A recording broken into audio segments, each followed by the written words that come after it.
The Colour of Magic, Prologue. In a distant and second-hand set of dimensions, in an astral plane that was never meant to fly, the curling star mists waver and part. See, great Artuin the turtle comes, swimming slowly through the interstellar gulf, hydrogen frost on his ponderous limbs, his huge and ancient shell pocked with meteor craters. Through sea-sized eyes that are crusted with rheum and asteroid dust, he stares fixedly at the destination. In a brain bigger than a city, with geological slowness, he thinks only of the weight. Most of the weight is of course accounted for by Berelia, Tubul, Great Typhon, and Jerakeen, the four giant elephants upon whose broad and star-tanned shoulders the disk of the world rests, garlanded by the long waterfall at its vast circumference and domed by the baby blue vault of heaven. Astropsychology has been as yet unable to establish what they think about. The great turtle was a mere hypothesis until the day the small and secretive kingdom of Kroll, whose rimmost mountains project over the rimfall, built a gantry and a pulley arrangement at the tip of the most precipitous crag and lowered several observers over the edge in a quartz-windowed brass vessel to peer through the mist veils. The early astrozoologists, hauled back from their long dangle by enormous teams of slaves, were able to bring back much information about the shape and nature of Artuin and the elephants, but this did not resolve fundamental questions about the nature and purpose of the universe. For example, what was Artuin's actual sex?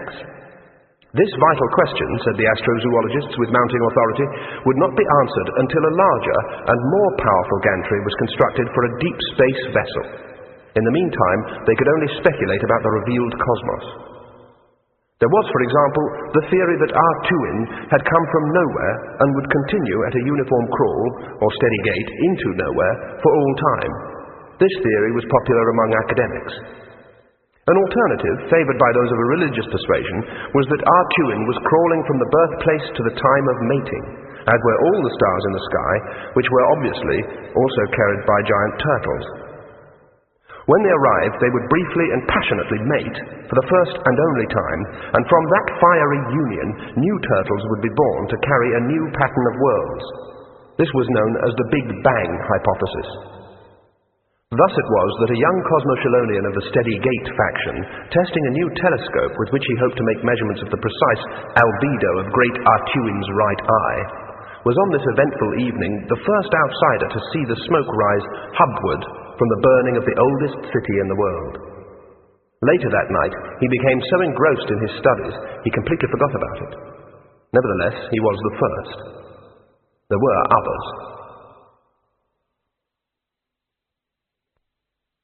The Colour of Magic. Fire roared through the bifurcated city of Ankh-Morpork. Where it licked the wizard's quarter, it burned blue and green, and was even laced with strange sparks of the eighth colour, octarine.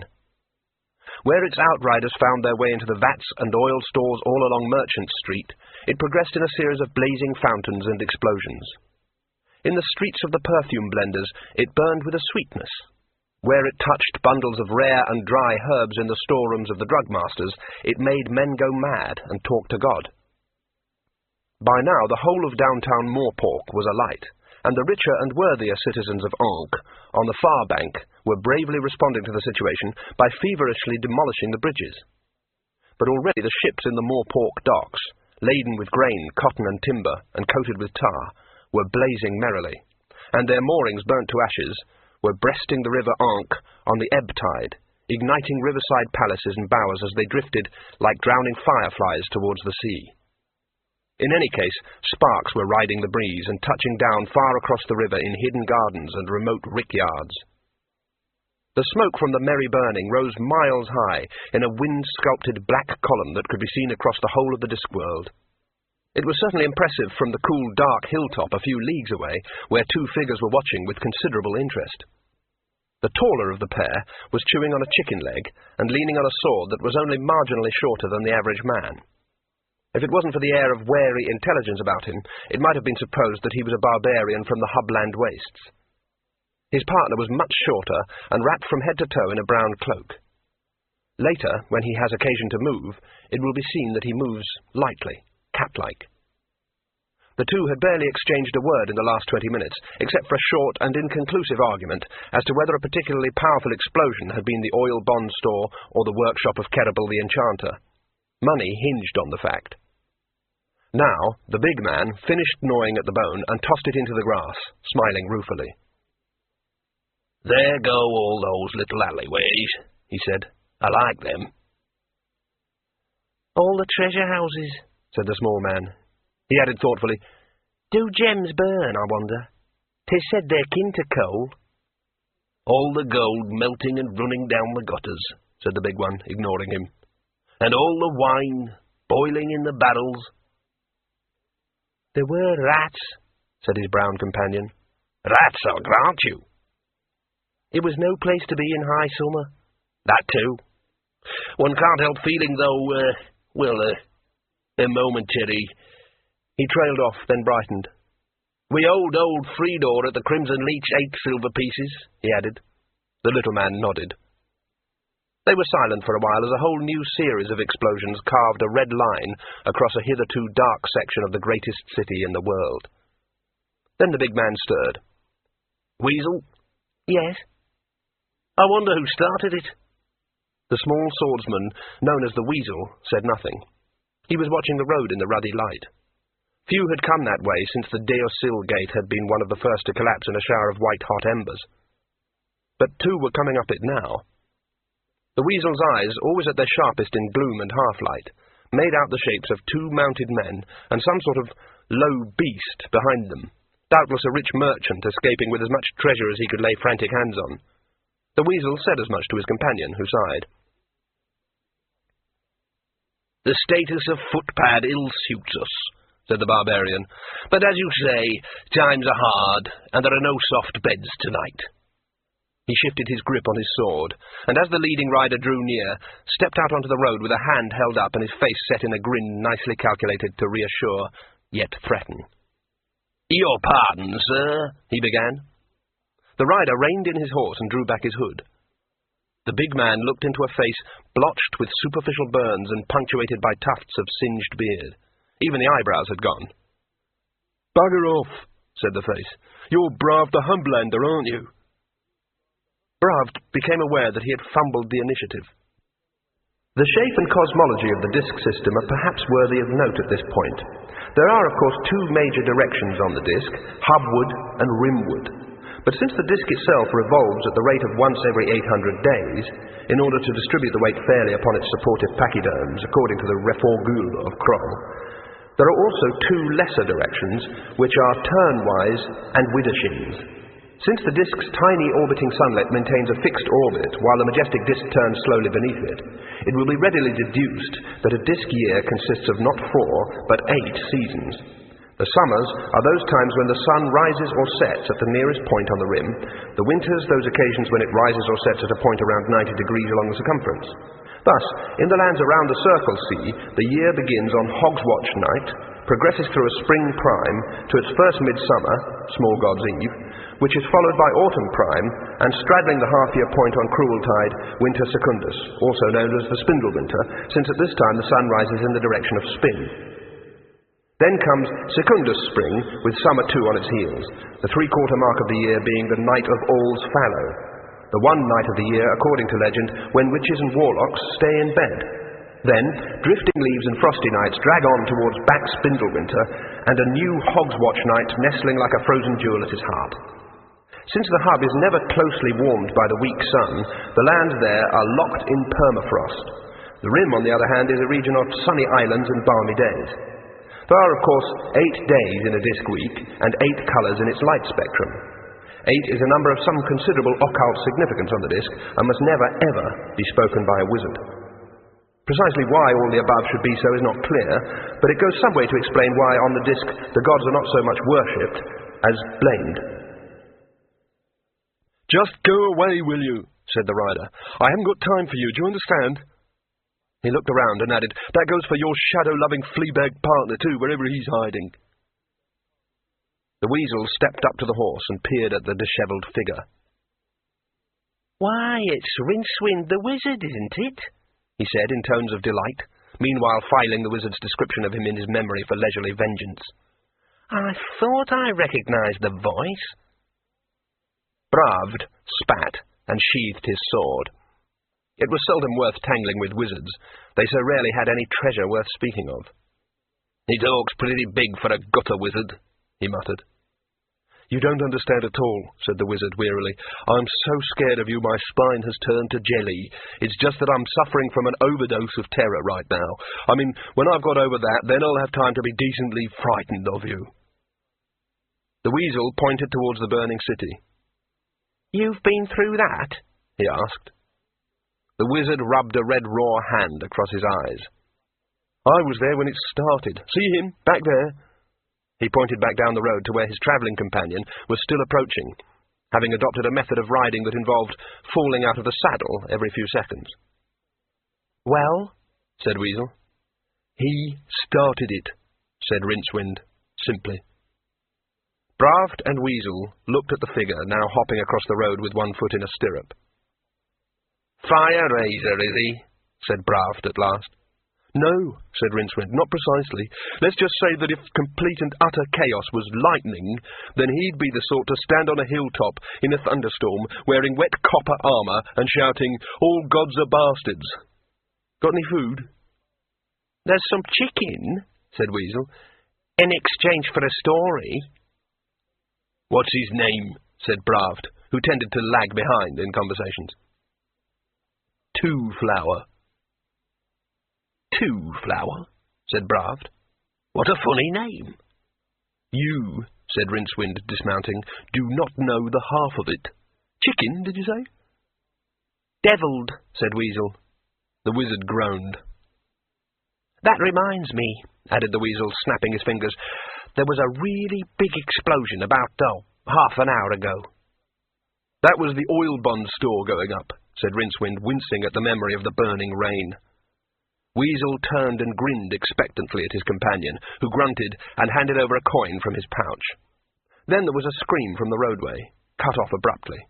Rincewind did not look up from his chicken. "One of the things he can't do, he can't ride a horse," he said. Then he stiffened, as if sandbagged by a sudden recollection, gave a small yelp of terror, and dashed into the gloom. When he returned, the being called Two-Flower was hanging limply over his shoulder. It was small and skinny, and dressed very oddly in a pair of knee-length breeches and a shirt in such violent and vivid conflict of colours that Weasel's fastidious eye was offended even in the half-light. "No bones broken by the feel of things," said Rincewind. He was breathing heavily. Bravd winked at the weasel and went to investigate the shape that they assumed was a pack animal. "You'd be wise to forget it," said the wizard, without looking up from his examination of the unconscious Two-Flower. "Believe me, a power protects it." "A spell?" said Weasel, squatting down. "No, but magic of a kind, I think. Not the usual sort. I mean, it can turn gold into copper while at the same time it is still gold. It makes men rich by destroying their possessions. It allows the weak to walk fearlessly among thieves. It passes through the strongest doors to leech the most protected treasuries. Even now it has me enslaved, so that I must follow this madman willy-nilly and protect him from harm. It's stronger than you, Bravd. It is, I think, more cunning even than you, Weasel." "What is it called, then, this mighty magic?" Rincewind shrugged. "In our tongue, it is called Reflected Sounders of Underground Spirits. Is there any wine?" "You must know that I am not without artifice where magic is concerned," said Weasel. "Only last year did I, assisted by my friend there, part the notoriously powerful Archmage of Umitry from his staff, his belt of moon jewels, and his life, in that approximate order. I do not fear this reflected sound of underground spirits of which you speak. However," he added, "you engage my interest. Perhaps you would care to tell me more." Bravd looked at the shape on the road. It was closer now, and clearer in the pre-dawn light. It looked for all the world like a box on legs, he said. "I'll tell you about it," said Rincewind, "if there's any wine, that is." Down in the valley there was a roar and a hiss. Someone more thoughtful than the rest had ordered to be shut the big river gates that were at the point where the Ankh flowed out of the Twin City. Denied its usual egress, the river had burst its banks and was pouring down the fire-ravaged streets. Soon the continent of flame became a series of islands, each one growing smaller as the dark tide rose. And up from the city of fumes and smoke rose a broiling cloud of steam, covering the stars. Weasel thought that it looked like some dark fungus or mushroom. The twin city of proud Ankh and pestilent Morpork, of which all the other cities of time and space are, as it were, mere reflections, has stood many assaults in its long and crowded history, and has always risen to flourish again. So the fire, and its subsequent flood, which destroyed everything left that was not flammable, and added a particularly noisome flux to the survivors' problems, did not mark its end. Rather, it was a fiery punctuation mark, a coal-like comma, or salamander semicolon, in a continuing story. Several days before these events, a ship came up the Ankh on the dawn tide, and fetched up, among many others, in the maze of wharfs and docks on the Morpork shore. It carried a cargo of pink pearls, milk nuts, pumice, some official letters for the patrician of Ankh, and a man. It was the man who engaged the attention of Blind Hugh, one of the beggars on early duty at Pearl Dock. He nudged Cripplewah in the ribs, and pointed wordlessly.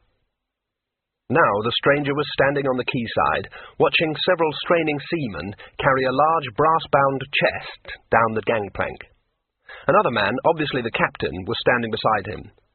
There was about the seaman every nerve in Blind Hugh's body which tended to vibrate in the presence of even a small amount of impure gold at 50 paces screamed into his brain, the air of one anticipating imminent enrichment. Sure enough, when the chest had been deposited on the cobbles, the stranger reached into a pouch, and there was the flash of a coin, several coins. Gold. Blind Hugh, his body twanging like a hazel rod in the presence of water, whistled to himself. Then he nudged Wah again, and sent him scurrying off down a nearby alley into the heart of the city. When the captain walked back onto his ship, leaving the newcomer looking faintly bewildered on the quayside, Blind Hugh snatched up his begging cup, and made his way across the street with an ingratiating leer. At the sight of him, the stranger started to fumble urgently with his money pouch. "Good day to thee, sire," Blind Hugh began, and found himself looking up into a face with 4 eyes in it. He turned to run. Said the stranger, and grabbed his arm. Hugh was aware that the sailors lining the rail of the ship were laughing at him. At the same time, his specialized senses detected an overpowering impression of money. He froze. The stranger let go and quickly thumbed through a small black book he had taken from his belt. Then he said, "Hello?" "What?" said Hugh. The man looked blank. "Hello?" he repeated, rather louder than necessary, and so carefully that Hugh could hear the vowels tinkling into place. "Hello yourself," Hugh riposted. The stranger smiled widely, fumbled yet again in the pouch. This time his hand came out holding a large gold coin. It was in fact slightly larger than an $8,000 Ankhian crown, and the design on it was unfamiliar. But it spoke inside Hugh's mind in a language he understood perfectly. "My current owner," it said, "is in need of succour and assistance. Why not give it to him so you and me can go off somewhere and enjoy ourselves?" Subtle changes in the beggar's posture made the stranger feel more at ease. He consulted the small book again. "I wish to be directed to an hotel, tavern, lodging house, inn, hospice, caravanserai," he said. "What, all of them?" said Hugh, taken aback. Said the stranger. Hugh was aware that a small crowd of fishwives, shellfish diggers, and freelance gawpers were watching them with interest. "Look," he said, "I know a good tavern. Is that enough?" He shuddered to think of the gold coin escaping from his life. He'd keep that one even if Umor confiscated all the rest. And the big chest that comprised most of the newcomer's luggage looked to be full of gold, Hugh decided. The four-eyed man looked at his book.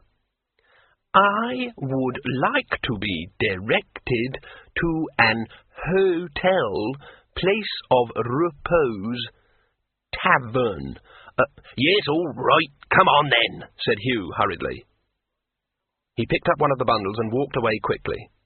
The stranger, after a moment's hesitation, strolled after him. A train of thought shunted its way through Hugh's mind. Getting the newcomer to the broken drum so easily was a stroke of luck, no doubt of it, and Umor would probably reward him. But for all his new acquaintance's mildness, there was something about him that made Hugh uneasy, and for the life of him he couldn't figure out what it was. Not the two extra eyes, odd though they were. There was something else. He glanced back.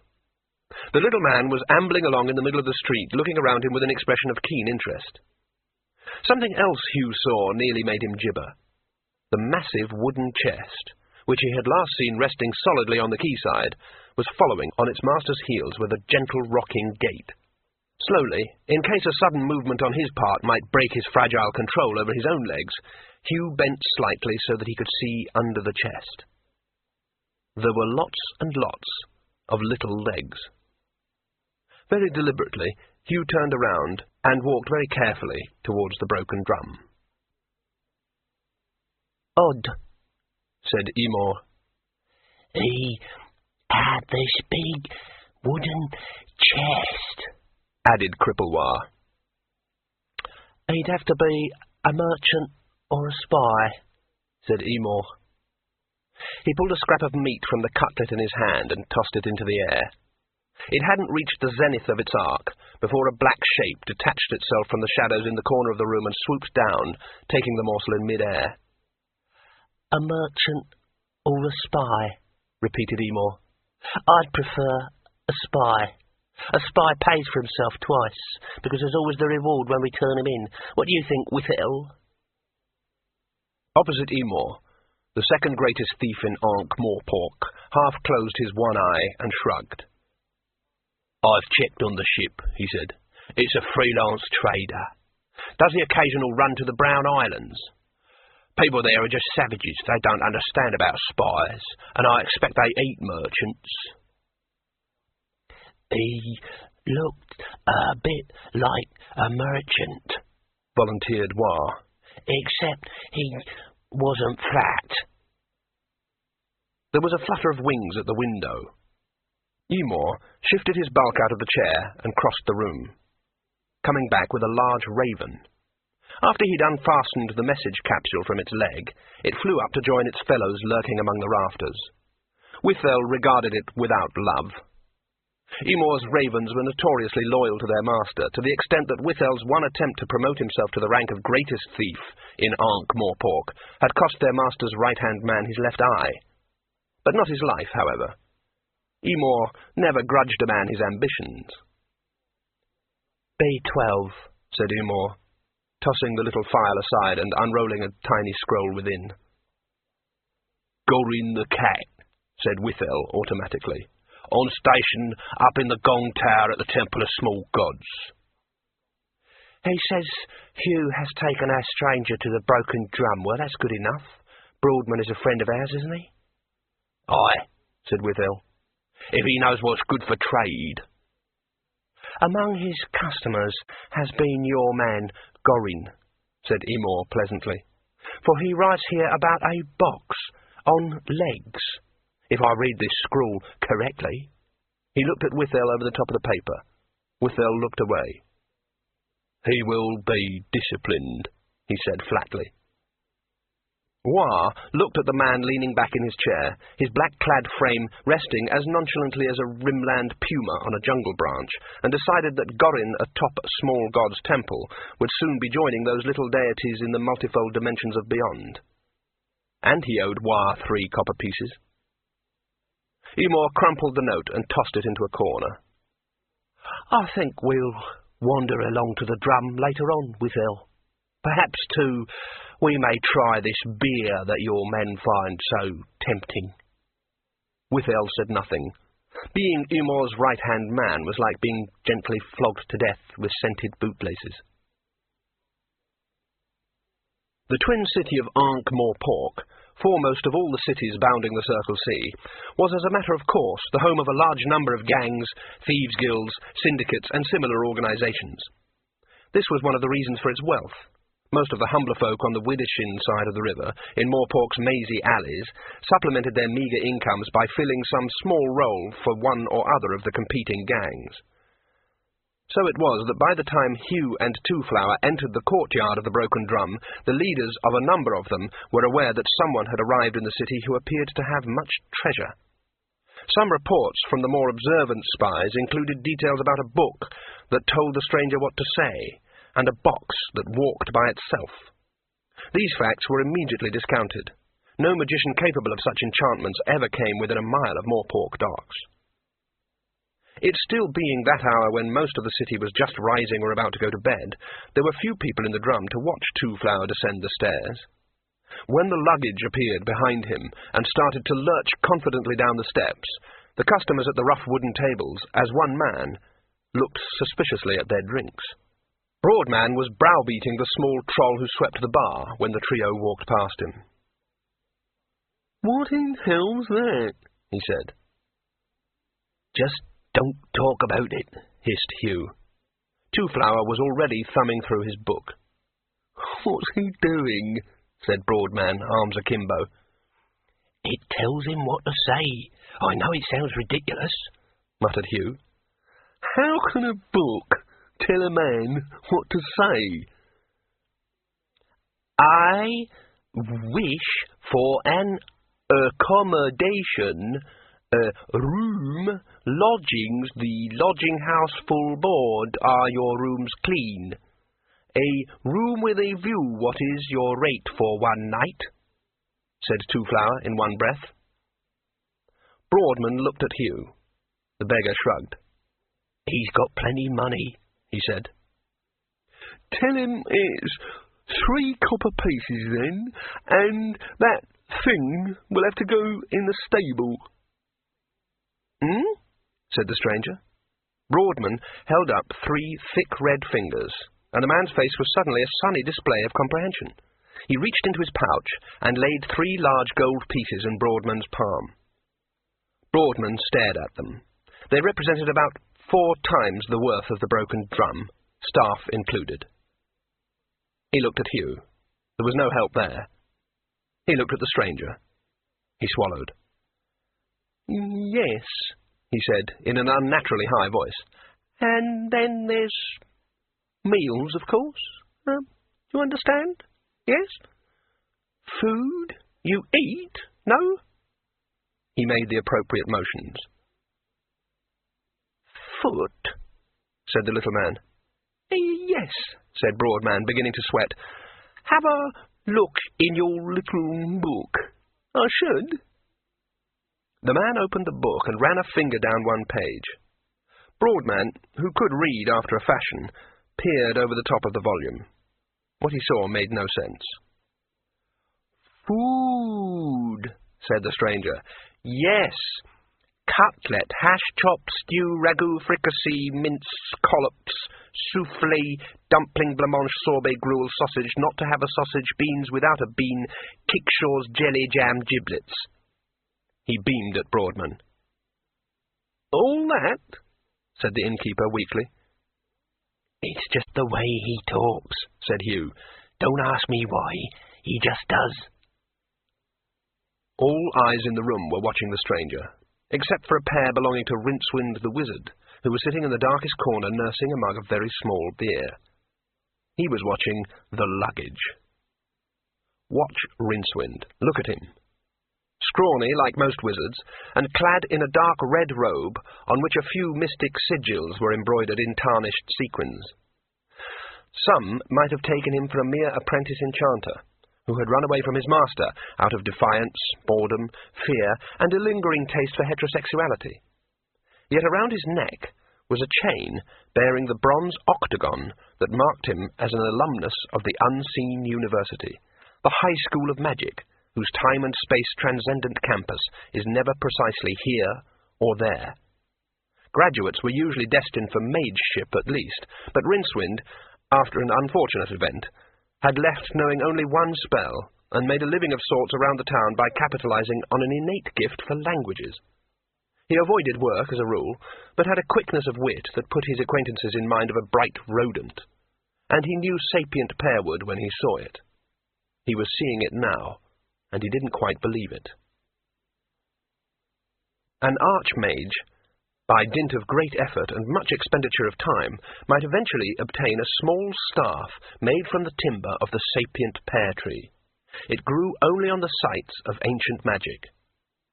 There were probably no more than 2 such staffs in all the cities of the Circle Sea. A large chest of it. Rincewind tried to work it out, and decided that even if the box were crammed with star opals and sticks of auriculatum, then the contents would not be worth 1/10 of the price of the container. A vein started to throb in his forehead. He stood up and made his way to the trio. "May I be of assistance?" he ventured. "Show off, Rincewind," snarled Broadman. "I only thought it might be useful to address this gentleman in his own tongue," said the wizard gently. "He's doing all right on his own," said the innkeeper, but took a few steps backward.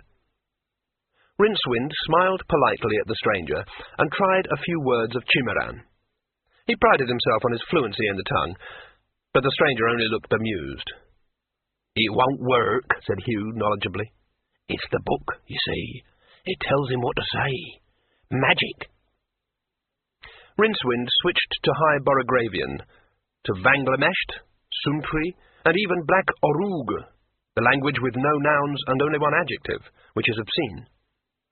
Each was met with polite incomprehension. In desperation he tried heathen Trob, and the little man's face split into a delighted grin. "At last," he said. "My good sir, this is remarkable." Although in Trob, the last word in fact became a thing which may happen but once in the usable lifetime of a canoe hollowed diligently by axe and fire from the tallest diamondwood tree that grows in the noted diamondwood forests on the lower slopes of Mount Awayawa, home of the fire gods, or so it is said. "What was all that?" said Broadman suspiciously. "What did the innkeeper say?" said the little man. Rincewind swallowed. "Broadman," he said, "2 mugs of your best ale, please." "You can understand him?" "Oh, sure." "Well, tell him he's very welcome. Tell him breakfast is 1 gold piece."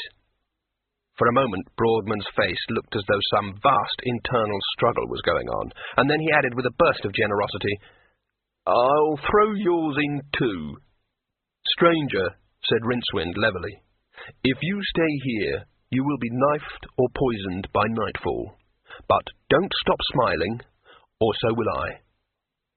"Oh, come now," said the stranger, looking around. "This looks like a delightful place, a genuine Morporkian tavern. I've heard so much about them, you know, all these quaint old beams, and so reasonable, too." Rincewind glanced around quickly, in case some leakage of enchantment from the magician's quarter across the river had momentarily transported them to some other place. No, this was still the interior of the drum, its walls stained with smoke, its floor a compost of old rushes and nameless beetles, its sour beer not so much purchased as merely hired for a while. He tried to fit the image around the word quaint, or rather the nearest Trob equivalent, which was that pleasant oddity of design found in the little coral houses of the sponge-eating pygmies on the Orohai Peninsula. His mind reeled back from the effort. The visitor went on, "My name is Two-Flower," and extended his hand. Instinctively, the other 3 looked down to see if there was a coin in it. "Pleased to meet you," said Rincewind. "I'm Rincewind. Look, I wasn't joking. This is a tough place." "Good. Exactly what I wanted." "Eh? What is this stuff in the mugs?" "This, beer." "Thanks, Broadman. Yes, beer, you know, Beer. Ah, the so typical drink. A small gold piece will be sufficient payment, do you think? I do not want to cause offence. It was already half out of his purse. Yeah, croaked Rincewind. I mean, no, it won't cause offence. Good. You say this is a tough place. Frequented, you mean, by heroes and men of adventure? Rincewind considered this. yes, he managed. Excellent. I would like to meet some. An explanation occurred to the wizard. Ah, he said, you've come to hire mercenaries. Warriors who fight for the tribe with the most milk-nut meal. Oh, no, I just want to meet them, so that when I get home I can say that I did it. Rincewind thought that a meeting with most of the drum's clientele would mean that Two-Flower never went home again, unless he lived downriver and happened to float past. Where is your home? He inquired. Broadman had slipped away into some back room, he noticed. Hugh was watching them suspiciously from a nearby table. Have you heard of the city of Pelagic? Well, I didn't spend much time in Trob. I was just passing through, you know. Oh, it's not in Trob. I speak Trob because there are many betrobby sailors in our ports. Pelagic is the major seaport of the Agatean Empire. Never heard of it, I'm afraid. Two-Flower raised his eyebrows. No, it is quite big. You sail turnwise from the Brown Islands for about a week, and there it is. Are you all right? He hurried round the table and patted the wizard on the back. Rincewind choked on his beer. The counterweight continent. 3 streets away, an old man dropped a coin into a saucer of acid and swirled it gently. Broadman waited impatiently. Ill at ease in a room made noisome by vats and bubbling beakers and lined with shelves containing shadowy shapes, suggestive of skulls and stuffed impossibilities. "Well?" he demanded. "One cannot hurry these things," said the old alchemist peevishly. "Assaying takes time. Ah!" He prodded the saucer, where the coin now lay in a swirl of green colour. He made some calculations on a scrap of parchment. "Exceptionally interesting," he said at last. "Is it genuine?" The old man pursed his lips. "It depends on how you define the term," he said. "If you mean, is this coin the same as, say, a $50 piece, then the answer is no." "I knew it!" screamed the innkeeper, and started towards the door. "I'm not sure that I'm making myself clear," said the alchemist. Broadman turned round angrily. "What do you mean?" "Well, you see, with one thing and another, our coinage has been somewhat watered over the years. The gold content of the average coin is barely 4 parts in 12, the balance being made up of silver, copper." "What of it?" "I said this coin isn't like ours. It is pure gold." After Broadman had left, at a run, the alchemist spent some time staring at the ceiling. Then he drew out a very small piece of thin parchment, rummaged for a pen amongst the debris on his workbench, and wrote a very short, small message. Then he went over to his cages of white doves, black cockerels, and other laboratory animals.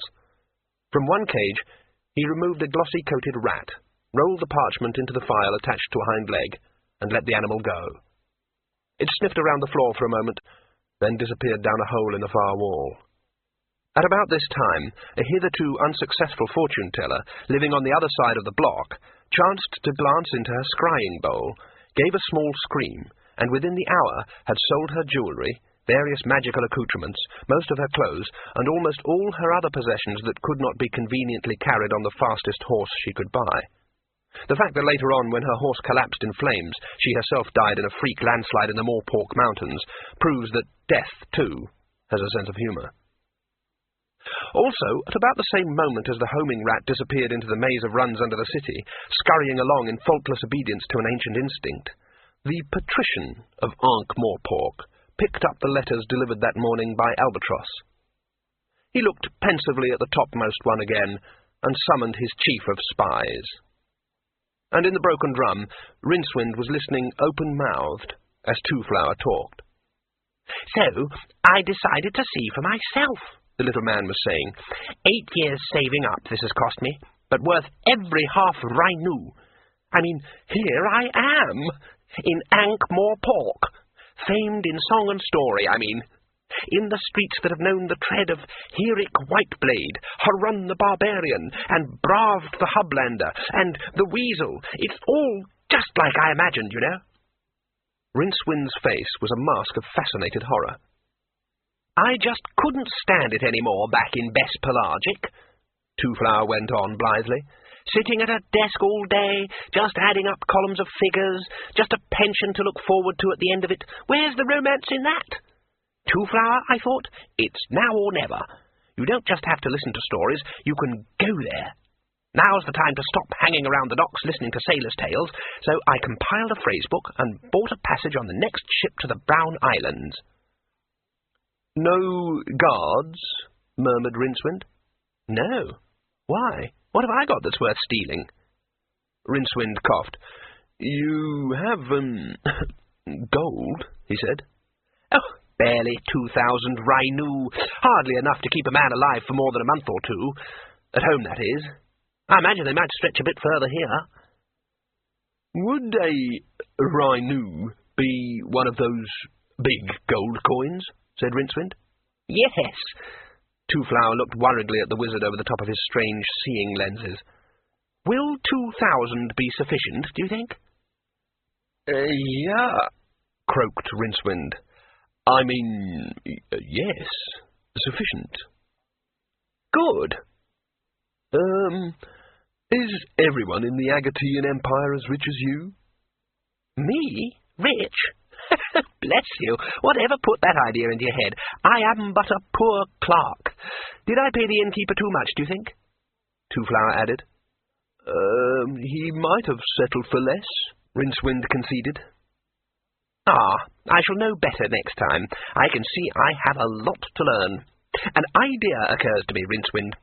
Would you perhaps consent to be employed as perhaps the word guide would fit the circumstances? I think I could afford to pay you a Rhinu a day." Rincewind opened his mouth to reply, but felt the words huddled together in his throat, reluctant to emerge in a world that was rapidly going mad. Two-Flower blushed. "I have offended you," he said. "It was an impertinent request to make of a professional man such as yourself. Doubtless you have many projects you wish to return to. Some works of high magic, no doubt." "No," said Rincewind faintly. "Not just at present. A Rhinu, you say. One a day. Every day." "I think perhaps in the circumstances I should make it 1.5 Rhinu per day, plus any out-of-pocket expenses, of course." The wizard rallied magnificently. "That will be fine," he said. "Great." Two-Flower reached into his pouch and took out a large round gold object, glanced at it for a moment and slipped it back. Rincewind didn't get a chance to see it properly. "I think," said the tourist, "that I would like a little rest now. It was a long crossing, and then perhaps you would care to call back at noon, and we can take a look at the city." "Sure." "Then please be good enough to ask the innkeeper to show me to my room." Rincewind did so, and watched the nervous Broadman, who had arrived at a gallop from some back room, lead the way up the wooden steps behind the bar. After a few seconds, the luggage got up and pattered across the floor after them. Then the wizard looked down at the 6 big coins in his hand. Two-Flower had insisted on paying his first 4 days' wages in advance. Hugh nodded and smiled encouragingly. Rincewind snarled at him. As a student wizard, Rincewind had never achieved high marks in precognition, but now unused circuits in his brain were throbbing, and the future might as well have been engraved in bright colours on his eyeballs. The space between his shoulder blades began to itch. The sensible thing to do, he knew, was to buy a horse. It would have to be a fast one, and expensive. Offhand, Rincewind couldn't think of any horse dealer he knew who was rich enough to give change out of almost a whole ounce of gold. And then, of course, the other 5 coins would help him set up a useful practice at some safe distance, say 200 miles. That would be the sensible thing. But what would happen to Two-Flower, all alone in a city where even the cockroaches had an unerring instinct for gold? A man would have to be a real heel to leave him. The patrician of Ankh-Morpork smiled, but with his mouth only. "The hub gate, you say?" he murmured. The guard captain saluted smartly. "Aye, Lord, we had to shoot the horse before he would stop. Which, by a fairly direct route, brings you here," said the patrician, looking down at Rincewind. "And what have you got to say for yourself?" It was rumoured that an entire wing of the patrician's palace was filled with clerks who spent their days collating and updating all the information collected by their master's exquisitely organised spy system. Rincewind didn't doubt it. He glanced towards the balcony that ran down one side of the audience room. A sudden run, a nimble jump, a sudden hail of crossbow quarrels. He shuddered. The patrician cradled his chins in a beringed hand, and regarded the wizard with eyes as small and hard as beads. "Let me see," he said. "Oath-breaking, the theft of a horse, uttering false coinage. Yes, I think it's the arena for you, Rincewind." This was too much. "I didn't steal the horse, I bought it fairly." "But with false coinage. Technical theft, you see. But those Rhinu are solid gold." "Rhinu?" The patrician rolled one of them around in his thick fingers. "Is that what they're called? How interesting. But as you point out, they are not very similar to dollars." "Well, of course they're not." "Ah, you admit it, then?" Rincewind opened his mouth to speak, thought better of it, and shut it again. "Quite so. And on top of these there is, of course, the moral obloquy attendant on the cowardly betrayal of a visitor to this shore. For shame, Rincewind." The patrician waved a hand vaguely. The guards behind Rincewind backed away, and their captain took a few paces to the right. Rincewind suddenly felt very alone.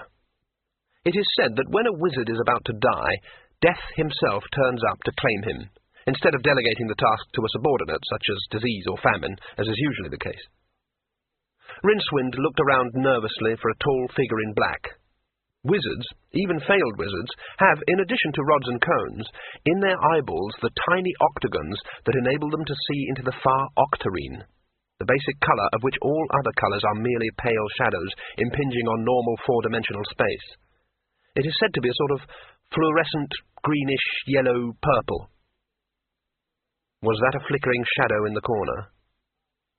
"Of course," said the patrician, "I could be merciful." The shadow disappeared. Rincewind looked up, an expression of insane hope on his face. "Yes," he said. The patrician waved a hand again. Rincewind saw the guards leave the chamber. Alone with the overlord of the Twin Cities, he almost wished they would come back. "Come hither, Rincewind," said the patrician. He indicated a bowl of savouries on a low onyx table by the throne. "Would you care for a crystallized jellyfish?" "No?" Said Rincewind. No. "Now, I want you to listen very carefully to what I'm about to say," said the patrician amiably. "Otherwise, you will die. In an interesting fashion. Over a period. Please stop fidgeting like that. Since you are a wizard of sorts, you are, of course, aware that we live upon a world shaped, as it were, like a disk, and that there is said to exist towards the far rim a continent which, though small, is equal in weight to all the mighty land masses in this semicircle, and that this, according to ancient legend, is because it is largely made of gold?" Rincewind nodded. Who hadn't heard of the counterweight continent? Some sailors even believed the childhood tales and sailed in search of it. Of course, they returned either empty-handed or not at all. probably eaten by giant turtles, in the opinion of more serious mariners, because, of course, the counterweight continent was nothing more than a solar myth. "It does, of course, exist," said the patrician, "although it is not made of gold.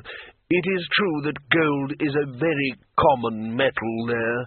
Most of the mass is made up by vast deposits of octyron deep within the crust.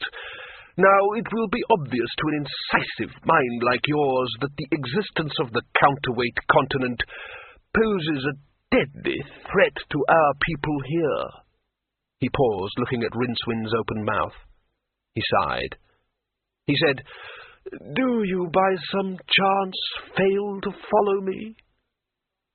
Yeah, said Rincewind.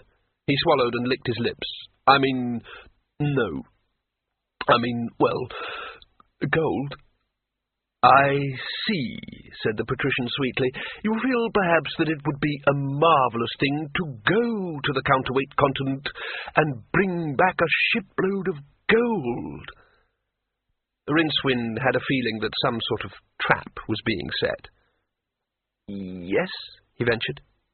"And if every man on the shores of the Circle Sea had a mountain of gold of his own, would that be a good thing? What would happen?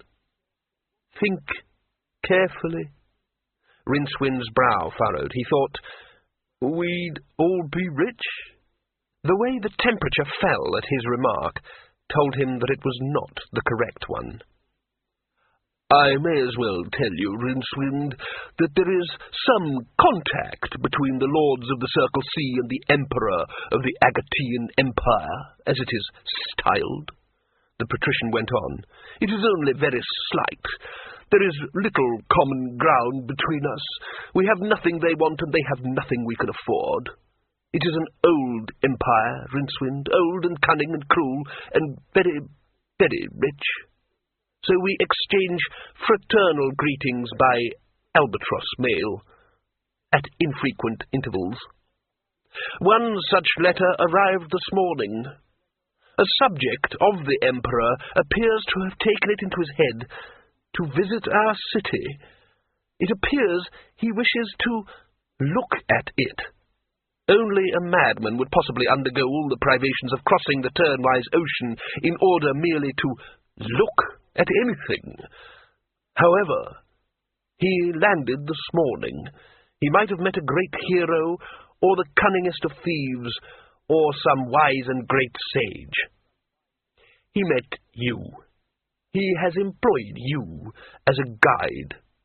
You will be a guide, Rincewind, to this looker, this two-flower. You will see that he returns home with a good report of our little homeland. What do you say to that?" Thank you, Lord," said Rincewind miserably. "There is another point, of course. It would be a tragedy should anything untoward happen to our little visitor. It would be dreadful if he were to die, for example. Dreadful for the whole of our land, because the Agatean Emperor looks after his own, and could certainly extinguish us at a nod, a mere nod.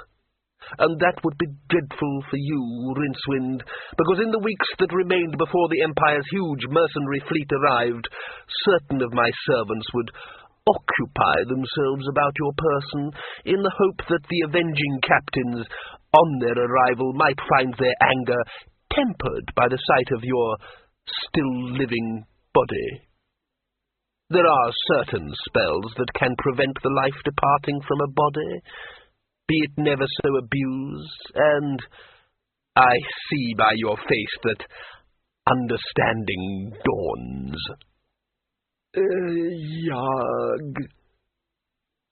"I beg your pardon?" Yes, Lord, I'll see to it. I'll endeavour to see. I'll try and look after him and see he comes to no harm. And after that I'll get a job juggling snowballs through hell, he added bitterly in the privacy of his own skull. "Capital! I gather already that you and two Flower are on the best of terms. An excellent beginning. When he returns safely to his homeland, you will not find me ungrateful. I shall probably even dismiss the charges against you. Thank you, Rincewind, you may go. Rincewind decided not to ask for the return of his 5 remaining Rainu. He backed away cautiously. Oh, and there is one other thing, the patrician said, as the wizard groped for the door handles. Yes, Lord, he replied with a sinking heart. I'm sure you will dream of trying to escape from your obligations by fleeing the city. I judge you to be a born city person, but you may be sure that the lords of the other cities will be appraised of these conditions by nightfall. I assure you, the thought never even crossed my mind, Lord. Indeed. Then if I were you, I'd sue my face for slander. Rincewind reached the broken drum at a dead run, and was just in time to collide with a man who came out backwards fast. The stranger's haste was in part accounted for by the spear in his chest. He bubbled noisily and dropped dead at the wizard's feet. Rincewind peered around the doorframe and jerked back as a heavy throwing-axe whirred past like a partridge. It was probably a lucky throw, a second cautious glance told him. The dark interior of the drum was a broil of fighting men, quite a number of them, a third and longer glance confirmed, in bits. Rincewind swayed back as a wildly thrown stool sailed past and smashed on the far side of the street. Then he dived in. He was wearing a dark robe, made darker by constant wear and irregular washings. In the raging gloom, no one appeared to notice a shadowy shape that shuffled desperately from table to table. At one point, a fighter, staggering back, trod on what felt like fingers. A number of what felt like teeth bit his ankle. He yelped shrilly and dropped his guard just sufficiently for a sword, swung by a surprised opponent, to skewer him. Rincewind reached the stairway, sucking his bruised hand, and running with a curious bent-over gait. A crossbow quarrel thunked into the banister rail above him, and he gave a whimper. He made the stairs in one breathless rush, expecting at any moment another, more accurate shot. In the corridor above, he stood upright, gasping, and saw the floor in front of him scattered with bodies. A big, black-bearded man with a bloody sword in one hand was trying the door handle. "Hey!" screamed Rincewind. The man looked around and then, almost absent-mindedly, drew a short throwing knife from his bandolier and hurled it. Rincewind ducked. There was a brief scream behind him as the crossbowman, sighting down his weapon, dropped it and clutched at his throat. The big man was already reaching for another knife. Rincewind looked around wildly, and then with wild improvisation drew himself up into a wizardly pose. His hand was flung back.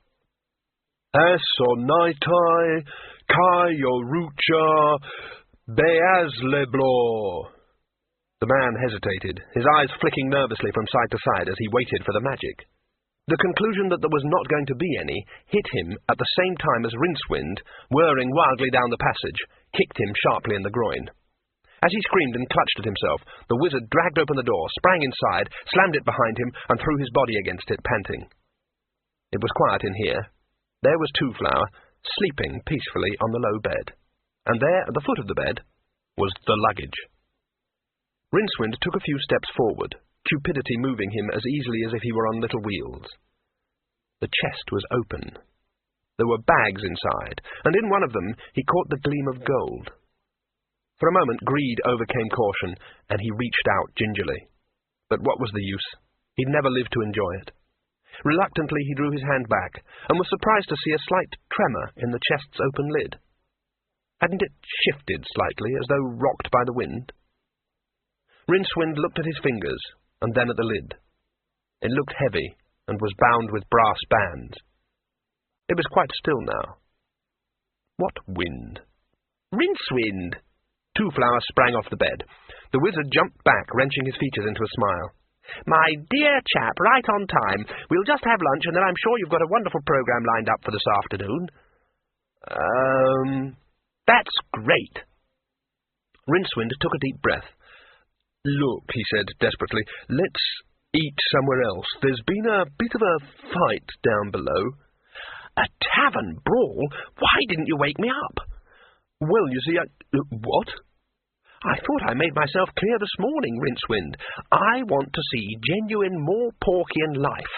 The slave market, the whore pits, the temple of small gods, the beggars' guild, and a genuine tavern brawl. A faint note of suspicion entered Two Flowers' voice. You do have them, don't you? You know, people swinging on chandelier, sword fights over the table, the sort of thing Hrun the Barbarian and the Weasel are always getting involved in. You know, excitement. Rincewind sat down heavily on the bed. You want to see a fight, he said. Yes. What's wrong with that? Well, for a start, people get hurt. Oh, I wasn't suggesting we get involved.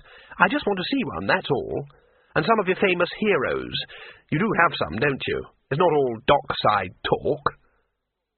And now, to the wizard's astonishment, Two Flower was almost pleading. Oh, yeah, we have them all right, said Rincewind hurriedly. He pictured them in his mind, and recoiled from the thought.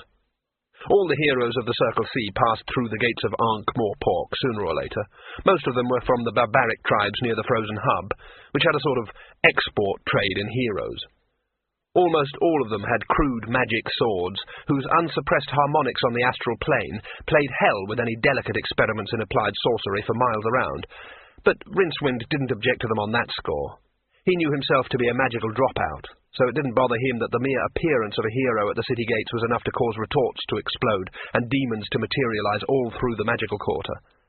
No, what he didn't like about heroes was that they were usually suicidally gloomy when sober and homicidally insane when drunk.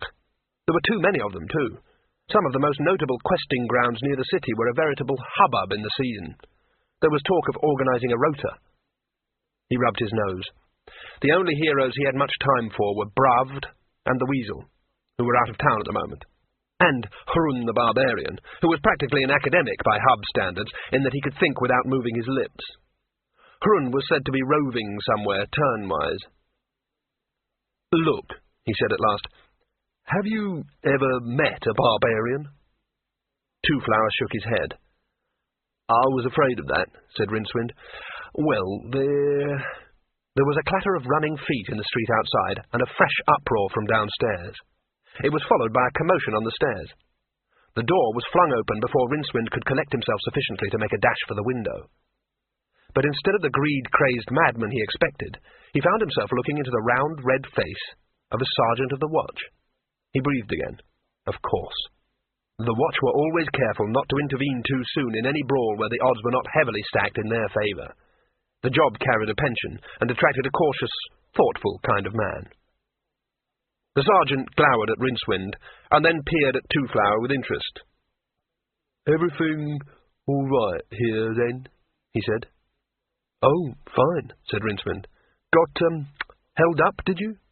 The sergeant ignored him. This the, foreigner, then? He inquired. We were just leaving, said Rincewind quickly, and switched to Trob. Two Flower, I think we ought to get lunch somewhere else. I know some places.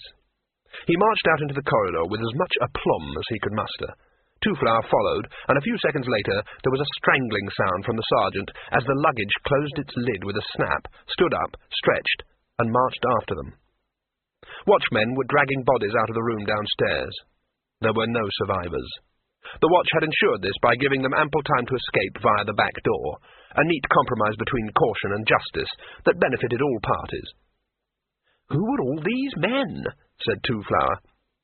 Well, just men, said Rincewind, and before he could stop himself, some part of his brain that had nothing to do took control of his mouth and added, heroes, in fact. Really? When one foot is stuck in the grey miasma of Hrul, it is much easier to step right in and sink, rather than prolong the struggle. Rincewind let himself go.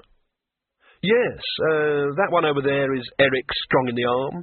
Over there is Black Zenel. Is Hrun the Barbarian here? Said Two Flower, looking around eagerly. Rincewind took a deep breath. That's him behind us, he said.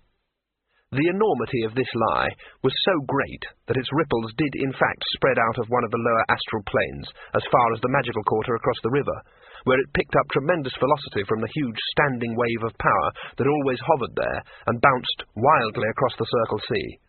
A harmonic got as far as Harun himself, currently fighting a couple of gnolls on a crumbling ledge high in the Cadillac Mountains, and caused him a moment's unexplained discomfort. Two-Flower, meanwhile, had thrown back the lid of the luggage and was hastily pulling out a heavy black cube. "This is fantastic," he said. "They're never going to believe this at home." "What's he going on about?" said the sergeant doubtfully. "He's pleased you rescued us," said Rincewind. He looked sidelong at the black box, half expecting it to explode or emit strange musical tones. "Oh," said the sergeant. He was staring at the box too. Two-Flower smiled brightly at them. "I'd like a record of the event," he said. "Do you think you could ask them all to stand over by the window, please? This won't take a moment. And, Rincewind?" "Yes?" Two-Flower stood on tiptoe to whisper. "I expect you know what this is, don't you?" Rincewind stared down at the box. It had a round glass eye protruding from the centre at one face, and a lever at the back. "Not wholly," he said. "It's a device for making pictures quickly," said Two-Flower. "Quite a new invention. I'm rather proud of it, but, look, I don't think these gentlemen would... well, I mean, they might be sort of apprehensive. Could you explain it to them? I'll reimburse them for their time, of course." "He's got a box with a demon in it that draws pictures," said Rincewind shortly. "Do what the madman says, and he will give you gold." The watch smiled nervously. "I'd like you in the picture, Rincewind. That's fine." Two-Flower took out the golden disc that Rincewind had noticed before, squinted at its unseen face for a moment, muttered, 30 seconds should about do it, and said brightly, "Smile, please." "Smile," rasped Rincewind. There was a whir from the box. "Right." High above the disc, the second albatross soared. So high, in fact, that its tiny, mad orange eyes could see the whole of the world and the great, glittering, girdling Circle Sea. There was a yellow message capsule strapped to one leg. Far below it, unseen in the clouds, the bird that had brought the earlier message to the patrician of Ankh-Morpork flapped gently back to its home. Rincewind looked at the tiny square of glass in astonishment. There he was, all right. A tiny figure, in perfect colour, standing in front of a group of watchmen whose faces were each frozen in a terrified rictus. A buzz of wordless terror went up from the men around him as they craned over his shoulder to look. Grinning, Two-Flower produced a handful of the smaller coins Rincewind now recognised as quarter Rhinu. He winked at the wizard. "I had similar problems when I stopped over in the Brown Islands," he said. "They thought the iconograph steals a bit of their souls. Laughable, isn't it?" "Yeah," said Rincewind, and then, because somehow that was hardly enough to keep up his side of the conversation, added, "I don't think it looks very like me, though." "It's easy to operate," said Two-Flower, ignoring him. "Look, all you have to do is press this button. The iconograph does the rest. Now, I'll just stand over there next to Harun, and you can take the picture."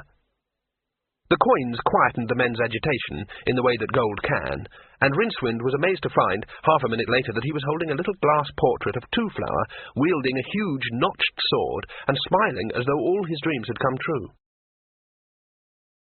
They lunched at a small eating house near the Brass Bridge, with the luggage nestling under the table. The food and wine, both far superior to Rincewind's normal fare, did much to relax him. Things weren't going to be too bad, he decided. A bit of invention and some quick thinking, that was all that was needed. Two-Flower seemed to be thinking too. Looking reflectively into his wine cup, he said, "Tavern fights are pretty common around here, I expect." "Oh, fairly." "No doubt fixtures and fittings get damaged." "Fixtures? Oh, I see. You mean like benches and whatnot?" "Yes, I suppose so." "That must be upsetting for the innkeepers." "I've never really thought about it. I suppose it must just be one of the risks of the job." Two-Flower regarded him thoughtfully. "I might be able to help there," he said. "Risks are my business. I say, this food is a bit greasy, isn't it?" "You did say you wanted to try some typical Morporkian food," said Rincewind. "What was that about risks?" "Oh, I know all about risks. They're my business." I thought that's what you said. I didn't believe it the first time either. Oh, I don't take risks. About the most exciting thing that happened to me was knocking some ink over. I assess risks. Day after day. Do you know what the odds are against a house catching fire in the Red Triangle district of Best Pelagic? 538 to 1. I calculated that, he added with a trace of pride. What? Rincewind tried to suppress a burp. What for? Excuse me. He helped himself to some more wine. Two-Flower paused. I can't say it in Trob, he said. I don't think the Betrobby have a word for it. In my language we called it... He said a collection of outlandish syllables. Insuance, repeated Rincewind. That's a funny word. What's it mean?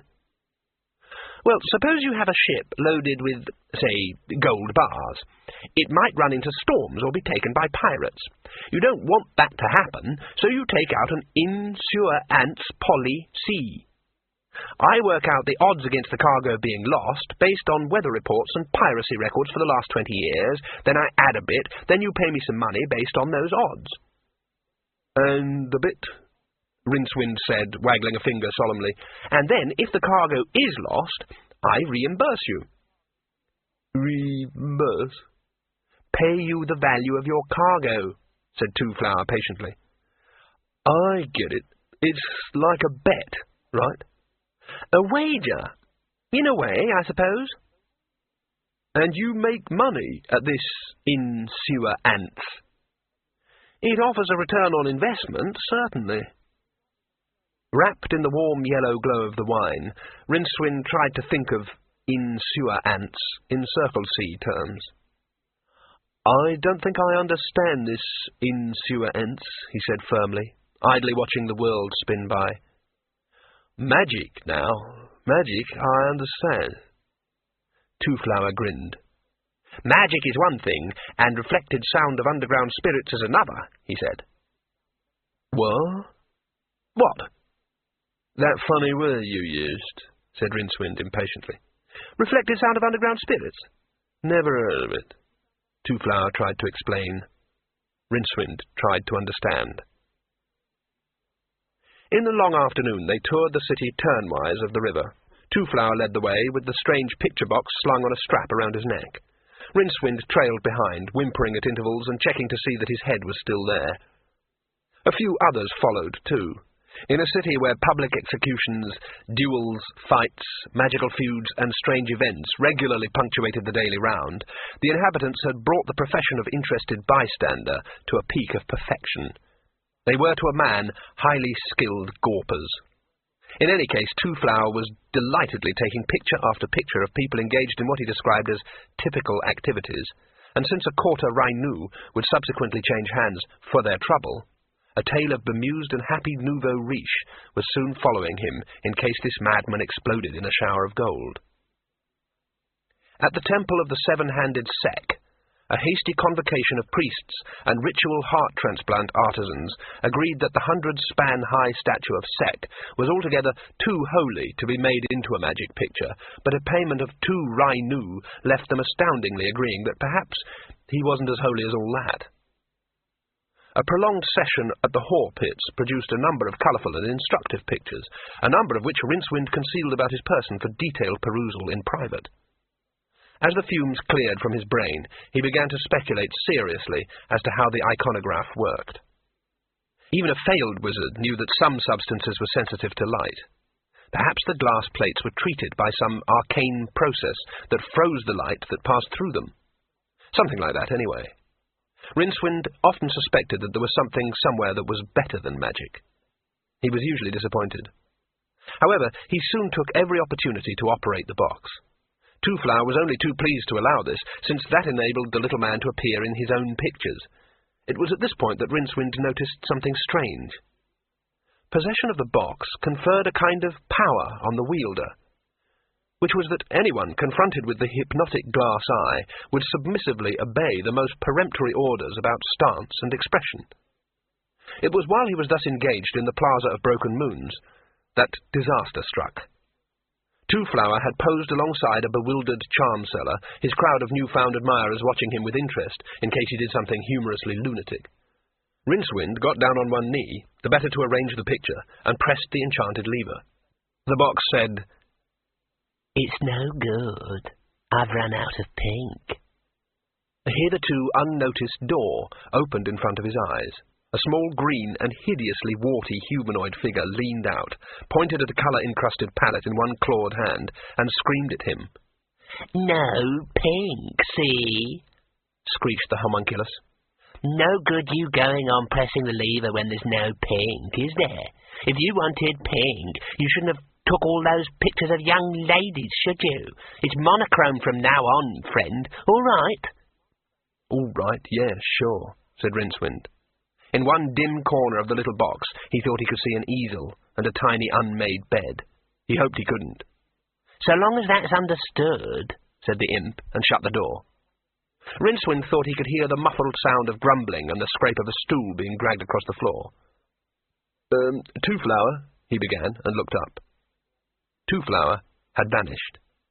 As Rincewind stared at the crowd, with sensations of prickly horror travelling up his spine, there came a gentle prod in the small of his back. "Turn without haste," said a voice like black silk, "or kiss your kidneys goodbye." The crowd watched with interest. It was turning out to be quite a good day. Rincewind turned slowly, feeling the point of the sword scrape along his ribs. At the other end of the blade he recognised Strenwithel, thief, cruel swordsman, disgruntled contender for the title of worst man in the world.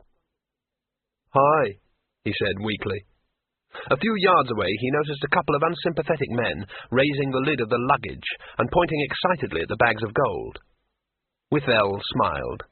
It made an unnerving effect on his scar-crossed face. "I know you," he said. "A gutter wizard. What is that thing?" Rincewind became aware that the lid of the luggage was trembling slightly, although there was no wind. And he was still holding the picture box. It makes pictures," he said brightly. "Hey, just hold that smile, will you?"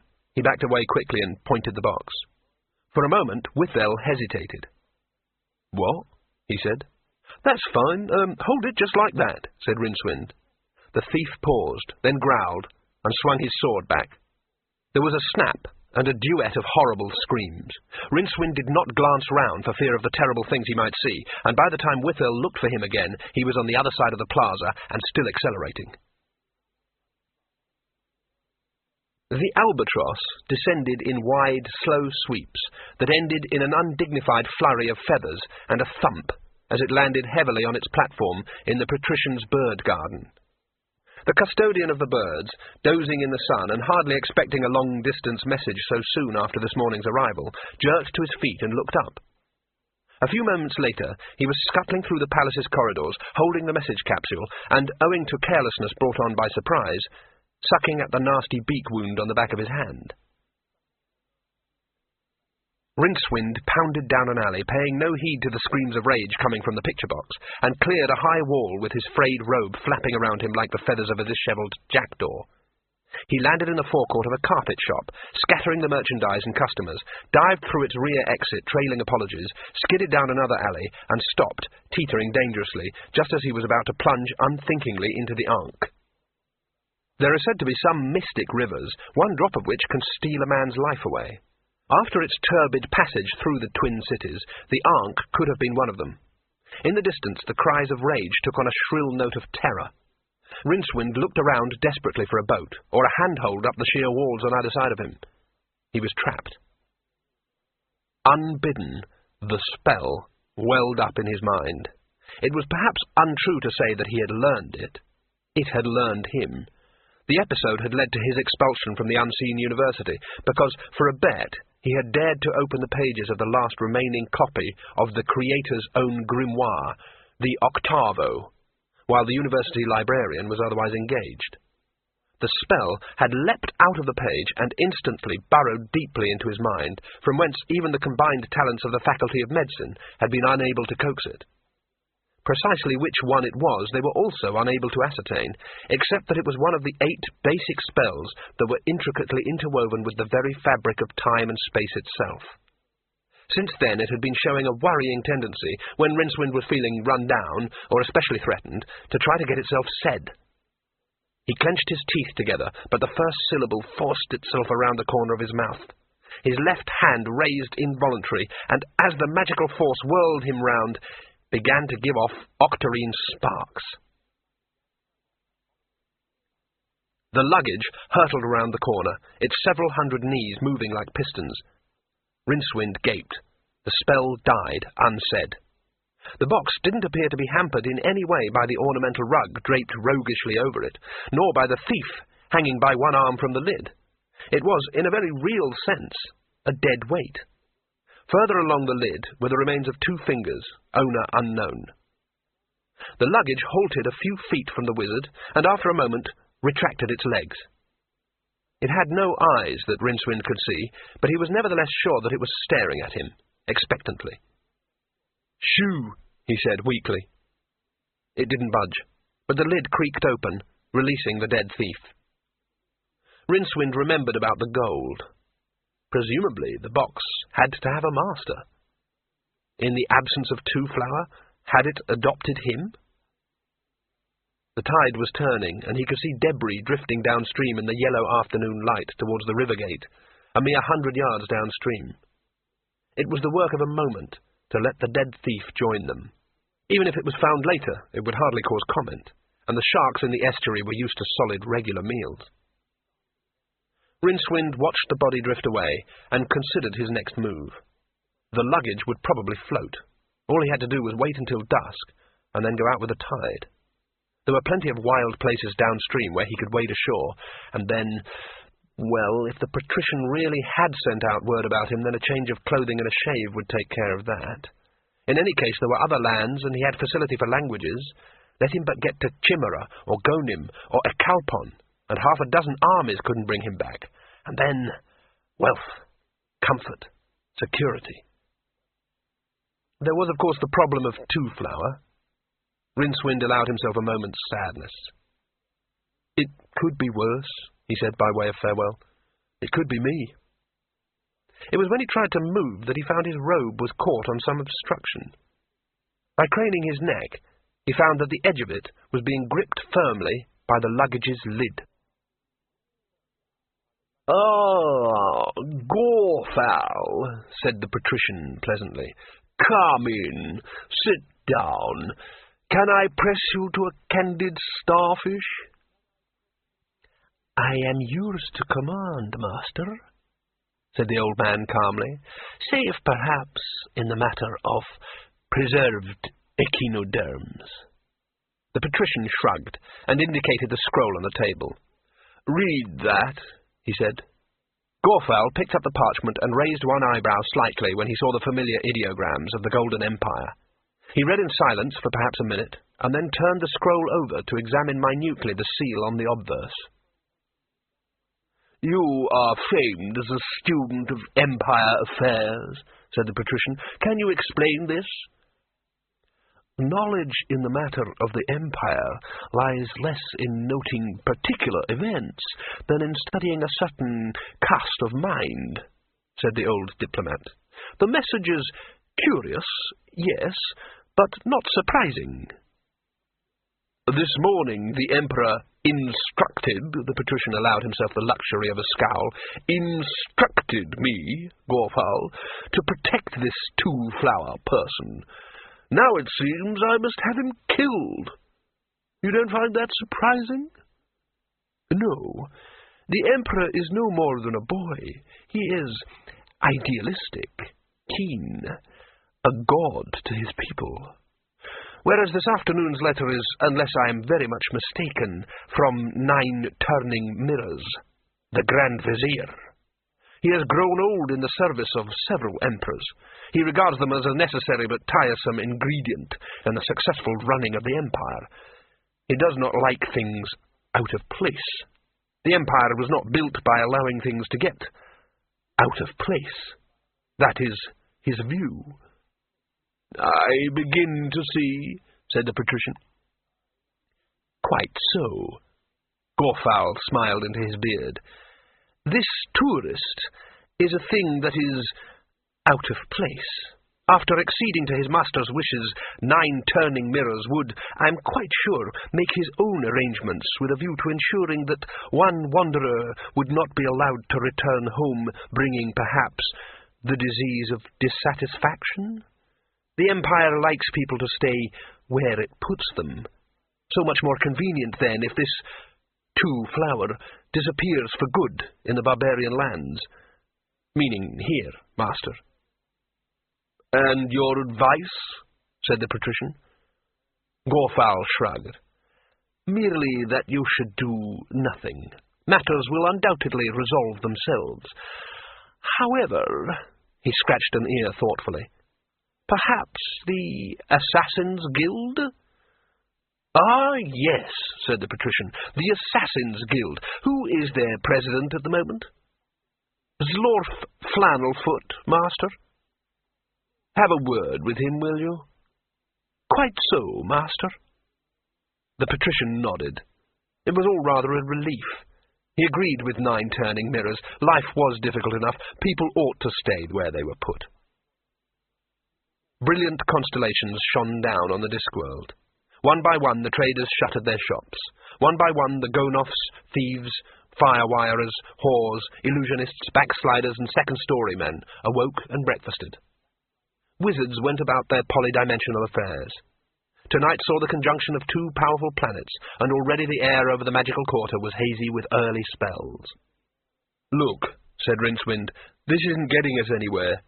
He inched sideways. The luggage followed faithfully, lid half open and menacing. Rincewind briefly considered making a desperate leap to safety. The lid smacked in anticipation.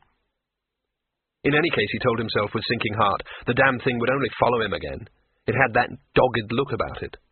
Even if he managed to get to a horse, he had a nasty suspicion that it would follow him at its own pace, endlessly, swimming rivers and oceans, gaining slowly every night while he had to stop to sleep. And then one day in some exotic city and years hence, he'd hear the sound of hundreds of tiny feet accelerating down the road behind him. You've got the wrong man, he moaned. It's not my fault. I didn't kidnap him.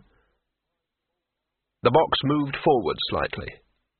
Now there was just a narrow strip of greasy jetty between Rincewind's heels and the river. A flash of precognition told him that the box would be able to swim faster than he could. He tried not to imagine what it would be like to drown in the Ankh. It won't stop until you give in, you know, said a small voice, conversationally.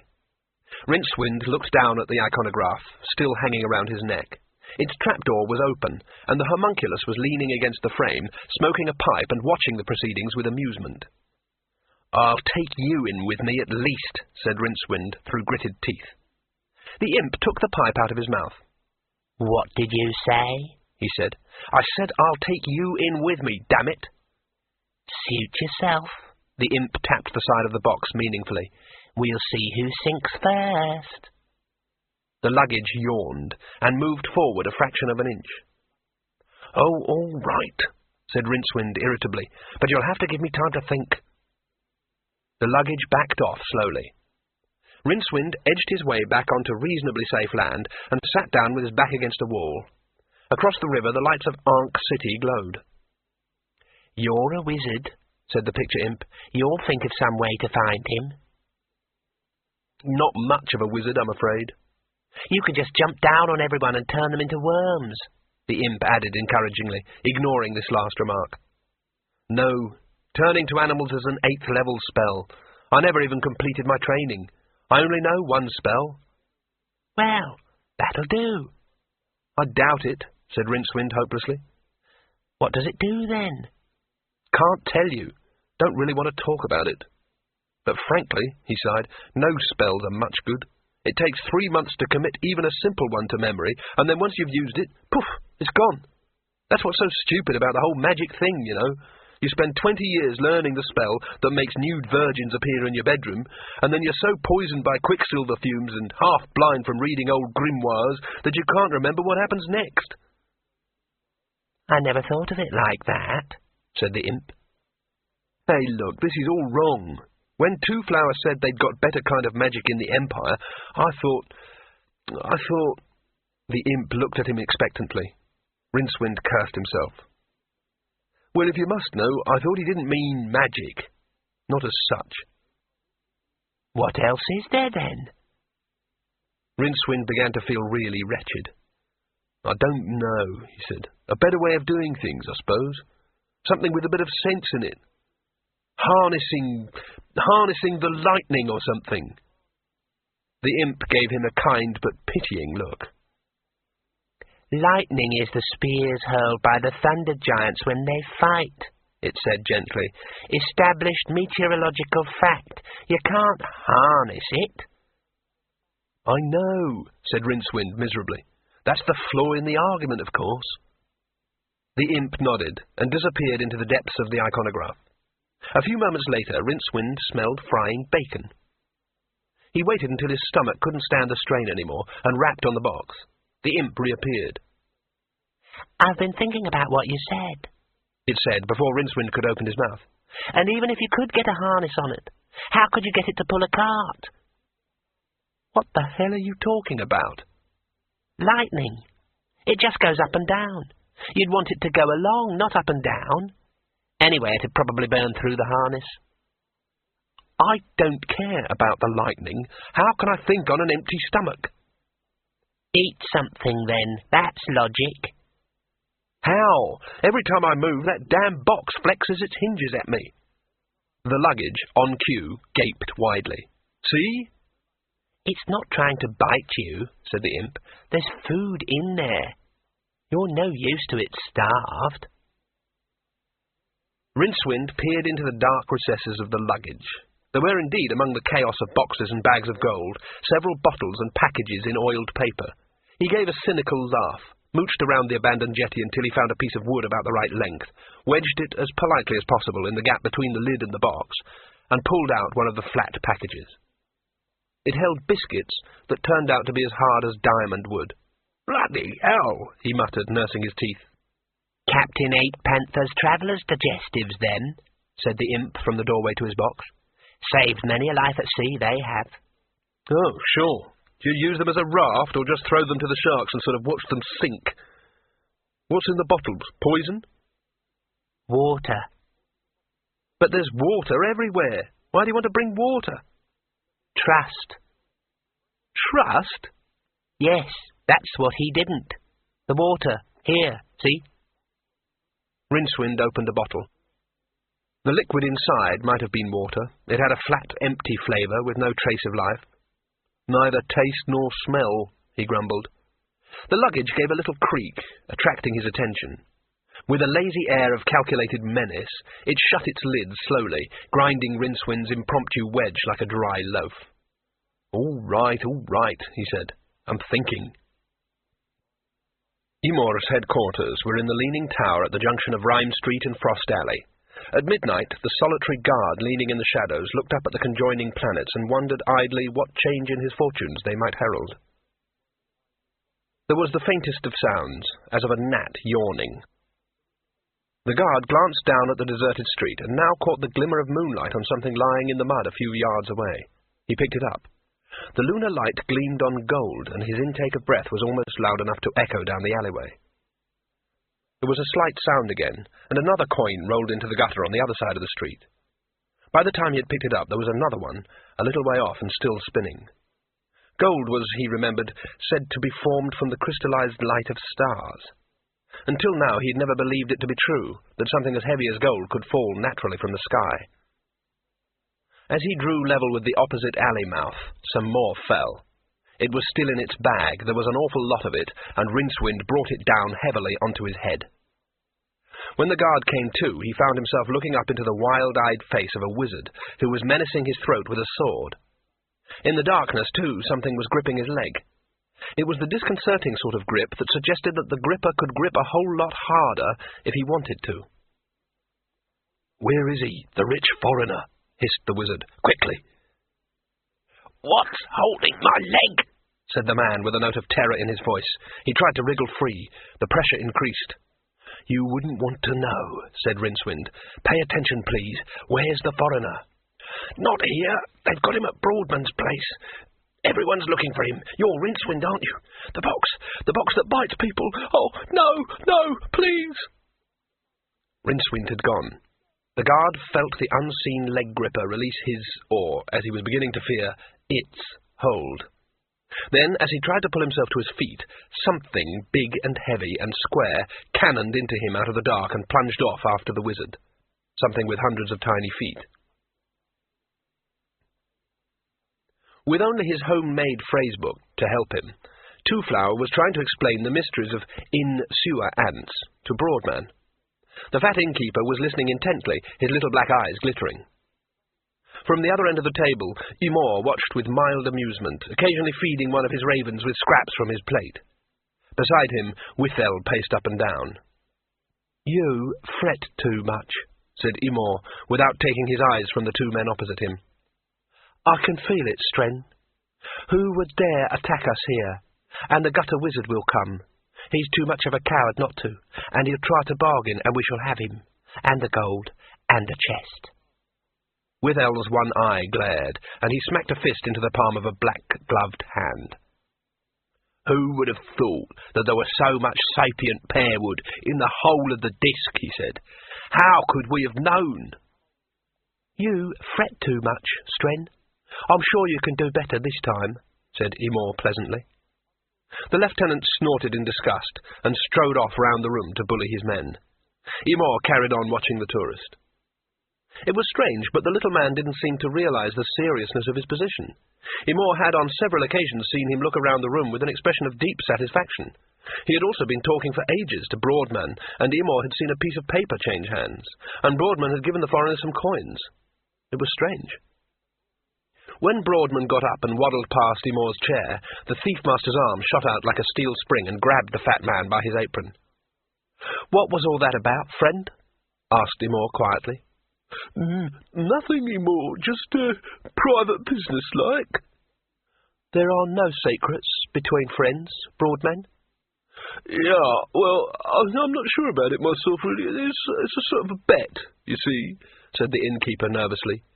"In-sewer ants, it's called. It's like a bet that the broken drum won't get burned down." Imor held the man's gaze until Broadman twitched in fear and embarrassment. Then the thief-master laughed. "This worm-eaten old tinder pile," he said. "The man must be mad." "Yes, but mad with money. He says now he's got the, I can't remember the word, begins with a P. It's what you might call the stake money. The people he works for in the Agatean Empire will pay up if the broken drum burns down. Not that I hope it does burn down. The broken drum, I mean, it's like a home to me, is the drum." "Not entirely stupid, are you?" said Imor, and pushed the innkeeper away. The door slammed back on its hinges and thudded into the wall. "Hey, that's my door!" screamed Broadman. Then he realized who was standing at the top of the steps and ducked behind the table, a mere shaving of time before a short black dart sped across the room and thunked into the woodwork.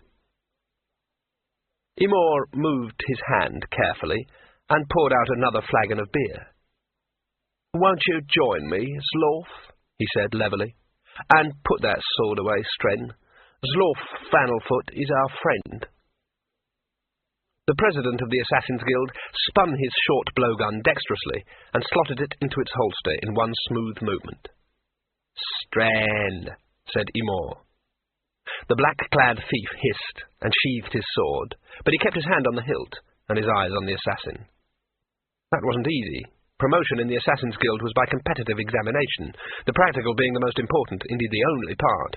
Thus Zlorf's broad, honest face was a welt of scar tissue, the result of many a close encounter. It probably hadn't been all that good-looking in any case. It was said that Zlorf had chosen a profession in which dark hoods, cloaks, and nocturnal prowlings figured largely because there was a day-fearing trollish streak in his parentage. People who said this in earshot of Zlorf tended to carry their ears home in their hats. He strolled down the stairs, followed by a number of assassins.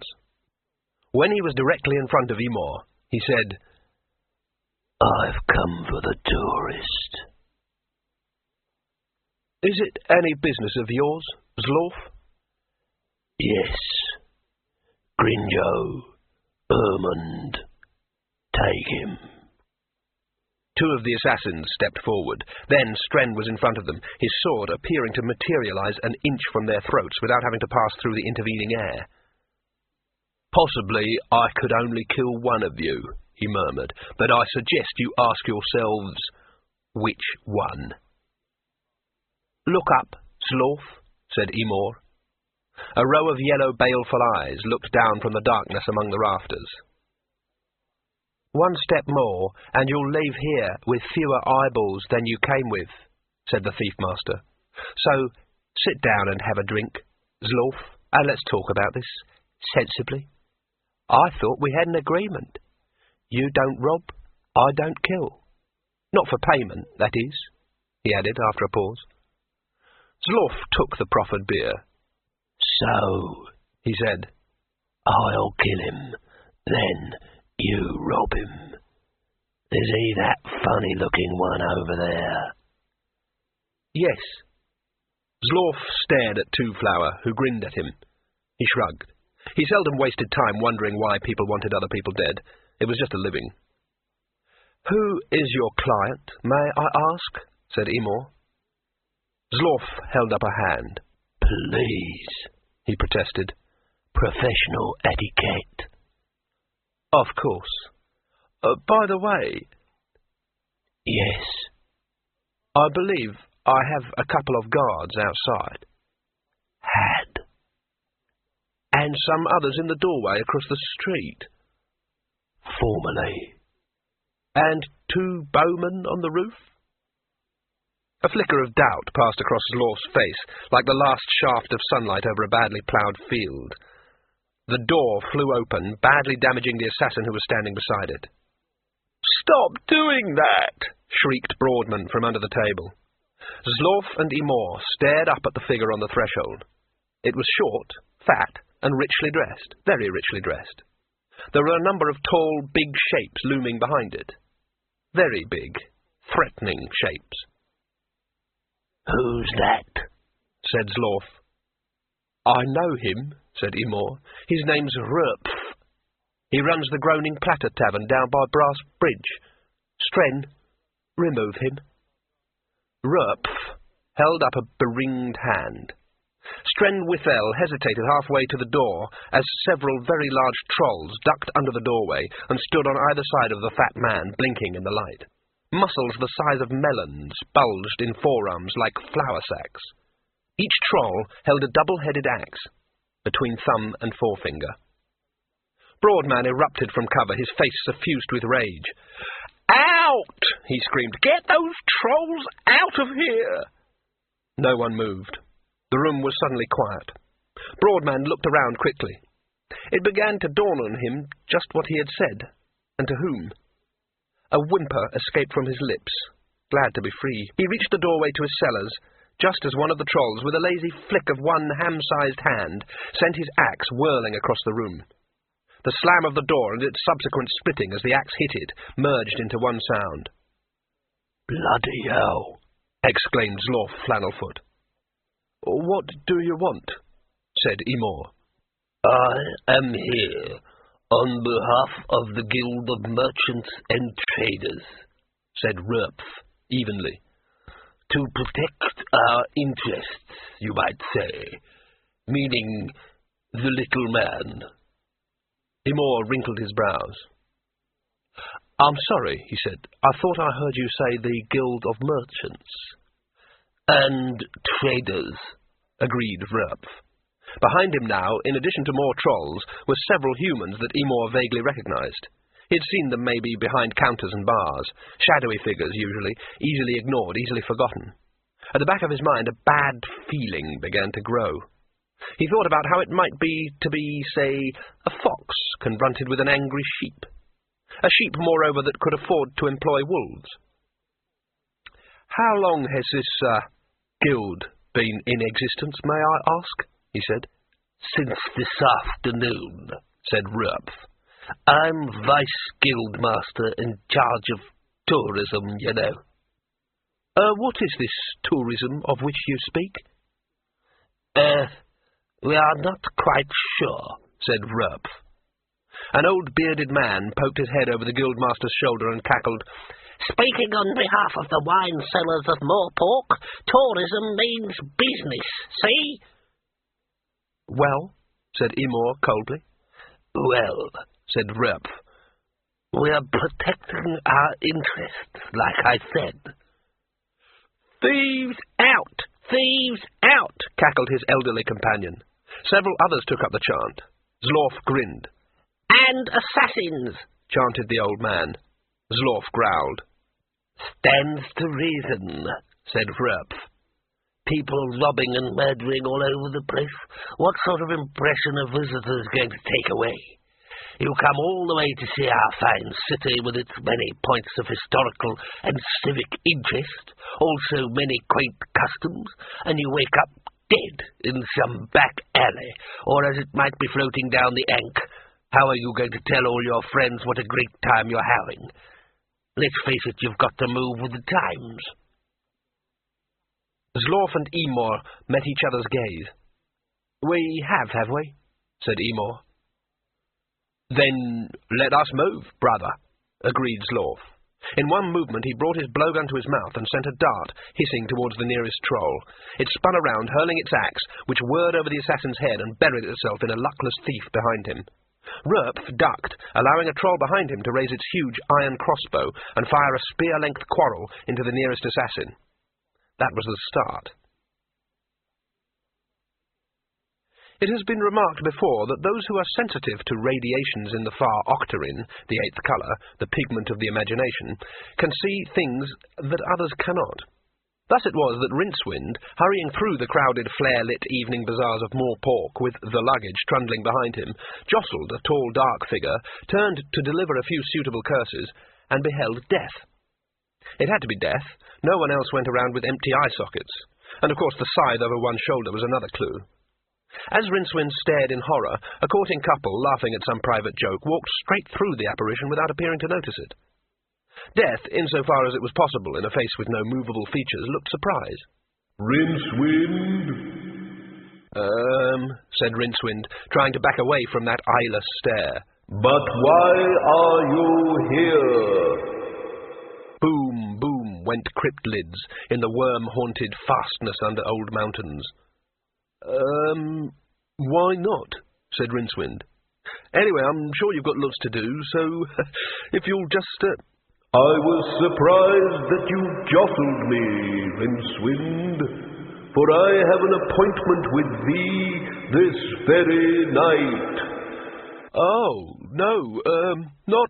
Of course, what's so bloody vexing about the whole business is that I was expecting to meet thee in Psephopolis. But that's 500 miles away. You don't have to tell me. The whole system's got screwed up again. I can see that. Look, there's no chance of you... Rincewind backed away, hands spread protectively in front of him. The dried fish salesman on a nearby stall watched this madman with interest. Not a chance. I could lend you a very fast horse. No! It won't hurt a bit. No! Rincewind turned and ran. Death watched him go and shrugged bitterly. Sod you, then. He turned and noticed the fish salesman. With a snarl, Death reached out a bony finger and stopped the man's heart. But he didn't take much pride in it. Then Death remembered what was due to happen later that night. It would not be true to say that Death smiled, because in any case his features were perforce frozen in a calcareous grin. But he hummed a little tune, cheery as a plague pit, and pausing only to extract the life from a passing mayfly, and 1/9 of the lives from a cat cowering under the fish stall. All cats can see into the octarine. Death turned on his heel and set off towards the broken drum. Short Street, Moorpork, is in fact one of the longest in the city. Filigree Street crosses its turnwise end in the manner of the crosspiece of a T, and the broken drum is so placed that it looks down the full length of the street. At the furthermost end of Short Street, a dark oblong rose on hundreds of tiny legs and started to run. At first it moved at no more than a lumbering trot, but by the time it was halfway up the street it was moving arrow-fast. A darker shadow inched its way along one of the walls of the drum, a few yards from the two trolls who were guarding the door. Rincewind was sweating. If they heard the faint clinking of the specially prepared bags at his belt. One of the trolls tapped his colleague on the shoulder, producing a noise like two pebbles being knocked together. He pointed down the starlit street. Rincewind darted from his hiding place, turned, and hurled his burden through the drum's nearest window. Withel saw it arrive. The bag arced across the room, turning slowly in the air, and burst on the edge of a table. A moment later, gold coins were rolling across the floor, spinning, glittering. The room was suddenly silent, save for the tiny noises of gold and the whimpers of the wounded. With a curse, Withel dispatched the assassin he had been fighting. "It's a trick!" he screamed. "No one move!" 70 men and a dozen trolls froze in mid-grope. Then, for the third time, the door burst open. 2 trolls hurried through it, slammed it behind them, dropped the heavy bar across it, and fled down the stairs. Outside there was a sudden crescendo of running feet, and for the last time the door opened. In fact, it exploded, the great wooden bar being hurled far across the room, and the frame itself giving way. Door and frame landed on a table, which flew into splinters. It was then that the frozen fighters noticed that there was something else in the pile of wood. It was a box, shaking itself madly to free itself of the smashed timber around it. Rincewind appeared in the ruined doorway, hurling another of his gold grenades. It smashed into a wall, showering coins. Down in the cellar, Broadman looked up, muttered to himself, and carried on with his work. His entire Spindlewinter's supply of candles had already been strewn on the floor, mixed with his store of kindling wood. Now he was attacking a barrel of lamp oil. "Insurance," he muttered. Oil gushed out and swirled around his feet. Withel stormed across the floor, his face a mask of rage. Rincewind took careful aim and caught the thief full in the chest with a bag of gold. But now Emor was shouting and pointing an accusing finger. A raven swooped down from its perch in the rafters and dived at the wizard, talons open and gleaming. It didn't make it. At about the halfway point, the luggage leapt from its bed of splinters, gaped briefly in midair, and snapped shut. It landed lightly. Rincewind saw its lid open again, slightly, just far enough for a tongue, large as a palm leaf, red as mahogany, to lick up a few errant feathers. At the same moment, the giant candle wheel fell from the ceiling, plunging the room into gloom. Rincewind, coiling himself like a spring, gave a standing jump and grasped a beam, swinging himself up into the relative safety of the roof with a strength that amazed him. "Exciting, isn't it?" said a voice by his ear. Down below, thieves, assassins, trolls and merchants all realized at about the same moment that they were in a room made treacherous of foothold by gold coins, and containing something, among the suddenly menacing shapes in the semi-darkness, that was absolutely horrible. As one, they made for the door, but had 24 different recollections of its exact position. High above the chaos, Rincewind stared at Twoflower. "Did you cut the lights down?" he hissed. "Yes." "How come you're up here?" "I thought I'd better not get in everybody's way." Rincewind considered this. There didn't seem to be much he could say. Twoflower added, "A real brawl, better than anything I'd imagined. Do you think I ought to thank them, or did you arrange it?" Rincewind looked at him blankly. "I think we ought to be getting down now," he said hollowly. "Everyone's gone." He dragged Twoflower across the littered floor and up the steps. They burst out into the tail end of the night. There were still a few stars, but the moon was down, and there was a faint grey glow to rimward. Most important, the street was empty. Rincewind sniffed. "Can you smell oil?" he said. Then Withel stepped out of the shadows and tripped him up. At the top of the cellar steps, Broadman knelt down and fumbled in his tinderbox. It turned out to be damp. "I'll kill that bloody cat," he muttered, and groped for the spare box that was normally on the ledge by the door. It was missing. Broadman said a bad word. A lighted taper appeared in mid-air right beside him. "Here, take this." "Thanks," said Broadman. "Don't mention it." Broadman went to throw the taper down the steps. His hand paused in mid-air. He looked at the taper, his brow furrowing. Then he turned around and held the taper up to illuminate the scene. It didn't shed much light, but it did give the darkness a shape. "Oh, no," he breathed. "But yes," said Death. Rincewind rolled. For a moment, he thought Withel was going to spit him where he lay, but it was worse than that. He was waiting for him to get up.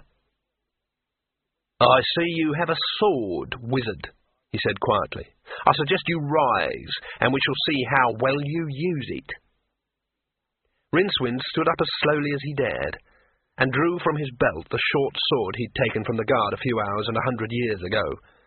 It was a short, blunt affair compared to Withel's hair-thin rapier. "But I don't know how to use a sword," he wailed. "Good. You know that wizards can't be killed by edged weapons," said Rincewind desperately. Withel smiled coldly. "So I have heard," he said. "I look forward to putting it to the test." He lunged. Rincewind caught the thrust by sheer luck, jerked his hand away in shock, deflected the second stroke by coincidence, and took the third one through his robe at heart height. There was a clink. Withel's snarl of triumph died in his throat. He drew the sword out and prodded again at the wizard, who was rigid with terror and guilt. There was another clink, and gold coins began to drop out of the hem of the wizard's robe. "So you bleed gold, do you?" hissed Withel. "But have you got gold concealed in that raggedy beard, you little—" As his sword went back for his final sweep, the sullen glow that had been growing in the doorway of the broken drum flickered, dimmed, and erupted into a roaring fireball that sent the walls billowing outward and carried the roof 100 feet into the air before bursting through it in a gout of red-hot tiles. Withel stared at the boiling flames, unnerved, and Rincewind leapt. He ducked under the thief's sword arm and brought his own blade around in an arc so incompetently misjudged that it hit the man flat first and jolted out of the wizard's hand. Sparks and droplets of flaming oil rained down as Withel reached out with both gauntleted hands and grabbed Rincewind's neck, forcing him down. "You did this!" he screamed. "You and your box of trickery!" His thumb found Rincewind's windpipe. This is it, the wizard thought. Wherever I'm going, it can't be worse than here.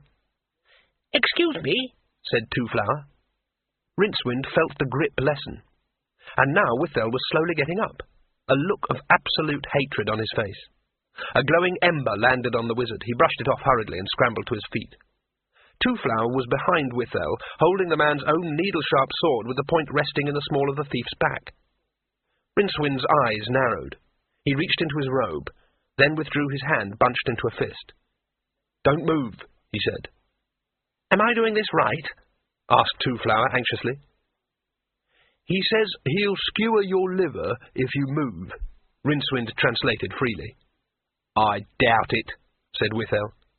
"Bet?" "No." As Withel teased himself to turn on the tourist, Rincewind lashed out and caught the thief on the jaw. Withel stared at him in amazement for a moment, and then quietly toppled into the mud. The wizard uncurled his stinging fist, and the roll of gold coins slipped between his throbbing fingers. He looked down at the recumbent thief. "Good grief," he gasped. He looked up and yelled as another ember landed on his neck. Flames were racing along the rooftops on either side of the street. All around him people were hurling possessions from windows and dragging horses from smoking stables.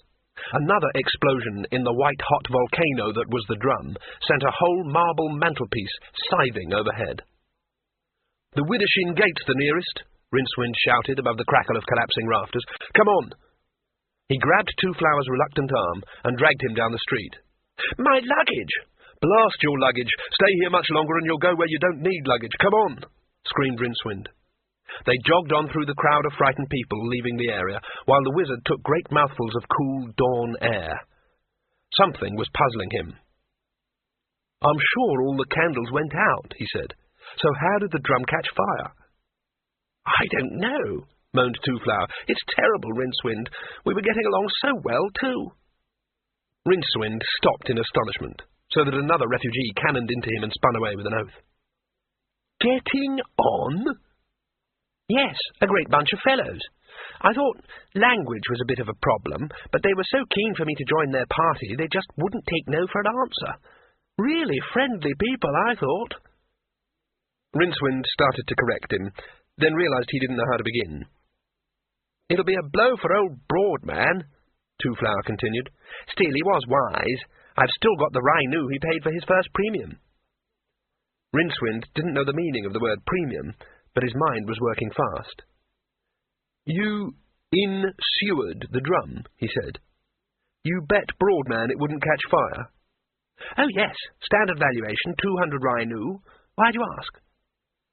Rincewind turned and stared at the flames racing towards them, and wondered how much of Ankh-Morpork could be bought for 200 Rhino. Quite a large piece, he decided. Only not now, not the way those flames were moving. He glanced down at the tourist. You, he began, and searched his memory for the worst word in the Trob tongue.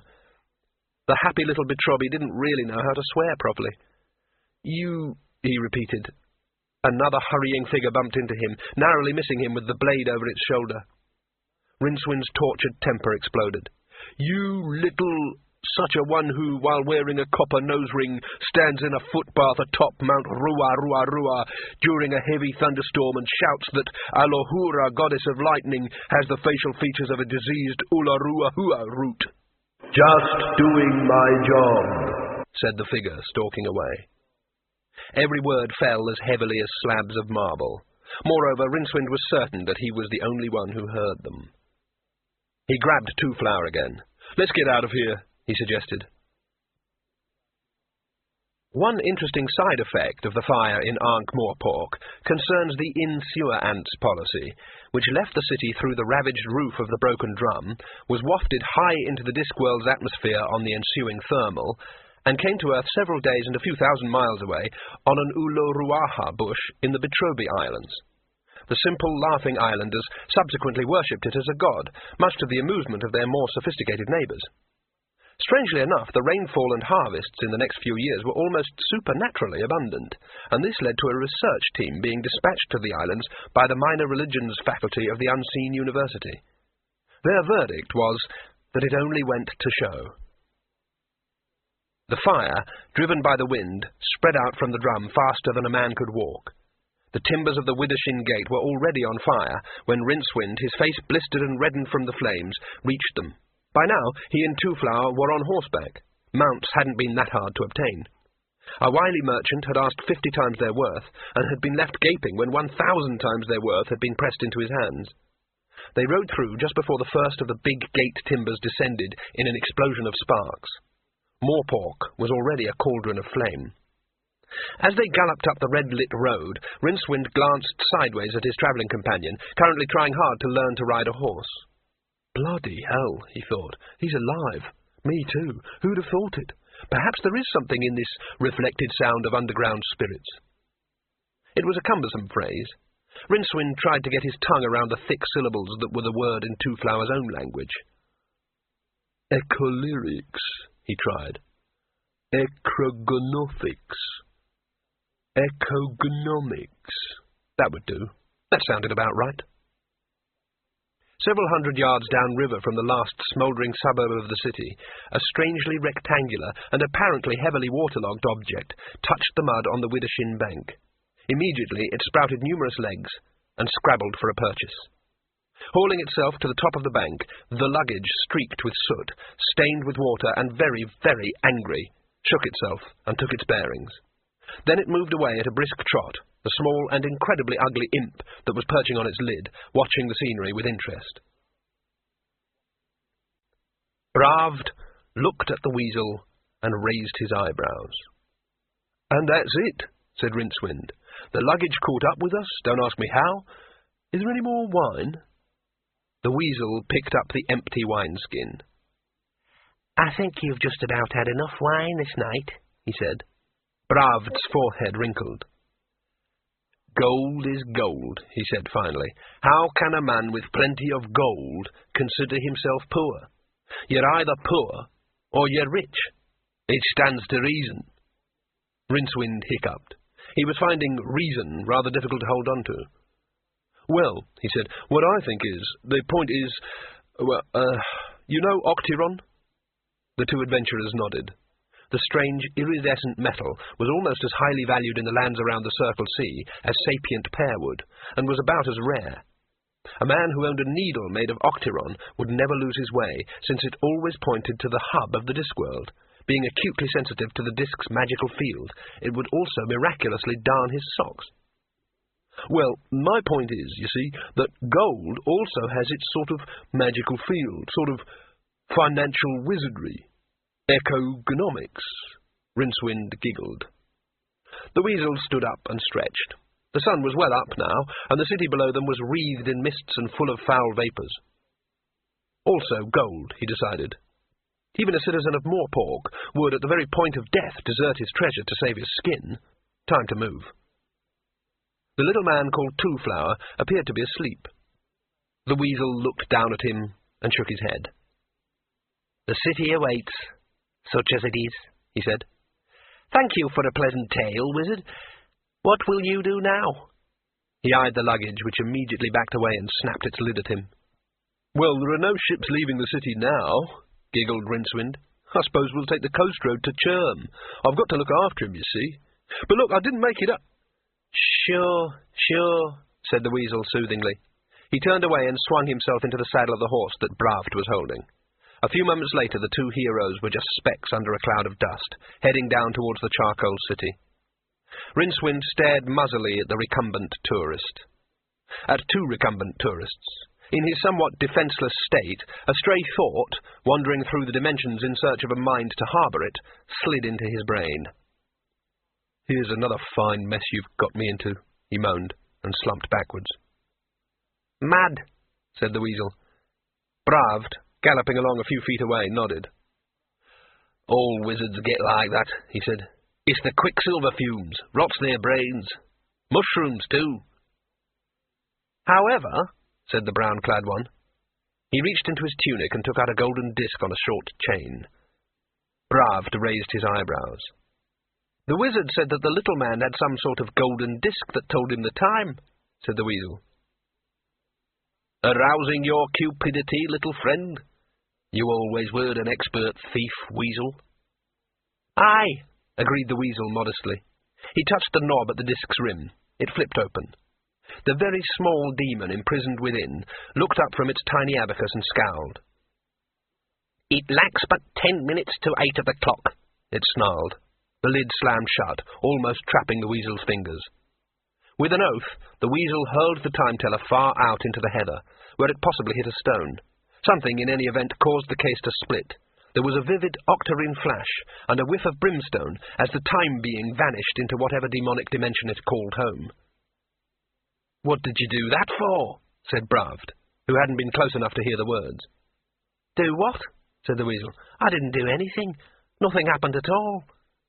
Come on, we're wasting opportunities. Bravd nodded. Together they turned their steeds and galloped towards ancient Ankh and honest enchantments. The Sending of 8. Prologue. The Discworld offers sights far more impressive than those found in universes built by creators with less imagination, but more mechanical aptitude. Although the disk's sun is but an orbiting moonlet, its prominence is hardly bigger than croquet hoops. This slight drawback must be set against the tremendous sight of Great Artuin the turtle, upon whose ancient and meteor-riddled shell the disk ultimately rests. Sometimes, in his slow journey across the shores of infinity, he moves his country-sized head to snap at a passing comet.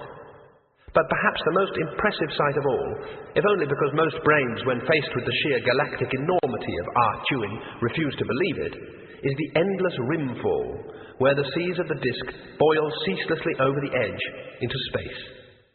Or perhaps it is the rimbow, the 8-coloured, world-girdling rainbow that hovers in the mist-laden air over the fall. The 8th colour is octarine, caused by the scatter effect of strong sunlight on an intense magical field. Or perhaps again, the most magnificent sight is the hub. There, a spire of green ice 10 miles high rises through the clouds and supports at its peak the realm of Dunmanifestin, the abode of the disk gods. The disk gods themselves, despite the splendour of the world below them, are seldom satisfied. It is embarrassing to know that one is a god of a world that only exists because every improbability curve must have its far end. especially when one can peer into other dimensions at worlds whose creators had more mechanical aptitude than imagination. No wonder, then, that the disc gods spend more time in bickering than in omnicognizance. On this particular day, blind Eeyore, by dint of constant vigilance, the chief of the gods, sat with his chin on his hand and looked at the gaming board on the red marble table in front of him. Blind Eeyore had got his name because where his eye sockets should have been, there were nothing but 2 areas of blank skin. His eyes, of which he had an impressively large number, led a semi-independent life of their own. Several were currently hovering above the table. The gaming board was a carefully carved map of the Discworld, overprinted with squares. A number of beautifully modelled playing pieces were now occupying some of the squares.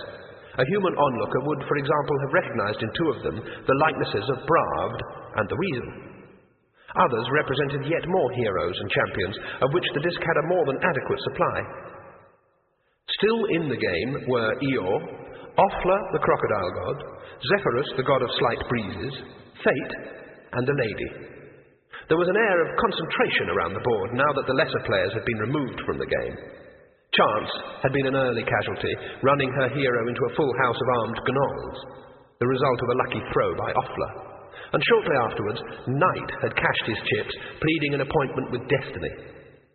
Several minor deities had drifted up and were kibitzing over the shoulders of the players. Side bets were made that the Lady would be the next to leave the board. Her last champion of any standing was now a pinch of potash in the ruins of still-smoking Ankh-Morpork, and there were hardly any pieces that she could promote to first rank. Blind Eeyore took up the dice box, which was a skull whose various orifices had been stoppered with rubies, and with several of his eyes on the Lady, he rolled 3 5s. She smiled. This was the nature of the Lady's eyes. They were bright green, lacking iris or pupil, and they glowed from within. The room was silent as she scrabbled in her box of pieces, and from the very bottom produced a couple that she set down on the board with 2 decisive clicks. The rest of the players, as one god, craned forward to peer at them. "A renegade Rifford and some sort of clerk," said Offla the crocodile god, hindered as usual by his tusks. "Well, really." With one claw, he pushed a pile of bone-white tokens into the centre of the table. The Lady nodded slightly. She picked up the dice cup and held it as steady as a rock. Yet all the gods could hear the 3 cubes rattling about inside. And then she sent them bouncing across the table. A 6, a 3, a 5. Something was happening to the 5, however. Battered by the chance collision of several billion molecules, the die flipped onto a point, spun gently, and came down a 7. Blind Eeyore picked up the cube and counted the sides. "Come on," he said wearily. "Play fair." The Sending of 8. The road from Ankh-Morpork to Churm is high, white and winding. A 30-league stretch of potholes and half-buried rocks that spirals around mountains and dips into cool green valleys of citrus trees, crosses liana-webbed gorges on creaking rope bridges, and is generally more picturesque than useful. Picturesque. That was a new word to Rincewind, the wizard. BMGC Unseen University failed. It was one of a number he had picked up since leaving the charred ruins of Ankh-Morpork. Quaint was another one. Picturesque meant, he decided after careful observation of the scenery that inspired Two Flower to use the word, that the landscape was horribly precipitous. Quaint, when used to describe the occasional village through which they passed, meant fever-ridden and tumble-down. Two Flower was a tourist, the first ever seen on the Discworld. Tourist, Rincewind had decided, meant idiot. As they rode leisurely through the time-scented, bee-humming air, Rincewind pondered on the experiences of the last few days. While the little foreigner was obviously insane, he was also generous and considerably less lethal than half the people the wizard had mixed with in the city. Rincewind rather liked him. Disliking him would be like kicking a puppy. Currently, Two Flower was showing a great interest in the theory and practice of magic. "It all seems, well, rather useless to me," he said. "I always thought that, a wizard just said the magic words, and that was that. Not all this tedious memorizing." Rincewind agreed moodily. He tried to explain that magic had indeed once been wild and lawless, but had been tamed back in the mists of time by the olden ones who had bound it to obey, among other things, the law of conservation of reality. This demanded that the effort needed to achieve a goal should be the same, regardless of the means used. In practical terms, this meant that, say, creating the illusion of a glass of wine was relatively easy, since it involved merely the subtle shifting of light patterns. On the other hand, lifting a genuine wine glass a few feet in the air by sheer mental energy required several hours of systematic preparation if the wizard wished to prevent the simple principle of leverage flicking his brain out through his ears. He went on to add that some of the ancient magic could still be found in its raw state, recognizable, to the initiated, by the eightfold shape it made in the crystalline structure of space-time. There was the metal octyron, for example, and the gas octogen. Both radiated dangerous amounts of raw enchantment. "It's all very depressing," he finished. "Depressing?" Rincewind turned in his saddle and glanced at Two Flowers' luggage, which was currently ambling along on its little legs, occasionally snapping its lid at butterflies. He sighed. "Rincewind thinks he ought to be able to harness the lightning," said the picture imp, who was observing the passing scene from the tiny doorway of the box, slung around Two Flowers' neck. He had spent the morning painting picturesque views and quaint scenes for his master, and had been allowed to knock off for a smoke. "When I said harness, I didn't mean harness," snapped Rincewind. "I just meant that, I don't know, I just can't think of the right words. I just think the world ought to be more sort of organised." "That's just fantasy," said Two Flower. "I know, that's the trouble." Rincewind sighed again. It was all very well going on about pure logic and how the universe was ruled by logic and the harmony of numbers, but the plain fact of the matter was that the disk was manifestly traversing space on the back of a giant turtle, and the gods had a habit of going round to atheists' houses and smashing their windows. There was a faint sound, hardly louder than the noise of the bees in the rosemary by the road. It had a curiously bony quality, as of rolling skulls or a whirling dice box. Rincewind peered round. There was no one nearby. For some reason that worried him. Then came a slight breeze that grew and went in the space of a few heartbeats. It left the world unchanged, save in a few interesting particulars. There was now, for example, a 5-metre-tall mountain troll standing in the road. It was exceptionally angry. This was partly because trolls generally are, in any case, but it was exacerbated by the fact that the sudden and instantaneous teleportation from its lair in the Ramarok Mountains, 3,000 miles away and 1,000 yards closer to the rim, had raised its internal temperature to a dangerous level, in accordance with the laws of conservation of energy. So it bared its fangs and charged. "What a strange creature," Two Flower remarked. "Is it dangerous?" "Only to people," shouted Rincewind. He drew his sword, and with a smooth overarm throw completely failed to hit the troll. The blade plunged on into the heather at the side of the track. There was the faintest of sounds like the rattle of old teeth. The sword struck a boulder concealed in the heather. Concealed, a watcher might have considered, so artfully that a moment before it had not appeared to be there at all. It sprang up like a leaping salmon, and in mid-ricochet plunged deeply into the back of the troll's grey neck. The creature grunted, and with one swipe of a claw gouged a wound in the flank of Two Flowers' horse, which screamed and bolted into the trees at the roadside. The troll spun round and made a grab for Rincewind.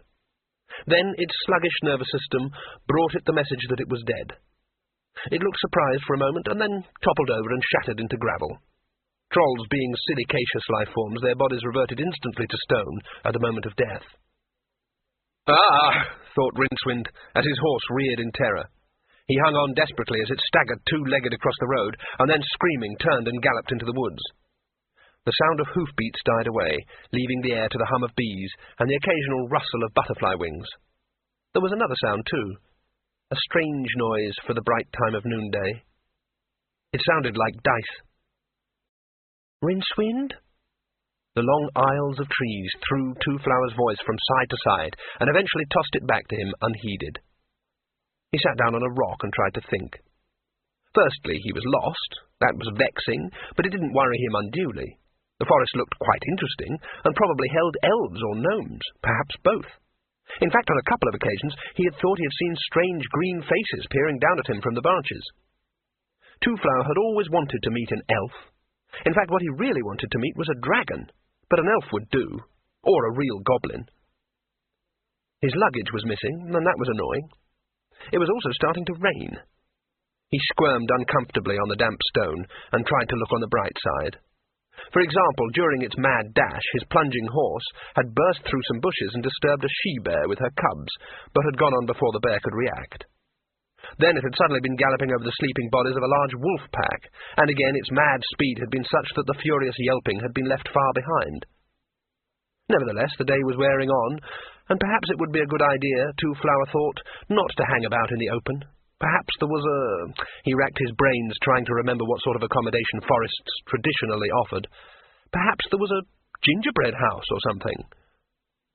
The stone really was uncomfortable. Two-Flower looked down, and for the first time noticed the strange carving. It looked like a spider, or was it a squid? Moss and lichens rather blurred the precise details, but they didn't blur the runes carved below it. Two-Flower could read them clearly, and they said, "Traveller, the hospitable temple of Bel-Shamharoth lies 1,000 paces hubwards." Now, this was strange, Two-Flower realized, because although he could read the message, the actual letters were completely unknown to him. Somehow the message was arriving in his brain without the tedious necessity of passing through his eyes. He stood up and untied his now biddable horse from a sapling. He wasn't sure which way the hub lay, but there seemed to be an old track of sorts leading away between the trees. This Bel-Shamharoth seemed prepared to go out of his way to help stranded travellers. In any case, it was that or the wolves. Two-Flower nodded decisively. It is interesting to note that several hours later a couple of wolves who were following Two-Flower's scent arrived in the glade. Their green eyes fell on the strange eight-legged carving, which may indeed have been a spider or an octopus, or may yet again have been something altogether more strange, and they immediately decided that they weren't so hungry at that. About 3 miles away, a failed wizard was hanging by his hands from a high branch in a beech tree. This was the end result of 5 minutes of crowded activity. First, an enraged she-bear had barged through the undergrowth and taken the throat out of his horse with one swipe of her paw. Then, as Rincewind had fled the carnage, he had run into a glade in which a number of irate wolves were milling about. His instructors at Unseen University, who had despaired of Rincewind's inability to master levitation, would have then been amazed at the speed with which he reached and climbed the nearest tree without apparently touching it. Now there was just the matter of the snake. It was large and green, and wound itself along the branch with reptilian patience. Rincewind wondered if it was poisonous, then chided himself for asking such a silly question. Of course it would be poisonous. "What are you grinning for?" he asked the figure on the next branch. "I can't help it. Now would you be so kind as to let go? I can't hang around all day." "I can," said Rincewind defiantly. The wolves clustered round the base of the tree looked up with interest at their next meal, talking to himself. "It won't hurt." If words had weight, a single sentence from death would have anchored a ship. Rincewind's arms screamed their agony at him. He scowled at the vulture-like, slightly transparent figure. "Won't hurt," he said. "Being torn apart by wolves won't hurt." He noticed another branch crossing his dangerously narrowing one a few feet away. If he could just reach it. He swung himself forward, one hand outstretched. The branch, already bending, did not break. It simply made a little wet sound and twisted. Rincewind found that he was now hanging onto the end of a tongue of bark and fibre, lengthening as it peeled away from the tree. He looked down, and with a sort of fatal satisfaction, realized that he would land right on the biggest wolf. Now he was moving slowly as the bark peeled back in a longer and longer strip. The snake watched him thoughtfully. But the growing length of bark held. Rincewind began to congratulate himself until, looking up, he saw what he had hitherto not noticed. There was the largest hornet's nest he had ever seen, hanging right in his path. His eyes shut tightly. "Why the troll?" he asked himself. "Everything else is just my usual luck. But why the troll? What the hell is going on?" click. It may have been a twig snapping, except that the sound appeared to be inside Rincewind's head. Click, click, and a breeze that failed to set a single leaf a-tremble. The hornet's nest was ripped from the branch as the strip passed by.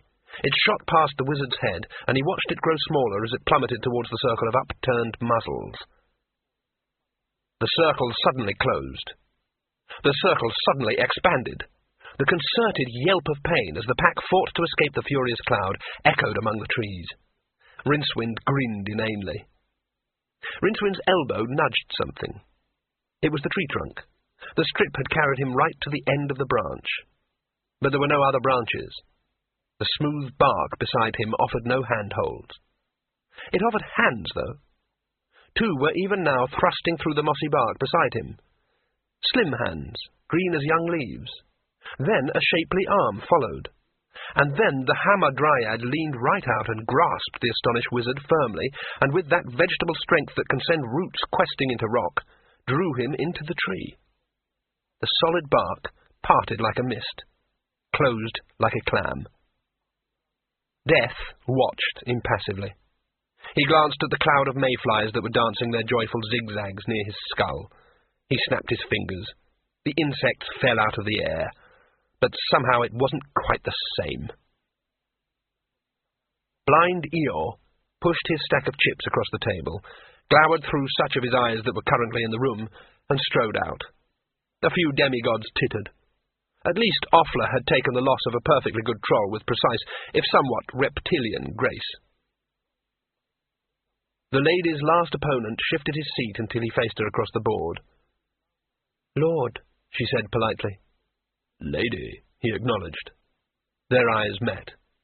He was a taciturn god. It was said that he had arrived in the Discworld after some terrible and mysterious incident in another eventuality. It is, of course, the privilege of gods to control their apparent outward form, even to other gods.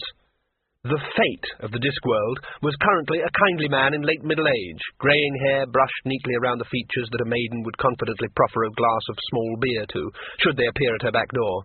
It was a face a kindly youth would gladly help over a stile. Except for his eyes, of course. No deity can disguise the manner and nature of his eyes. The nature of the two eyes of the fate of the Discworld was this, that while at a mere glance they were simply dark, a closer look would reveal, too late, that they were but holes, opening onto a blackness so remote, so deep, that the watcher would feel himself inexorably drawn into the twin pools of infinite night and their terrible, wheeling stars. The lady coughed politely and laid 21 white chips on the table. Then from her robe she took another chip, silvery and translucent and twice the size of the others. The soul of a true hero always finds a better rate of exchange and is valued highly by the gods. Fate raised an eyebrow. "And no cheating, lady," he said. "But who could cheat fate?" she asked. He shrugged. "No one, yet everyone tries." "And yet again, I believe I felt you giving me a little assistance against the others." "But of course, so that the end game could be the sweeter, lady. And now—" He reached into his gaming box and brought forth a piece, setting it down on the board with a satisfied air. The watching deities gave a collective sigh. Even the lady was momentarily taken aback. It was certainly ugly. The carving was uncertain, as if the craftsman's hands were shaking in horror of the thing taking shape under his reluctant fingers. It seemed to be all suckers and tentacles. And mandibles, the lady observed. And one great eye. "I thought such as he died out at the beginning of time," she said. "Mayhap our necrotic friend was loath even to go near this one," laughed Fate. He was enjoying himself. "It should never have been spawned." "Nevertheless," said Fate gnomically. He scooped the dice into their unusual box, and then glanced up at her. "Unless," he added, "you wish to resign?" She shook her head. "Play," she said. "You can match my stake?" "Play." Rincewind knew what was inside trees. Wood, sap, possibly squirrels. Not a palace. Still, The cushions underneath him were definitely softer than wood. The wine in the wooden cup beside him was much tastier than sap, and there could be absolutely no comparison between a squirrel and the girl sitting before him, clasping her knees and watching him thoughtfully, unless mention was made of certain hints of furriness. The room was high, wide, and lit with a soft yellow light, which came from no particular source that Rincewind could identify. Through gnarled and knotted archways he could see other rooms, and what looked like a very large winding staircase, and it had looked a perfectly normal tree from the outside, too. The girl was green. Flesh green. Rincewind could be absolutely certain about that, because all she was wearing was a medallion round her neck. Her long hair had a faintly mossy look about it. Her eyes had no pupils and were a luminous green. Rincewind wished he had paid more attention to anthropology lectures at university. She had said nothing. Apart from indicating the couch and offering him the wine, she had done no more than sit watching him, occasionally rubbing a deep scratch on her arm. Rincewind hurriedly recalled that a dryad was so linked to her tree that she suffered wounds in sympathy. Sorry about that, he said quickly. It was just an accident. I mean, there were these wolves, and, You had to climb my tree, and I rescued you, said the dryad smoothly. How lucky for you. And for your friend, perhaps? Friend? The little man with the magic box, said the dryad. Oh, sure, him, said Rincewind vaguely. Yeah, I hope he's okay. He needs your help. He usually does. Did he make it to a tree too? He made it to the temple of Bel-Shamharoth. Rincewind choked on his wine. His ears tried to crawl into his head in terror of the syllables he had just heard. The Soul Eater. Before he could stop them, the memories came galloping back. Once, while a student of practical magic at Unseen University, and for a bet, he'd slipped into the little room off the main library. The room with walls covered in protective lead pentagrams. The room no one was allowed to occupy for more than 4 minutes and 32 seconds, which was a figure arrived at after 200 years of cautious experimentation. He had gingerly opened the book, which was chained to the octyron pedestal in the middle of the rune-strewn floor, not lest someone steal it, but lest it escape. For it was the octavo, so full of magic that it had its own vague sentience. One spell had indeed leapt from the crackling pages and lodged itself in the dark recesses of his brain, and apart from knowing that it was one of the 8 great spells, no one would know which one until he said it.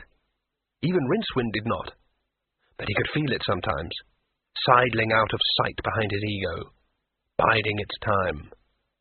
On the front of the octavo had been a representation of Bel-Shamharoth. He was not evil, for even evil has a certain vitality. Bel-Shamharoth was the flip side of the coin, of which good and evil are but one side. The Soul Eater. His number lieth between 7 and 9. It is twice 4, Rincewind quoted, his mind frozen with fear. Oh, no! Where's the temple? Upwards, towards the centre of the forest, said the dryad. It is very old. But who would be so stupid as to worship him? I mean, devils, yes, but he's the Soul Eater. There were certain advantages, and the race that used to live in these parts had strange notions. What happened to them, then? I did say they used to live in these parts. The dryad stood up and stretched out her hand. Come, I am Drueli. Come with me and watch your friend's fate. It should be interesting. I'm not sure that... began Rincewind. The dryad turned her green eyes on him. Do you believe that you have a choice? She asked. A staircase, broad as a major highway, wound up through the tree, with vast rooms leading off at every landing. The sourceless yellow light was everywhere. There was also a sound like... Rincewind concentrated, trying to identify it. Like far-off thunder, or a distant waterfall. It's the tree, said the dryad shortly. What's it doing? Said Rincewind. Living. I wondered about that. I mean, are we really in a tree? Have I been reduced in size? From outside it looked narrow enough for me to put my arms round. It is, But here I am inside it. You are. Said Rincewind. Drueli laughed. I can see into your mind, false wizard. Am I not a dryad? Do you not know that what you belittle by the name tree is but the mere four-dimensional analogue of a whole multi-dimensional universe which... No, I can see you do not. I should have realized that you weren't a real wizard when I saw you didn't have a staff. Lost it in the fire, lied Rincewind automatically. No hat with magic sigils embroidered on it. It blew off. No familiar. It died. Look, thanks for rescuing me, but if you don't mind, I think I ought to be going. If you could show me the way out. Something in her expression made him turn around. There were 3 he-dryads behind him. They were as naked as the woman, and unarmed. That last fact was irrelevant, however. They didn't look as though they would need weapons to fight Rincewind. They looked as though they could shoulder their way through solid rock and beat up a regiment of trolls into the bargain. The 3 handsome giants looked down at him with wooden menace. Their skins were the colour of walnut husks, and under it muscles bulged like sacks of melons. He turned around again and grinned weakly at Drueli. Life was beginning to take on a familiar shape again. I'm not rescued, am I? He said. I'm captured, right? Of course. And you're not letting me go? It was a statement. Drueli shook her head. You hurt the tree. But you are lucky. Your friend is going to meet Bel-Sham-Haroth. You will only die. From behind, 2 hands gripped his shoulders in much the same way that an old tree root coils relentlessly around a pebble.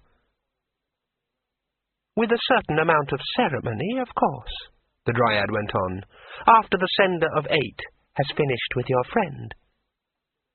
All Rincewind could manage to say was, You know, I never imagined there were he-dryads, not even in an oak tree.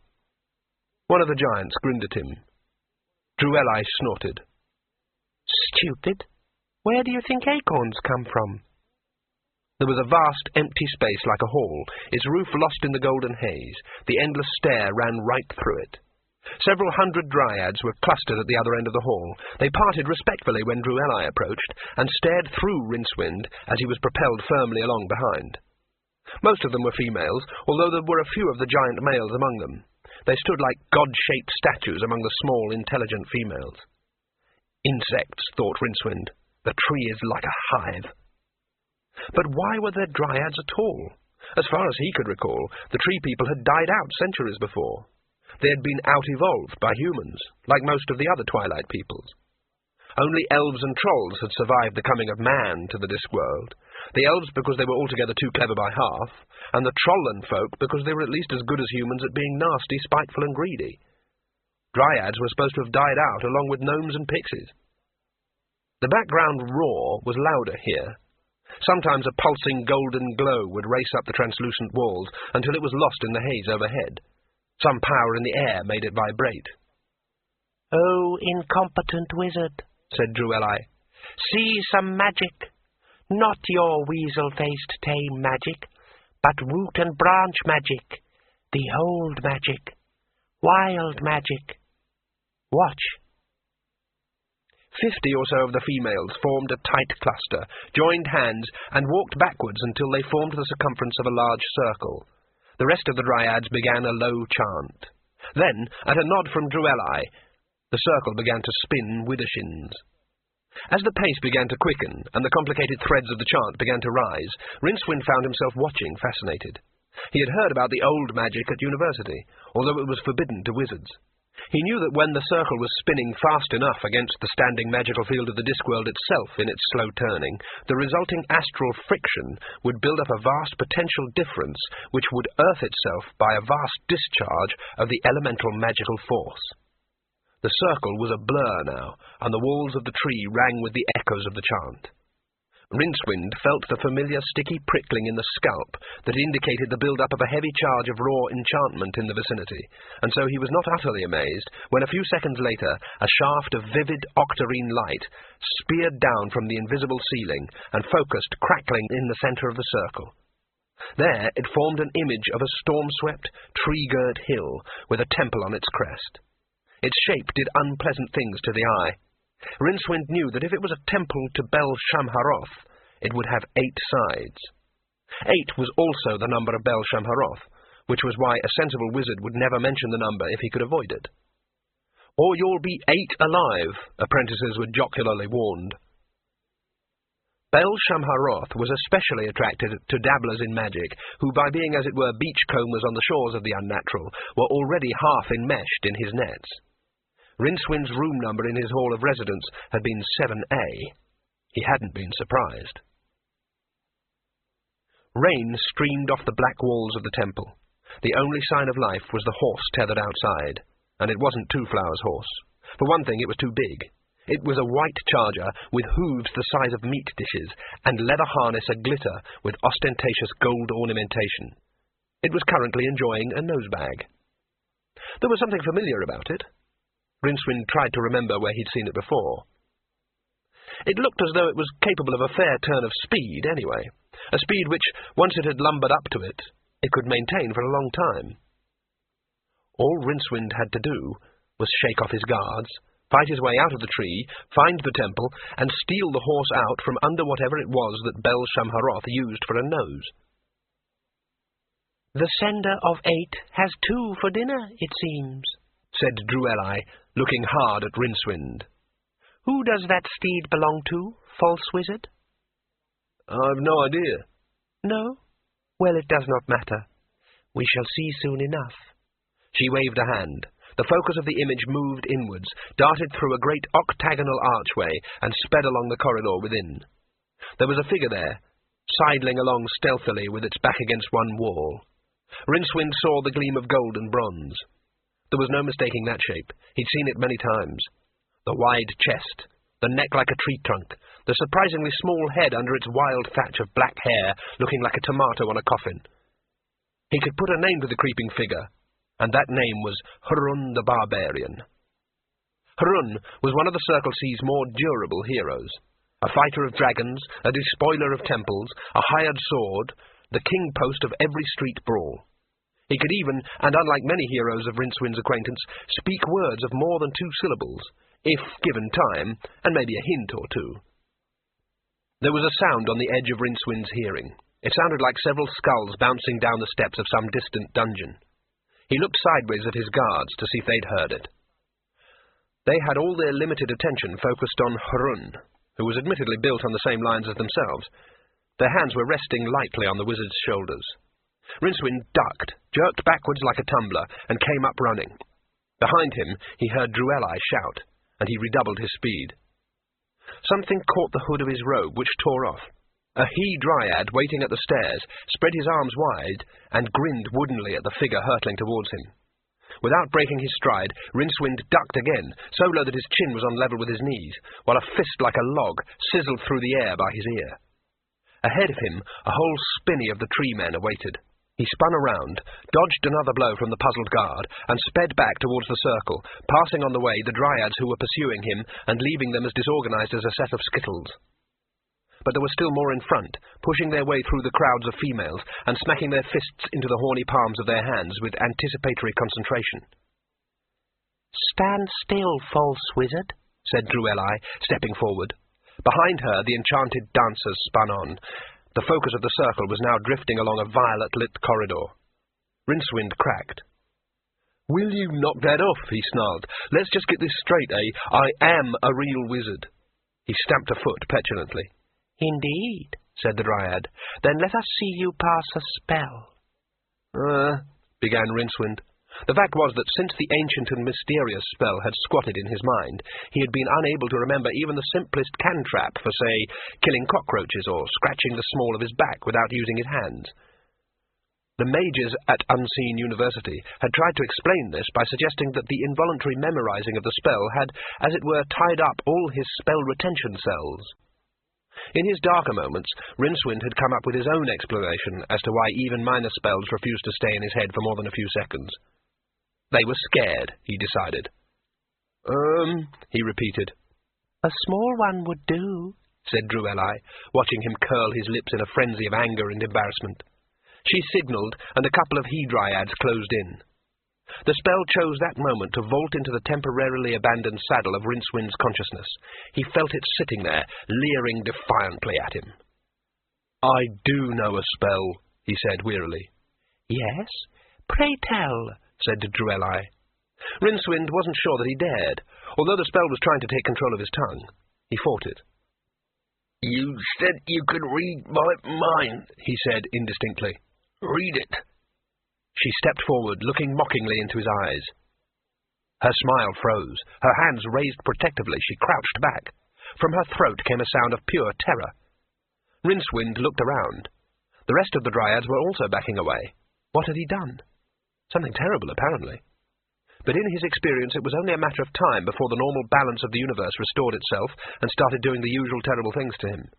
He backed away, ducked between the still-spinning dryads who were creating the magic circle, and watched to see what Drueli would do next. "Grab him," she screamed. "Take him a long way from the tree and kill him." Rincewind turned and bolted, across the focus of the circle. There was a brilliant flash. There was a sudden darkness.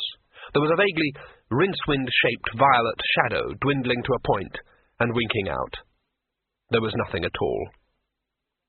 Hrun, the barbarian, crept soundlessly along the corridors, which were lit with a light so violet that it was almost black. His earlier confusion was gone. This was obviously a magical temple, and that explained everything. It explained why, earlier in the afternoon, he had espied a chest by the side of the track while riding through this benighted forest. Its top was invitingly open, displaying much gold. But when he had leapt off his horse to approach it, the chest had sprouted legs and gone trotting off into the forest, stopping again a few hundred yards away. Now, after several hours of teasing pursuit, he had lost it in these hell-lit tunnels. On the whole, the unpleasant carvings and occasional disjointed skeletons he passed held no fears for Hrun. This was partly because he was not exceptionally bright, while being at the same time exceptionally unimaginative, but it was also because odd carvings and perilous tunnels were all in a day's work.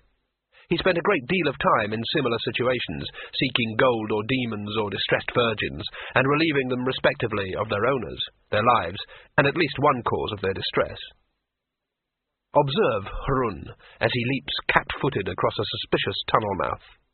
Even in this violet light his skin gleams coppery. There is much gold about his person, in the form of anklets and wristlets, but otherwise he is naked, except for a leopard-skin loincloth. He took that in the steaming forests of Hawondoland, after killing its owner with his teeth. In his right hand he carried the magical black sword Kring, which was forged from a thunderbolt, and has a soul but suffers no scabbard. Hrun had stolen it only 3 days before from the impregnable palace of the arch-mandrite of Ituni, and he was already regretting it.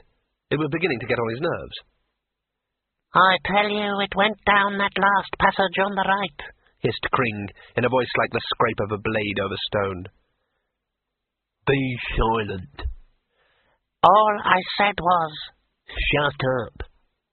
And Two-Flower, he was lost. He knew that. Either the building was much bigger than it looked, or he was now on some wide underground level without having gone down any steps, or, as he was beginning to suspect, the inner dimensions of the place disobeyed a fairly basic rule of architecture by being bigger than the outside. And why all these strange lights? They were 8-sided crystals, set at regular intervals in the walls and ceiling, and they shed a rather unpleasant glow that didn't so much illuminate as outline the darkness. And whoever had done those carvings on the wall, Two-Flower thought charitably, had probably been drinking too much, for years. On the other hand, it was certainly a fascinating building. Its builders had been obsessed with the number 8. The floor was a continuous mosaic of 8-sided tiles. The corridor walls and ceilings were angled to give the corridors 8 sides, if the walls and ceilings were counted, and in those places where part of the masonry had fallen in, Two-Flower noticed that even the stones themselves had 8 sides. "I don't like it," said the picture imp from his box around Two-Flower's neck. "Why not?" inquired Two-Flower. "It's weird." "But you're a demon. Demons can't call things weird. I mean, what's weird to a demon?" "Oh, you know," said the demon cautiously, glancing around nervously and shifting from claw to claw. "Things. Stuff." Two-Flower looked at him sternly. "What things?" The demon coughed nervously. Demons do not breathe. However, every intelligent being, whether it breathes or not, coughs nervously at some time in its life, and this was one of them as far as the demon was concerned. "Oh, things," it said wretchedly. "Evil things. Things we don't talk about is the point I'm broadly trying to get across, Master." Two-Flower shook his head wearily. "I wish Rincewind was here," he said. "He'd know what to do." "Him?" sneered the demon. "Can't see a wizard coming here. They can't have anything to do with the number 8. The demon slapped a hand across his mouth guiltily. Two-Flower looked up at the ceiling. "What was that?" he asked. "Didn't you hear something?" "Me? Here? No, not a thing," the demon insisted. It jerked back into its box and slammed the door. Two-Flower tapped on it. The door opened a crack. "It sounded like a stone moving," he explained. The door banged shut. Two-Flower shrugged. "This place is probably falling to bits," he said to himself. He stood up. I say!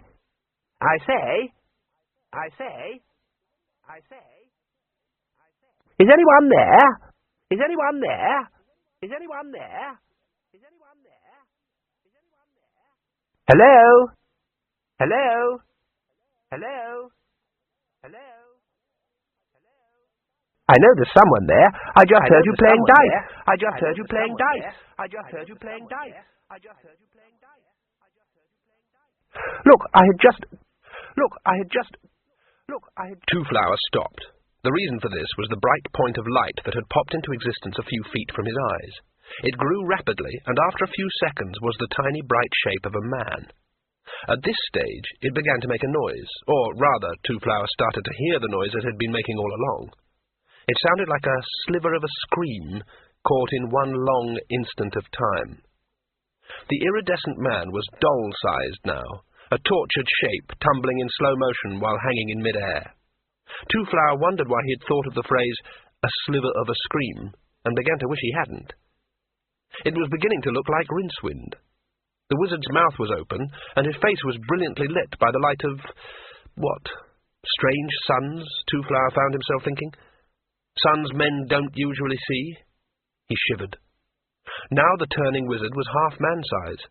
At that point the growth was faster. There was a sudden crowded moment, a rush of air, and an explosion of sound. Rincewind tumbled out of the air, screaming.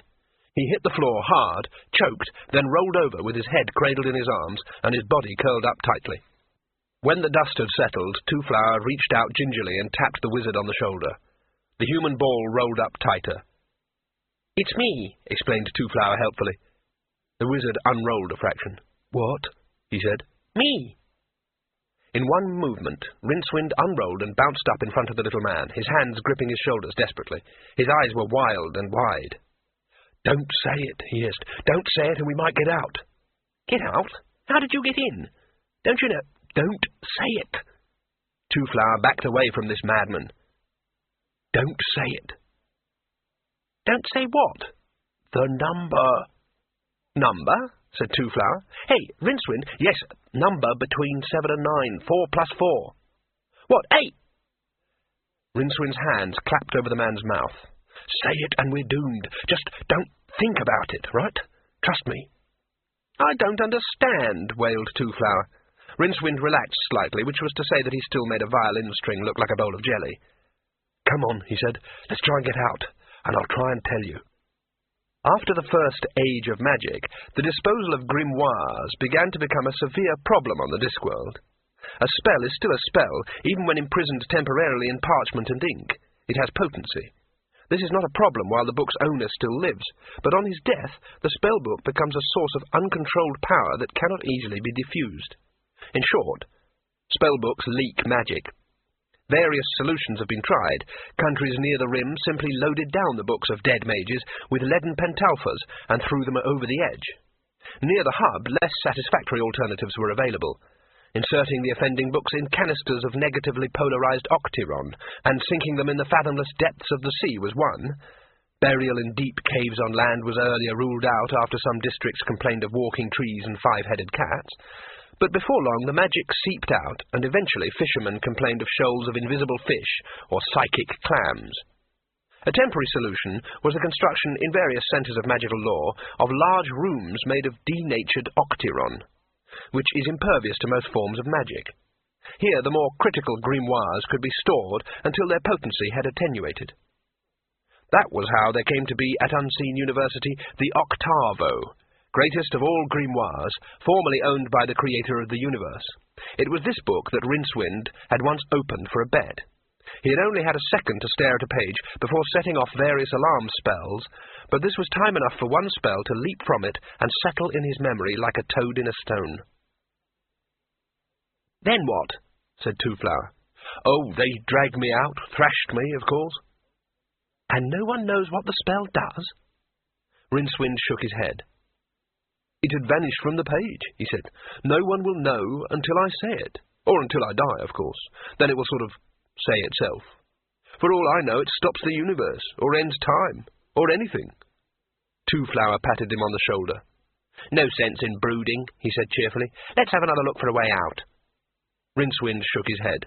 All the terror had been spent now. He had broken through the terror barrier, perhaps, and was in the dead calm state of mind that lies on the other side. Anyway, he had ceased to gibber. "We're doomed," he stated. "We've been walking around all night. I tell you, this place is a spider web. It doesn't matter which way we go, we'll end up in the centre." "It was kind of you to come looking for me anyway," said Two-Flower. "How did you manage it exactly? It was very impressive."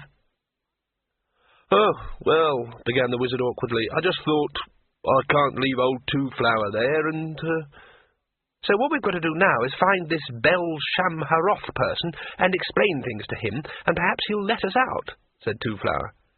Rincewind ran a finger around his ear. "It must be the funny echoes in here," he said. "I thought I heard you use words like find and explain." "That's right." Rincewind glared at him in the hellish purple glow. "Find Bel-Shamharoth," he said.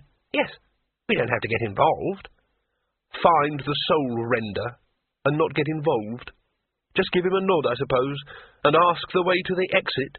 Explain things to the sender of the aim—" Rincewind bit off the end of the word just in time, and finished, "You're insane! Hey, come back!" He darted down the passage after Two-Flower, and after a few moments came to a halt with a groan. The violet light was intense here, giving everything new and unpleasant colours. This wasn't a passage. It was a wide room with walls to a number that Rincewind didn't dare to contemplate, and 7A passages radiating from it. Rincewind saw, a little way off, a low altar with the same number of sides as 4 times 2. It didn't occupy the centre of the room, however. The centre was occupied by a huge stone slab with twice as many sides as a square. It looked massive. In the strange light it appeared to be slightly tilted, with one edge standing proud of the slabs around it. Two-Flower was standing on it. "Hey, Rincewind, look what's here!" The luggage came ambling down one of the other passages that radiated from the room. "That's great," said Rincewind. "Fine, it can lead us out of here. Now." Two-Flower was already rummaging in the chest. "Yes," he said, "after I've taken a few pictures, just let me fit the attachment." "I said now." Rincewind stopped. Harun the Barbarian was standing in the passage-mouth directly opposite him, a great black sword held in one ham-sized fist. "You?" said Harun uncertainly. Yes," said Rincewind. "Harun, isn't it? Long time no see. What brings you here?" Harun pointed to the luggage. "That," he said. This much conversation seemed to exhaust Harun. Then he added in a tone that combined statement, claim, threat, and ultimatum, "Mine." "It belongs to Two-Flower here," said Rincewind. "Here's a tip. Don't touch it." It dawned on him that that was precisely the wrong thing to say, but Harun had already pushed Two-Flower away and was reaching for the luggage, which sprouted legs, backed away, and raised its lid threateningly. In the uncertain light, Rincewind thought he could see rows of enormous teeth, white as bleached beechwood. "Harun," he said quickly, "there's something I ought to tell you." Harun turned a puzzled face to him. "What?" he said. "It's about numbers. Look, You know, if you add 7 and 1, or 3 and 5, or take 2 from 10, you get a number. While you're here, don't say it, and we might all stand a chance of getting out of here alive. Or merely just dead. Who is he? Asked Two-Flower. He was holding a cage in his hands, dredged from the bottommost depths of the luggage. It appeared to be full of sulking pink lizards. I am Harun, said Harun proudly. Then he looked at Rincewind. What? He said. Just don't say it, okay? Said Rincewind. He looked at the sword in Harun's hand. It was black, the sort of black that is less a colour than a graveyard of colours, and there was a highly ornate runic inscription up the blade. More noticeable still was the faint octarine glow that surrounded it. The sword must have noticed him too, because it suddenly spoke in a voice like a claw being scraped across glass. Strange, it said. Why can't he say 8? 8. 8. 8. There was the faintest of grinding noises deep under the earth, and the echoes, although they became softer, refused to die away. They bounced from wall to wall, crossing and recrossing, and the violet light flickered in time with the sound. You did it! Screamed Rincewind. I said you shouldn't say 8! He stopped, appalled at himself, but the word was out now, and joined its colleagues in the general susurration. Rincewind turned to run, but the air suddenly seemed to be thicker than treacle. A charge of magic bigger than he had ever seen was building up. When he moved in painful slow motion, his limbs left trails of golden sparks that traced their shape in the air. Behind him there was a rumble as the great octagonal slab rose into the air, hung for a moment on one edge, and crashed down on the floor. Something thin and black snaked out of the pit and wrapped itself around his ankle. He screamed as he landed heavily on the vibrating flagstones. The tentacles started to pull him across the floor. Then Two-Flower was in front of him, reaching out for his hands. He grasped the little man's arms desperately, and they lay looking into each other's faces. Rincewind slid on, even so. What's holding you? He gasped. Nothing, said Two-Flower. What's happening? I'm being dragged into this pit. What do you think? Oh, Rincewind, I'm sorry. You're sorry. There was a noise like a singing saw, and the pressure on Rincewind's legs abruptly ceased. He turned his head and saw Harun crouched by the pit, his sword a blur as it hacked at the tentacles racing out towards him. Two-Flower helped the wizard to his feet, and they crouched by the altar stone, watching the manic figure as it battled the questing arms. It won't work, said Rincewind. The sender can materialize tentacles. What are you doing? Two-Flower was feverishly attaching the cage of subdued lizards to the picture box, which he had mounted on a tripod. I've just got to get a picture of this, he muttered. It's stupendous. Can you hear me, Imp? The picture imp opened his tiny hatch, glanced momentarily at the scene around the pit, and vanished into the box. Rincewind jumped as something touched his leg, and brought his heel down on a questing tentacle. Come on, he said, time to go zoom. He grabbed Two-Flower's arm, but the tourist resisted. Run away and leave Harun with that thing, he said. Rincewind looked blank. Why not, he said. It's his job. But it'll kill him. Could be worse, said Rincewind. What? Could be us, Rincewind pointed out logically. Come on. Two-Flower pointed. Hey, he said, it's got my luggage. Before Rincewind could restrain him, Two-Flower ran around the edge of the pit to the box, which was being dragged across the floor, while its lid snapped ineffectually at the tentacle that held it. The little man began to kick at the tentacle in fury. Another one snapped out of the melee around Harun, and caught him around the waist. Harun himself was already an indistinct shape amid the tightening coils. Even as Rincewind stared in horror, the hero's sword was wrenched from his grasp, and hurled against a wall. Your spell! Shouted Two-Flower. Rincewind did not move. He was looking at the thing rising out of the pit. It was an enormous eye, and it was staring directly at him. He whimpered as a tentacle fastened itself around his waist. The words of the spell rose unbidden in his throat. He opened his mouth as in a dream, shaping it around the first barbaric syllable. Another tentacle shot out like a whip and coiled around his throat, choking him. Staggering and gasping, Rincewind was dragged across the floor. One flailing arm caught Two-Flower's picture box as it skittered past on its tripod. He snatched it up instinctively, as his ancestors might have snatched up a stone when faced with a marauding tiger. If only he could get enough room to swing it against the eye. The eye filled the whole universe in front of him. Rincewind felt his will draining away like water from a sieve. In front of him, the torpid lizards stirred in their cage on the picture box. Irrationally, as a man about to be beheaded notices every scratch and stain on the executioner's block, Rincewind saw that they had overlarge tails that were bluish-white, and he realized throbbing alarmingly. As he was drawn towards the eye, the terror-struck Rincewind raised the box protectively, and at the same time heard the picture imp say, "They're about ripe now. Can't hold them any longer. Everyone smile, please." There was a flash of light so white and so bright, it didn't seem like light at all. Bel Shamharoth screamed, a sound that started in the far ultrasonic and finished somewhere in Rincewind's bowels. The tentacles went momentarily as stiff as rods, hurling their various cargoes around the room, before bunching up protectively in front of the abused eye. The whole mass dropped into the pit, and a moment later the big slab was snatched up by several dozen tentacles and slammed into place, leaving a number of thrashing limbs trapped around the edge. Harun landed rolling, bounced off a wall, and came up on his feet. He found his sword and started to chop methodically at the doomed arms. Rincewind lay on the floor, concentrating on not going mad. A hollow wooden noise made him turn his head. The luggage had landed on its curved lid. Now it was rocking angrily and kicking its little legs in the air. Warily, Rincewind looked around for Two-Flower. The little man was in a crumpled heap against the wall, but at least he was groaning. The wizard pulled himself across the floor, painfully, and whispered, "What the hell was that?" "Why were they so bright?" muttered Two-Flower. "Gods, my head!" "Too bright?" said Rincewind. He looked across the floor to the cage on the picture box. The lizards inside, now noticeably thinner, were watching him with interest. "The salamanders," moaned Two-Flower. "The picture'll be overexposed, I know it." "They're salamanders?" asked Rincewind incredulously. "Of course. Standard attachment." Rincewind staggered across to the box and picked it up.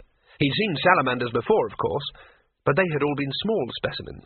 They'd also been floating in a jar of pickle in the Curio-Biological Museum down at the cellars of the Unseen University, since live salamanders were extinct around the Circle Sea. He tried to remember the little he knew about them.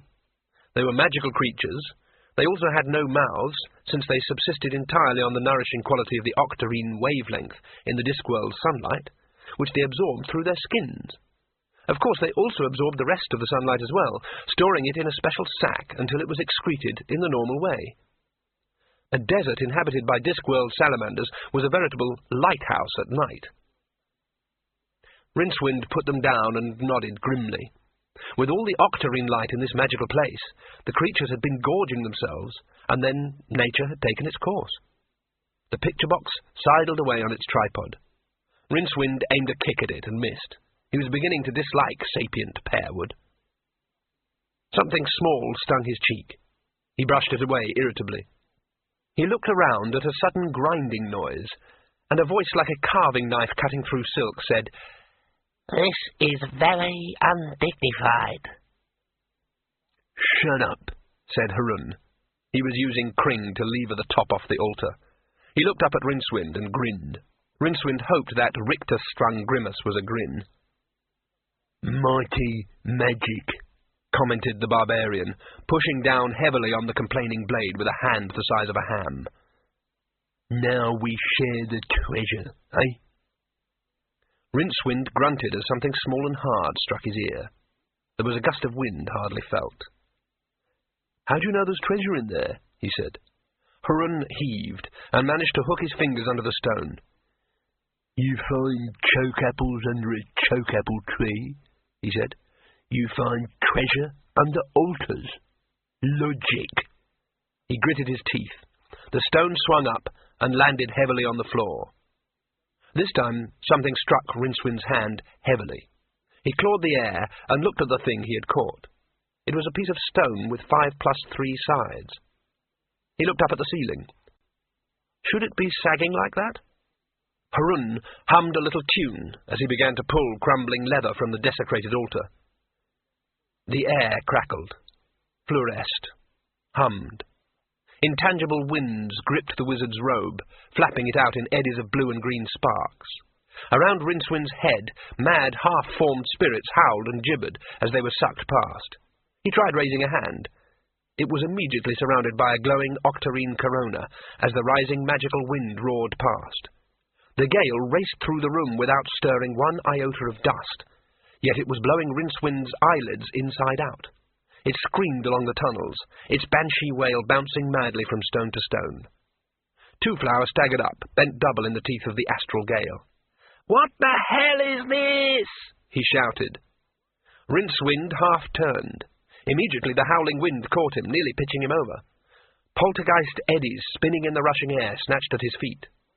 Harun's arm shot out and caught him. A moment later, he and Twoflower had been dragged into the lee of the ravaged altar and lay panting on the floor. Beside them, the talking sword Kring sparkled, its magical field boosted 100-fold by the storm. "Hold on!" screamed Rincewind. "The wind!" shouted Twoflower. "Where's it coming from? Where's it blowing to?" He looked into Rincewind's mask of sheer terror, which made him redouble his own grip on the stones. "We're doomed," murmured Rincewind, while overhead the roof cracked and shifted. "Where do shadows come from? That's where the wind is blowing."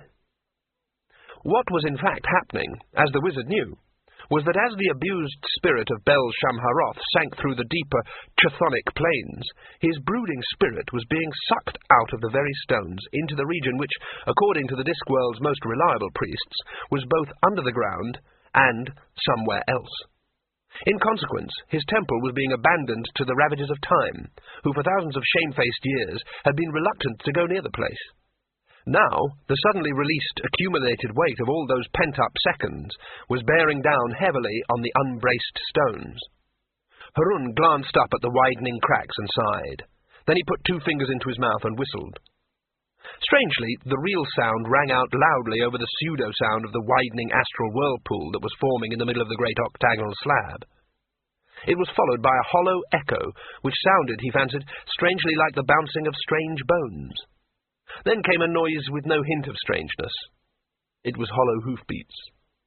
Harun's warhorse cantered through a creaking archway and reared up by its master, its mane streaming in the gale. The barbarian pulled himself to his feet and slung his treasure bags into a sack that hung from the saddle, then hauled himself onto the beast's back. He reached down and grabbed Twoflower by the scruff of his neck, dragging him across the saddle tree. As the horse turned around, Rincewind took a desperate leap and landed behind Harun, who raised no objection. The horse pounded sure-footed along the tunnels, leaping sudden slides of rubble and adroitly sidestepping huge stones as they thundered down from the straining roof. Rincewind, clinging on grimly, looked behind them. No wonder the horse was moving so swiftly. Close behind, speeding through the flickering violet light, were a large, ominous-looking chest and a picture box that skittered along dangerously on its 3 legs. So great was the ability of sapient pearwood to follow its master anywhere, the grave goods of dead emperors had traditionally been made of it. They reached the outer air, a moment before the octagonal arch finally broke and smashed into the flags. The sun was rising. Behind them, a column of dust rose as the temple collapsed in on itself. But they did not look back. That was a shame, because Twoflower might have been able to obtain pictures unusual even by Discworld standards. There was movement in the smoking ruins. They seemed to be growing a green carpet. Then an oak tree spiraled up, branching out like an exploding green rocket, and was in the middle of a venerable copse even before the tips of its aged branches had stopped quivering. A beech burst out like a fungus, matured, rotted, and fell in a cloud of tinder-dust amidst its struggling offspring. Already the temple was a half-buried heap of mossy stones. But time, having initially gone for the throat, was now setting out to complete the job. The boiling interface between decaying magic and ascendant entropy roared down the hill and overtook the galloping horse, whose riders, being themselves creatures of time, completely failed to notice it. But it lashed into the enchanted forest with the whip of centuries. "Impressive, isn't it?" observed a voice by Rincewind's knee as the horse cantered through the haze of decaying timber and falling leaves. The voice had an eerie, metallic ring to it. Rincewind looked down at Kring the sword. It had a couple of rubies set in the pommel. He got the impression they were watching him. From the moorland rimwards of the wood, they watched the battle between the trees and time, which could only have one ending. It was a sort of cabaret to the main business of the halt, which was the consumption of quite a lot of a bear which had incautiously come within bowshot of Harun. Rincewind watched Harun over the top of his slab of greasy meat. Harun, going about the business of being a hero, he realized, was quite different to the wine-bibbing, carousing Harun who occasionally came to Ankh more pork. He was cat-cautious, lithe as a panther, and thoroughly at home. "And I've survived Bel-Sham-Haroth," Rincewind reminded himself. Fantastic. Two-Flower was helping the hero sort through the treasure stolen from the temple. It was mostly silver, set with unpleasant purple stones. Representations of spiders, octopi, and the tree-dwelling octarsia of the Hubland wastes figured largely in the heap. Rincewind tried to shut his ears to the grating voice beside him. It was no use. "And then I belonged to the Pasha of Durat, and played a prominent part in the Battle of Great Neff, which is where I received the slight nick you may have noticed some 2/3 of the way up my blade," Gring was saying from its temporary home in a tussock. "Some infidel was wearing an octiron collar, most unsporting, and of course I was a lot sharper in those days, and my master used to use me to cut silk handkerchiefs in mid-air, and... Am I boring you?" "Huh? Oh, no, not at all. It's all very interesting," said Rincewind, with his eyes still on Harun. How trustworthy would he be? Here they were, out in the wilds. There were trolls about. "I could see you were a cultured person," Kring went on.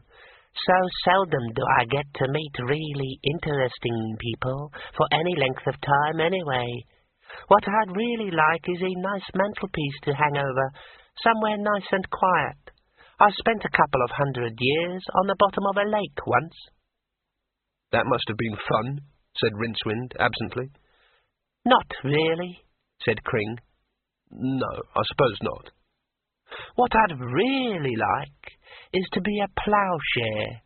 I don't know what that is, but it sounds like an existence with some point to it."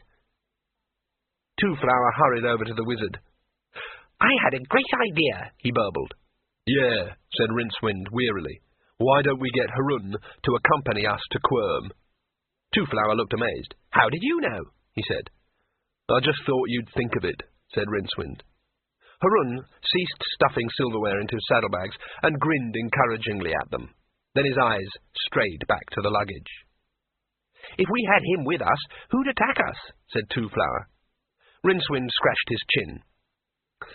"Harun," he suggested. "But we saved his life in the temple." "Well, if by attack you mean kill," said Rincewind, "I don't think he'd do that. He's not that sort. He'd just rob us and tie us up and leave us for the wolves, I expect." "Oh, come on." "Look, this is real life," snapped Rincewind. "I mean, here you are, carrying around a box full of gold. Don't you think anyone in their right minds would jump at the chance of pinching it?" "I would," he added mentally, "if I hadn't seen what the luggage does to prying fingers." Then the answer hit him. He looked from Harun to the picture box. The picture imp was doing its laundry in a tiny tub, while the salamanders dozed in their cage. "I've got an idea," he said. "I mean, what is it heroes really want?" "Gold?" said Two-Flower. "No, I mean really want." Two-Flower frowned. "I don't quite understand," he said. Rincewind picked up the picture box. "Harun," he said, "come over here, will you?" The days passed peacefully. True, a small band of bridge trolls tried to ambush them on one occasion, and a party of brigands nearly caught them unawares one night, but unwisely tried to investigate the luggage before slaughtering the sleepers. Harun demanded, and got, double pay for both occasions. "If any harm comes to us," said Rincewind, "then there will be no one to operate the magic box. No more pictures of Harun. You understand?" Harun nodded, his eyes fixed on the latest picture. It showed Harun striking a heroic pose, with one foot on a heap of slain trolls. Me and you and little friend Two Flowers, we all get on okay, he said. Also, tomorrow, may we get a better profile, okay? He carefully wrapped the picture in trollskin and stowed it in his saddlebag along with the others. It seems to be working, said Two Flower admiringly, as Hurun rode ahead to scout the road. Sure, said Rincewind, what heroes like best is themselves.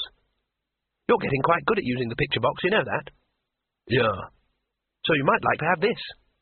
Two Flower held out a picture. What is it? Asked Rincewind. Oh, it's just a picture you took in the temple. Rincewind looked in horror. There, bordered by a few glimpses of tentacle, was a huge, walled, calloused, potion-stained, and unfocused thumb. That's the story of my life, he said wearily. You win, said Fate, pushing the heap of souls across the gaming table. The assembled gods relaxed. There will be other games, he added. The lady smiled into two eyes that were like holes in the universe. And then there was nothing but the ruin of the forests and a cloud of dust on the horizon which drifted away on the breeze. And sitting on a pitted and moss-grown milestone, a black and raggedy figure. His was the air of one who is unjustly put upon, who is dreaded and feared, yet who is the only friend of the poor and the best doctor for the mortally wounded. Death, although of course completely eyeless, watched Rincewind disappearing with what would, had his face possessed any mobility at all, have been a frown. Death, although exceptionally busy at all times, decided that he now had a hobby. There was something about the wizard that irked him beyond measure. He didn't keep appointments, for one thing. I'll get you yet, Cully. See if I don't. The Lure of the Wyrm. It was called the Wyrmberg, and it rose almost 1/2 of a mile above the Green Valley, a mountain huge, grey, and upside down. At its base it was a mere score of yards across. Then it rose through clinging cloud, curving gracefully outward like an upturned trumpet, until it was truncated by a plateau fully 1/4 of a mile across. There was a tiny forest up there, its greenery cascading over the lip. There were buildings. There was even a small river, tumbling over the edge in a waterfall so wind-whipped that it reached the ground as rain. There were also a number of cave mouths, a few yards below the plateau. They had a crudely carved, regular look about them, so that on this crisp autumn morning the Wyrmberg hung over the clouds like a giant's dovecot. This would mean that the doves had a wingspan slightly in excess of 40 yards. I knew it, said Rincewind. We're in a strong magical field. Two Flower and Hurun looked around the little hollow where they had made their noonday halt. Then they looked at each other. The horses were quietly cropping the rich grass by the stream. Yellow butterflies skittered among the bushes. There was a smell of thyme and a buzzing of bees. The wild pigs on the spit sizzled gently. Hurun shrugged and went back to oiling his biceps. They gleamed. Looks all right to me, he said. Try tossing a coin, said Rincewind. What? Go on, toss a coin. Okay, said Hurun, if it gives you any pleasure. He reached into his pouch and withdrew a handful of loose change, plundered from 12 realms. With some care, he selected a Zeclotti, leaden quarter iotum, and balanced it on a purple thumbnail. You call, he said, heads or... He inspected the obverse with an air of intense concentration. Some sort of a fish with legs. When it's in the air, said Rincewind. Hurun grinned and flicked his thumb. The iotum rose, spinning. Edge, said Rincewind without looking at it. Magic never dies, it merely fades away. Nowhere was this more evident on the wide blue expanse of the Discworld than in those areas that had been the scene of the great battles of the Mage Wars, which had happened very shortly after creation. In those days, magic in its raw state had been widely available, and had been eagerly utilized by the first men in their war against the gods. The precise origins of the Mage Wars have been lost in the fogs of time, but disc philosophers agree that the first men, shortly after their creation, understandably lost their temper. And great and pyrotechnic were the battles that followed. The sun wheeled across the sky, the seas boiled, weird storms ravished the land, small white pigeons mysteriously appeared in people's clothing, and the very stability of the disc, carried as it was through space on the backs of 4 giant turtle-riding elephants, was threatened. This resulted in stern action by the old High Ones, to whom even the gods themselves are answerable. The gods were banished to high places, men were recreated a good deal smaller, and much of the old wild magic was sucked out of the earth. That did not solve the problem of those places on the disc which, during the wars, had suffered a direct hit by a spell. The magic faded away, slowly over the millennia, releasing, as it decayed, myriads of sub-astral particles that severely distorted the reality around it.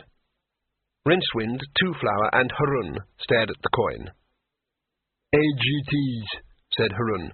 "Well, you're a wizard, so what?" "I don't do that sort of spell." "You mean you can't?" Rincewind ignored this because it was true. "Try it again," he suggested. Harun pulled out a fistful of coins. The first 2 landed in the usual manner, so did the 4th. The 3rd landed on its edge and balanced there. The 5th turned into a small yellow caterpillar and crawled away. The 6th, upon reaching its zenith, vanished with a sharp spang. A moment later, there was a small thunderclap.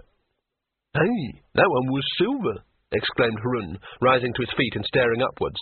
"Bring it back." "I don't know where it's gone," said Rincewind wearily. "It's probably still accelerating. The ones I tried this morning didn't come down anyway." Harun was still staring into the sky. "What?" said Two-Flower. Rincewind sighed. He had been dreading this. "We've strayed into a zone with a high magical index," he said. "Don't ask me how. Once upon a time a really powerful magic field must have been generated here, and we're feeling the after-effects." "Precisely," said a passing bush. Harun's head jerked down. "You mean this is one of those places?" he asked. "Let's get out of here." "Right," agreed Rincewind. "If we retrace our steps, we might make it. We can stop every mile or so and toss a coin." He stood up urgently and started stuffing things into his saddlebags. "What?" said Two-Flower. Rincewind stopped. "Look," he snapped. "Just don't argue. Come on." "It looks all right," said Two-Flower. "Just a bit underpopulated, that's all." "Yes," said Rincewind. "Odd, isn't it? Come on." There was a noise high above them, like a strip of leather being slapped on a wet rock. Something glassy and indistinct passed over Rincewind's head, throwing up a cloud of ashes from the fire, and the pig carcass took off from the spit and rocketed into the sky. It banked to avoid a clump of trees, righted itself, roared around in a tight circle, and headed hubwards, leaving a trail of hot pork fat droplets. "What are they doing now?" asked the old man. The young woman glanced at the scrying glass. "Heading rimwards at speed," she reported. "By the way, they've still got that box on legs." The old man chuckled, an oddly disturbing sound in the dark and dusty crypt. "Sapient pear wood," he said. "Remarkable. Yes, I think we will have that. Please, see to it, my dear, before they go beyond your power, perhaps." "Silence, Or what, Liesa?" said the old man. In this dim light there was something odd about the way he was slumped in the stone chair. "You killed me once already, remember?" She snorted and stood up, tossing back her hair scornfully. It was red, flecked with gold. Erect, Liesa Wyrmbidder was entirely a magnificent sight. She was also almost naked, except for a couple of mere scraps of the lightest chainmail and riding boots of iridescent dragon hide. In one boot was thrust a riding crop, unusual in that it was as long as a spear and tipped with tiny steel barbs. "My power will be quite sufficient," she said coldly. The indistinct figure appeared to nod, or at least to wobble. "As you keep assuring me," he said. Liessa snorted and strode out of the hall. Her father did not bother to watch her go. One reason for this was, of course, that since he had been dead for 3 months, his eyes were in any case not in the best of condition. The other was that, as a wizard, even a dead wizard of the 15th grade, his optic nerves had long since become attuned to seeing interlevels and dimensions far removed from common reality, and were therefore somewhat inefficient at observing the merely mundane. During his life, they had appeared to others to be 8-faceted and eerily insectile. Besides, since he was now suspended in the narrow space between the living world and the dark shadow world of death, he could survey the whole of causality itself.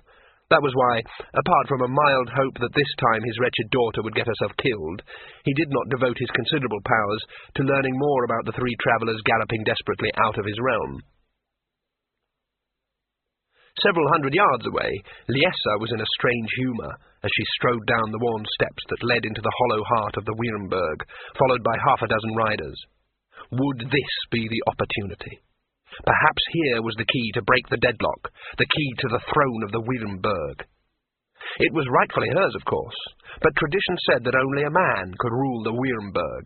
That irked Liessa, and when she was angry the power flowed stronger, and the dragons were especially big and ugly. If she had a man, things would be different. Someone who, for preference, was a big, strapping lad, but short on brains. Someone who would do what he was told. The biggest of the 3 now fleeing the Dragonlands might do, and if it turned out that he wouldn't, then dragons were always hungry and needed to be fed regularly. She could see to it that they got ugly. Uglier than usual, anyway. The stairway passed through a stone arch and ended in a narrow ledge near the roof of the great cavern where the Wyrms roosted. Sunbeams from the myriad entrances around the walls criss-crossed the dusty gloom like amber rods in which 1,000,000 golden insects had been preserved.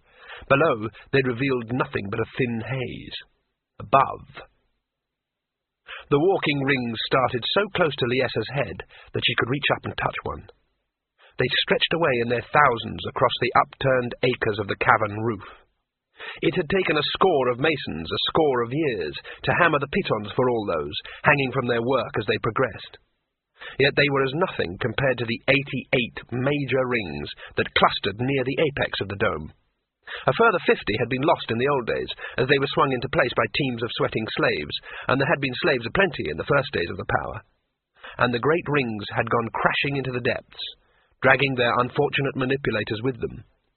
But 88 had been installed, huge as rainbows, rusty as blood. From them,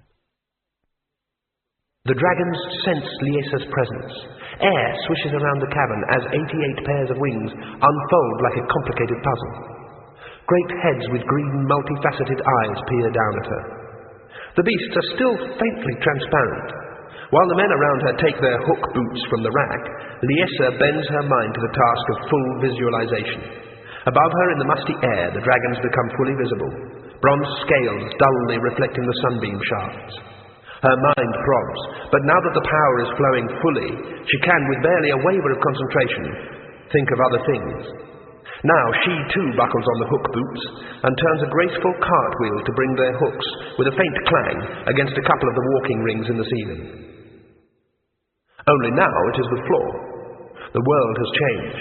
Now she is standing on the edge of a deep bowl or crater, floored with the little rings across which the dragon riders are already strolling with a pendulum gait. In the centre of the bowl, their huge mounts wait among the herd. Far above are the distant rocks of the cavern floor, discoloured by centuries of dragon droppings. Moving with the easy, gliding movement that is second nature, Liessa sets off towards her own dragon, Laolith, who turns his great, horsey head towards her. His jowls are greasy with pork fat. "It was very enjoyable," he says in her mind.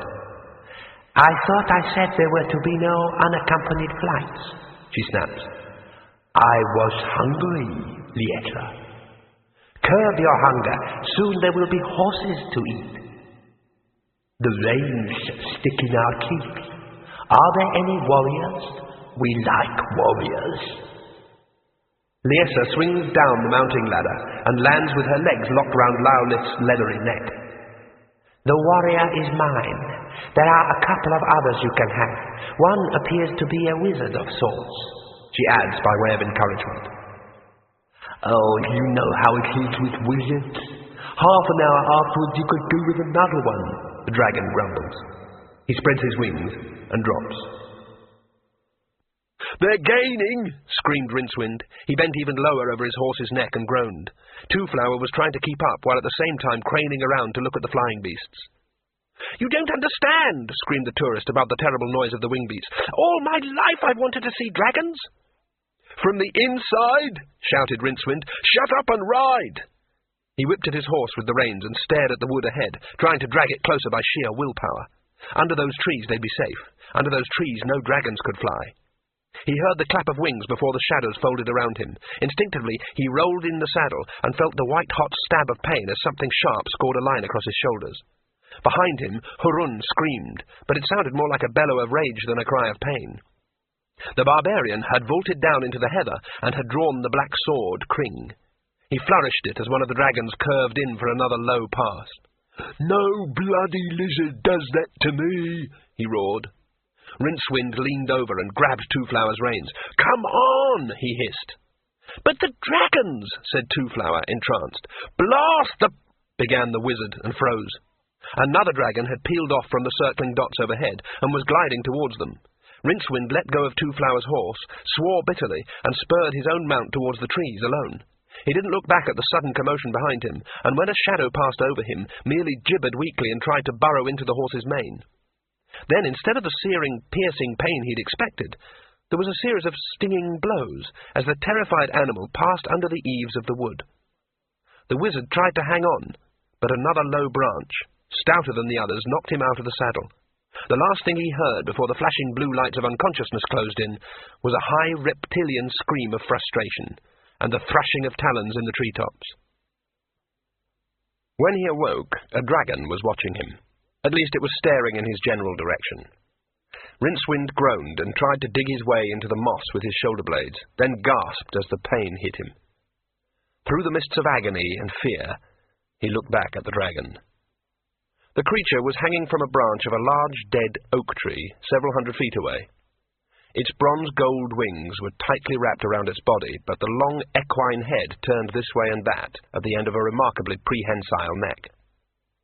It was scanning the forest. It was also semi-transparent.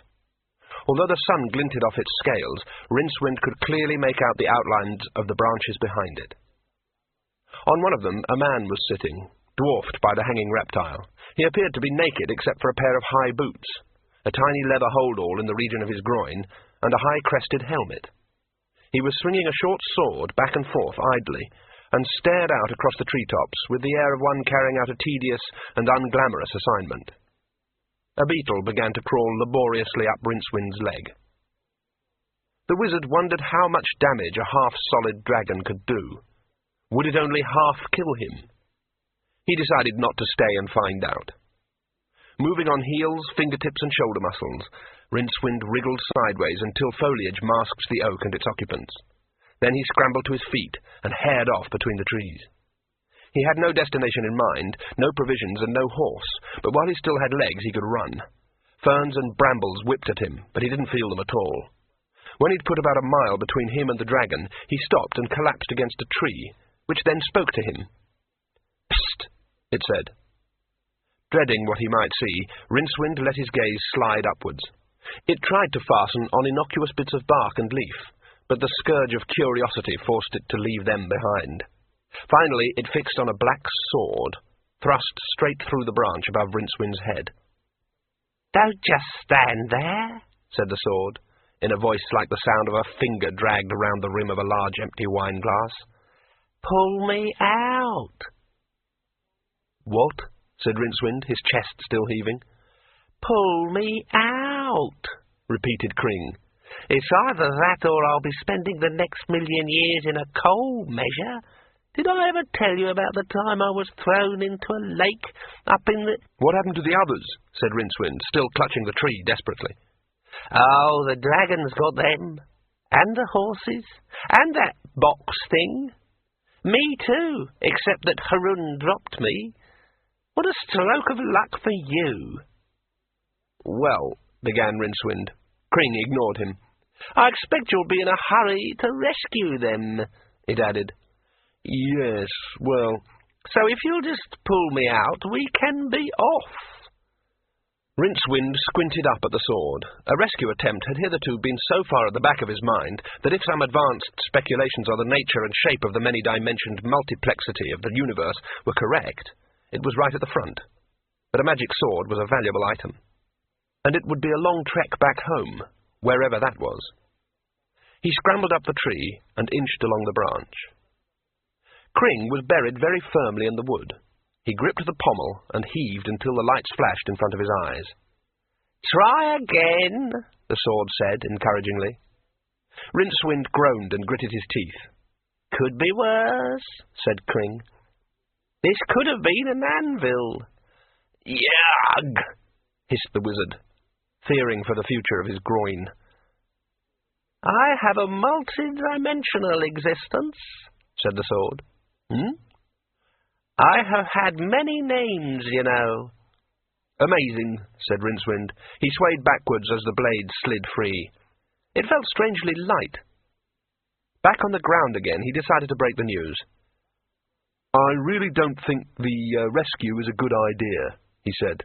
"I think we'd better head back to the city, to raise a search party."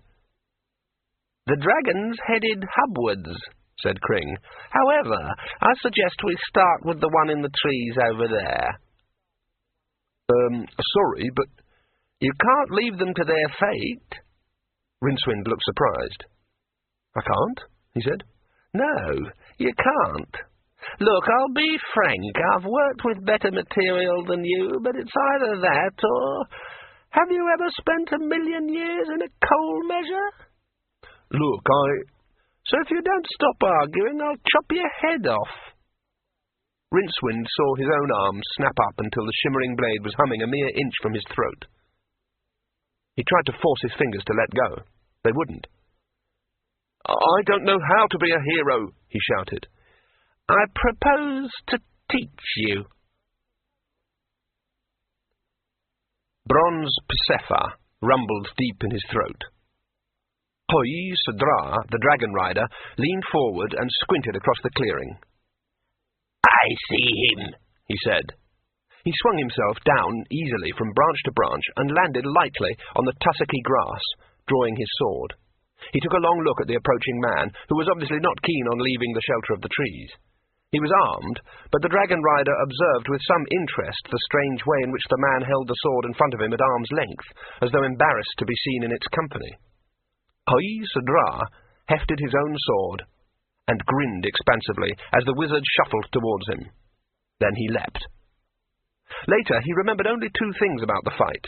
He recalled the uncanny way in which the wizard's sword curved up and caught his own blade with a shock that jerked it out of his grip. The other thing, and it was this he averred that led to his downfall, was that the wizard was covering his eyes with one hand. Hoi Sadra jumped back to avoid another thrust and fell full length on the turf. With a snarl, Persephar unfolded his great wings and launched himself from his tree. A moment later, the wizard was standing over him, shouting, "Tell it that if it singes me, I'll let the sword go. I'll let it go, so tell it." The tip of the black sword was hovering over Hoi Sadra's throat. What was odd was that the wizard was obviously struggling with it, and it appeared to be singing to itself. "Persephar!" Hoi Sadra shouted. The dragon roared in defiance, but pulled out of the dive that would have removed Rincewind's head, and flapped ponderously back to the tree. "Talk!" screamed Rincewind. Hoi Sadra squinted at him up the length of the sword. "What would you like me to say?" he asked. "What?" "I said, what would you like me to say?" "Where are my friends? The barbarian and the little man is what I mean." "I expect they have been taken back to the Wyrmberg." Rincewind tugged desperately against the surge of the sword, trying to shut his mind to Kring's bloodthirsty humming. "What's a Wyrmberg?" he said. "The Wyrmberg. There is only one. It is Dragonholm." "And I suppose you were waiting to take me there, eh?" Hoi Sadra yelped involuntarily as the tip of the sword pricked a bead of blood from his Adam's apple. "Don't want people to know you've got dragons here, eh?"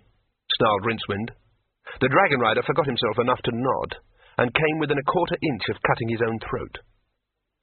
Rincewind looked around desperately, and realized that this was something he really was going to have to go through with. "Right then," he said, as diffidently as he could manage. "You'd better take me to this Wyrmberg of yours, hadn't you?" "I was supposed to take you in dead," muttered Qoisadra sullenly. Rincewind looked down at him and grinned slowly. It was a wide, manic, and utterly humourless rictus. It was the sort of grin that is normally accompanied by small riverside birds wandering in and out, picking up scraps out of the teeth. "Alive will do," said Rincewind. "If we're talking about anyone being dead, remember whose sword is in which hand." "If you kill me, nothing will prevent Persephone killing you," shouted the prone dragon rider. "So what I'll do is I'll chop bits off," agreed the wizard. He tried the effect of the grin again. "Oh, all right," said Qoisadra sulkily. "Do you think I've got no imagination?" He wriggled out from under the sword and waved at the dragon, which took wing again and glided in towards them. Rincewind swallowed. "You mean we've got to go on that?" he said. Qoisadra looked at him scornfully, the point of Kring still aimed at his neck. "How else would anyone get to the Wyrmberg?" "I don't know," said Rincewind. "How else?" "I mean, there is no other way. It's flying or nothing." Rincewind looked again at the dragon before him. He could quite clearly see through it to the crushed grass on which it lay, but when he gingerly touched a scale that was a mere golden sheen on thin air, it felt solid enough. Either dragons should exist completely, or fail to exist at all, he felt. A dragon only half existing was worse than the extremes. "I didn't know dragons could be seen through," he said. Qoisadra shrugged. "Didn't you?" he said. He swung himself astride the dragon awkwardly, because Rincewind was hanging onto his belt.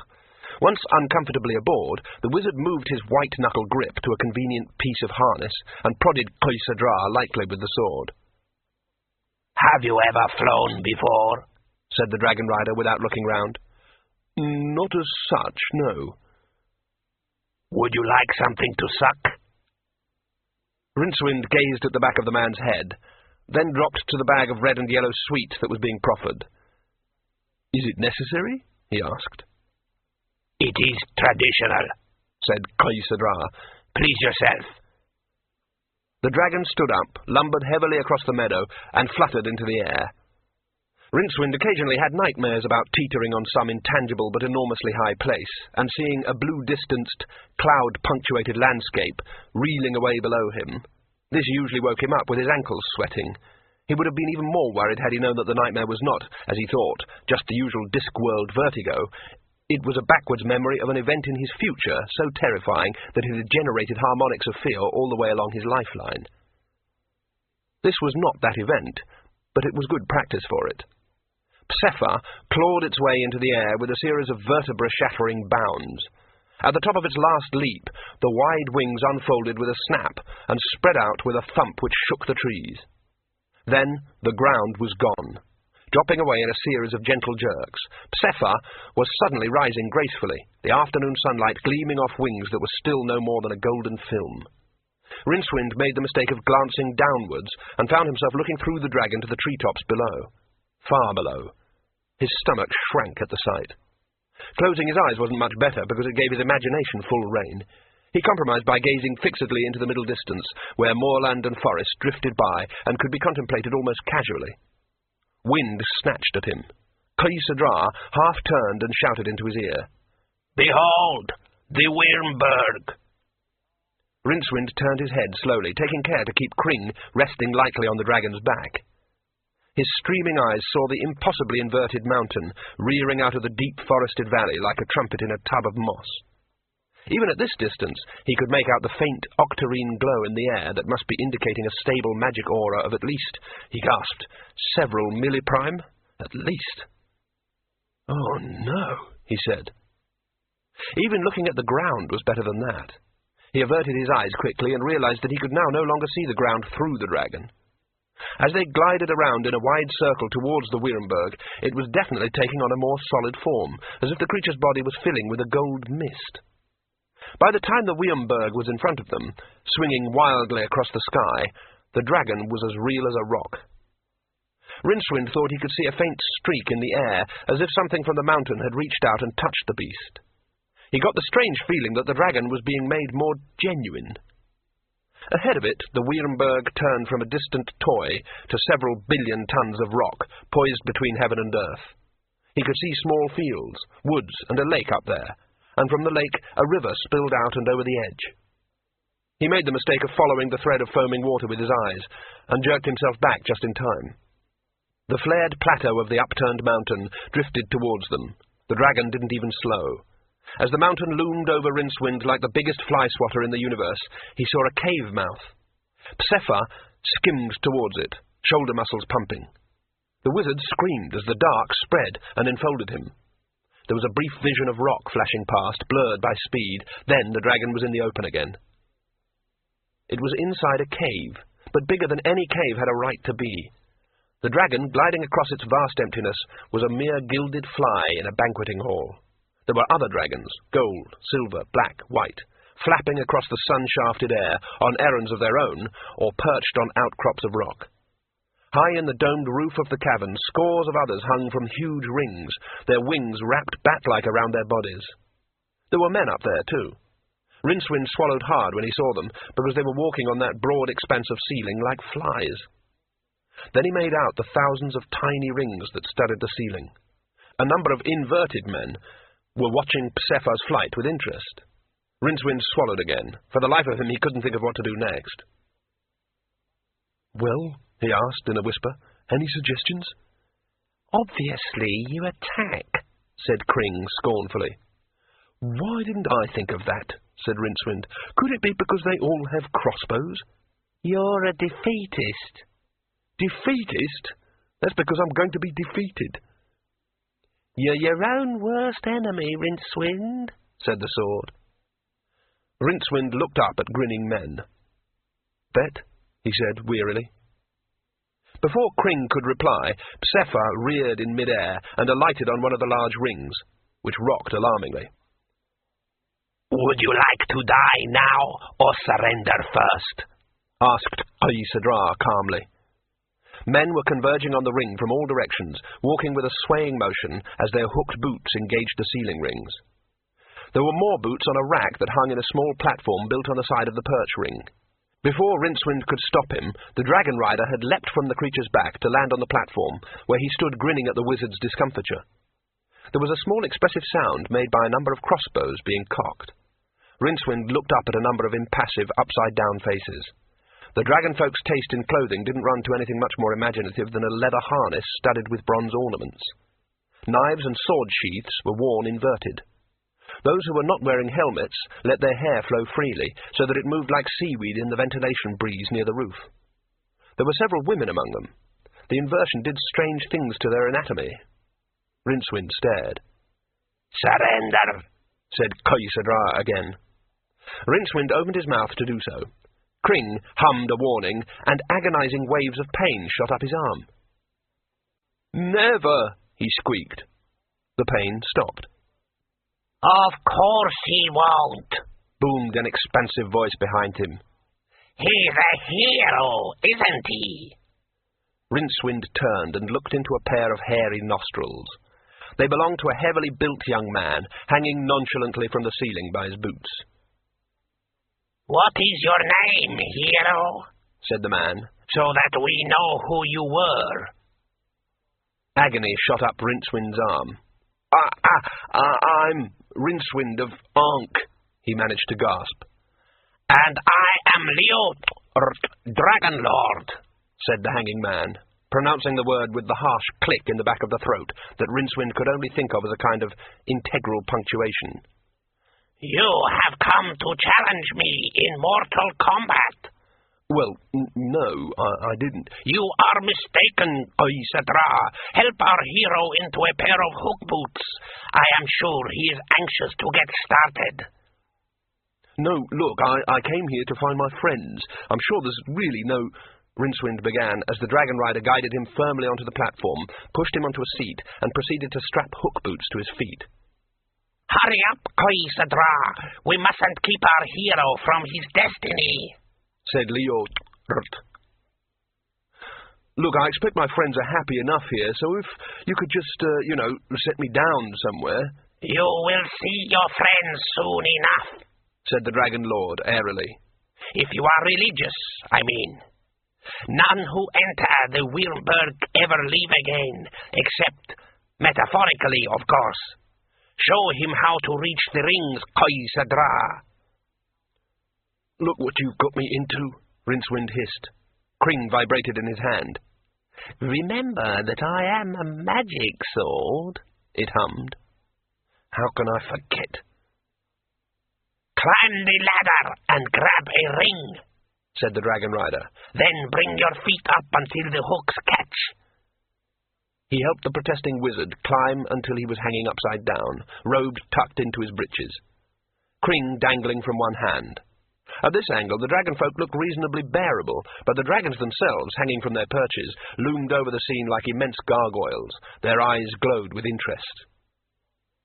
Attention, please, said Liort. A dragon rider handed him a long shape wrapped in red silk. We fight to the death, he said. Yours.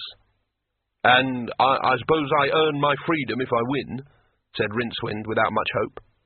Liort indicated the assembled dragon riders with a tilt of his head.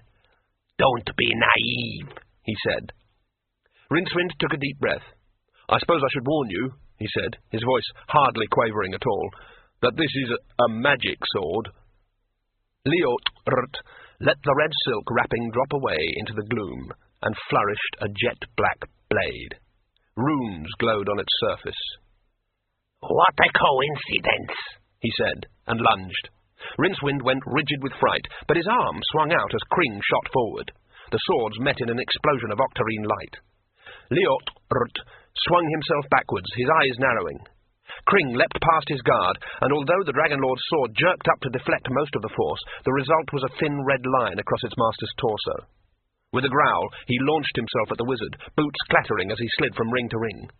The swords met again in another violent discharge of magic, and at the same time, Liort brought his other hand down against Rincewind's head, jarring him so hard that one foot jerked out of its ring and flailed desperately.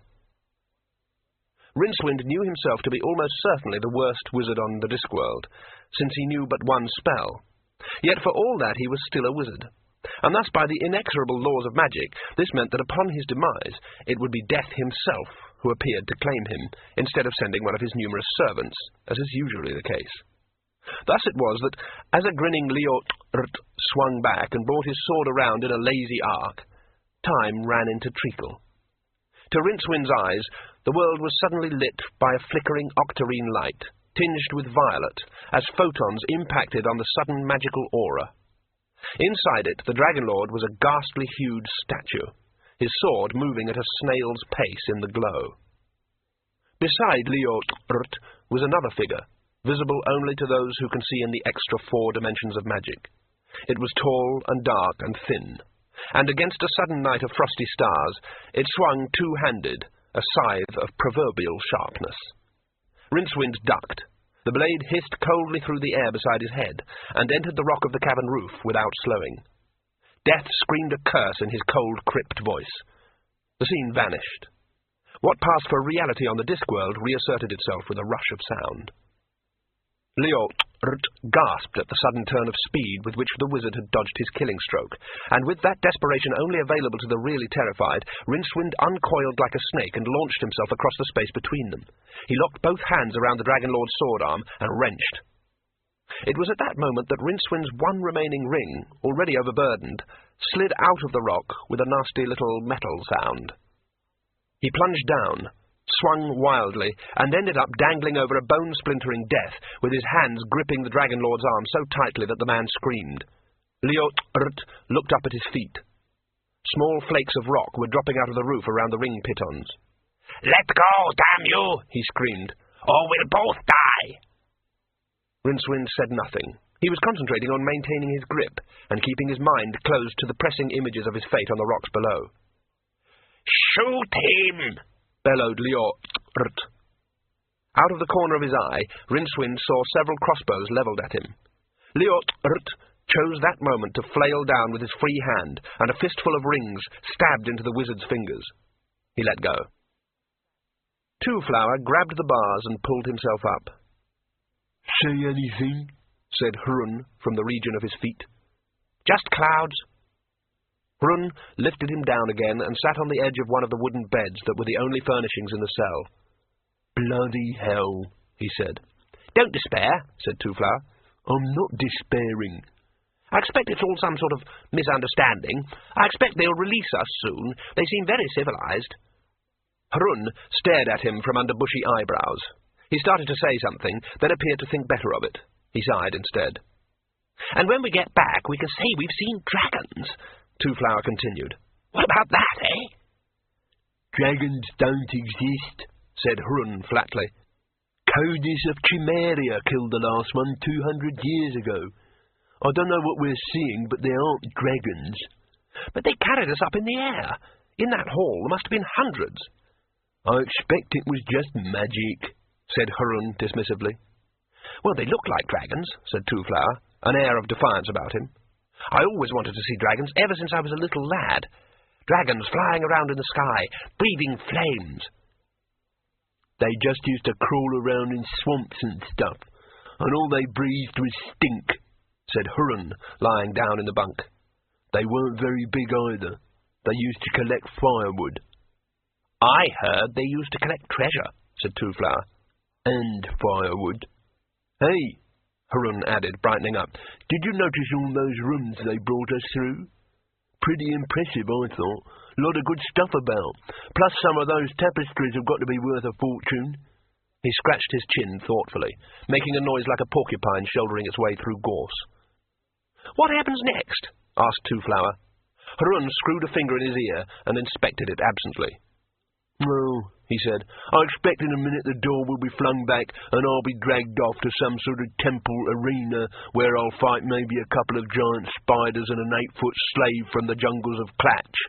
And then I'll rescue some kind of a princess from the altar, and then kill off a few guards or whatever, and then this girl will show me the secret passage out of the place, and we'll liberate a couple of horses and escape with the treasure." Hrun leaned his head back on his hands and looked at the ceiling, whistling tunelessly. "All that?" said Two-Flower. "Usually." Two-Flower sat down on his bunk and tried to think. This proved difficult because his mind was awash with dragons. Dragons. Ever since he was 2 years old, he'd been captivated by the pictures of the fiery beasts in the Octarine fairy book. His sister had told him they didn't really exist, and he recalled the bitter disappointment. If the world didn't contain those beautiful creatures, he decided, it wasn't half the world it ought to be. And then later, he had been bound apprentice to Nine Reeds the Master Account, who in his grey-mindedness was everything the dragons were not, and there was no time for dreaming. But there was something wrong with these dragons. They were too small and sleek compared to the ones in his mind's eye.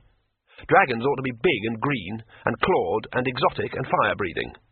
Big and green, with long, sharp... Something moved at the edge of his vision, in the furthest, darkest corner of the dungeon. When he turned his head, it vanished, although he thought he heard the faintest of noises that might have been made by claws scrabbling on stone. "Hrun?" he said. There was a snore from the other bunk. Two-Flower padded over to the corner, poking gingerly at the stones in case there was a secret panel. At that moment the door was flung back, thumping against the wall. Half a dozen guards hurtled through it, spread out and flung themselves down on one knee. Their weapons were aimed exclusively at Hrun. When he thought about this later, Two-Flower felt quite offended. Hrun snored. A woman strode into the room. Not many women can stride convincingly, but she managed it. She glanced briefly at Two-Flower, as one might look at a piece of furniture, then glared down at the man on the bed. She was wearing the same sort of leather harness that the dragon riders had been wearing, but in her case it was much briefer. That and the magnificent mane of chestnut red hair that fell to her waist was her only concession to what even on the Discworld passed for decency. She was also wearing a thoughtful expression. Hrun made a glubbing noise, turned over, and slept on. With a careful movement, as though handling some instrument of rare delicacy, the woman drew a slim black dagger from her belt and stabbed downwards. Before it was halfway through its arc, Hrun's right hand moved so fast that it appeared to travel between 2 points in space, without any time occupying the intervening air. It closed around the woman's wrist with a dull smack. His other hand groped feverishly for a sword that wasn't there. Harun awoke. "Hmm?" he said, looking up at the woman with a puzzled frown. Then he caught sight of the bowmen. "Let go," said the woman in a voice that was calm and quiet, and edged with diamonds. Harun released his grip slowly. She stepped back, massaging her wrist, and looking at Harun in much the same way that a cat watches a mousehole. "So," she said at last, "you passed the first test. What is your name, barbarian?" "Who are you calling a barbarian?" snarled Harun. "That is what I want to know." Harun counted the bowmen slowly and made a brief calculation. His shoulders relaxed. "I am Harun of Chimeria. And you?" "Liesa, Dragon Lady." "You are the lord of this place?" "That remains to be seen. You have the look about you of a hired sword, Harun of Chimeria. I could use you, if you pass the tests, of course. There are 3 of them. You have passed the first." "What are the other—" Harun paused, his lips moved soundlessly, and then he hazarded, 2. "Perilous." "And the fee?" "Valuable." "Excuse me," said Two-Flower. "And if I fail these tests?" said Harun, ignoring him. The air between Harun and Liesa crackled with small explosions of charisma, as their gazes sought for a hold. "If you had failed the first test, you would now be dead. This may be considered a typical penalty." Look," began Two-Flower. Liesa spared him a brief glance, and appeared actually to notice him for the first time.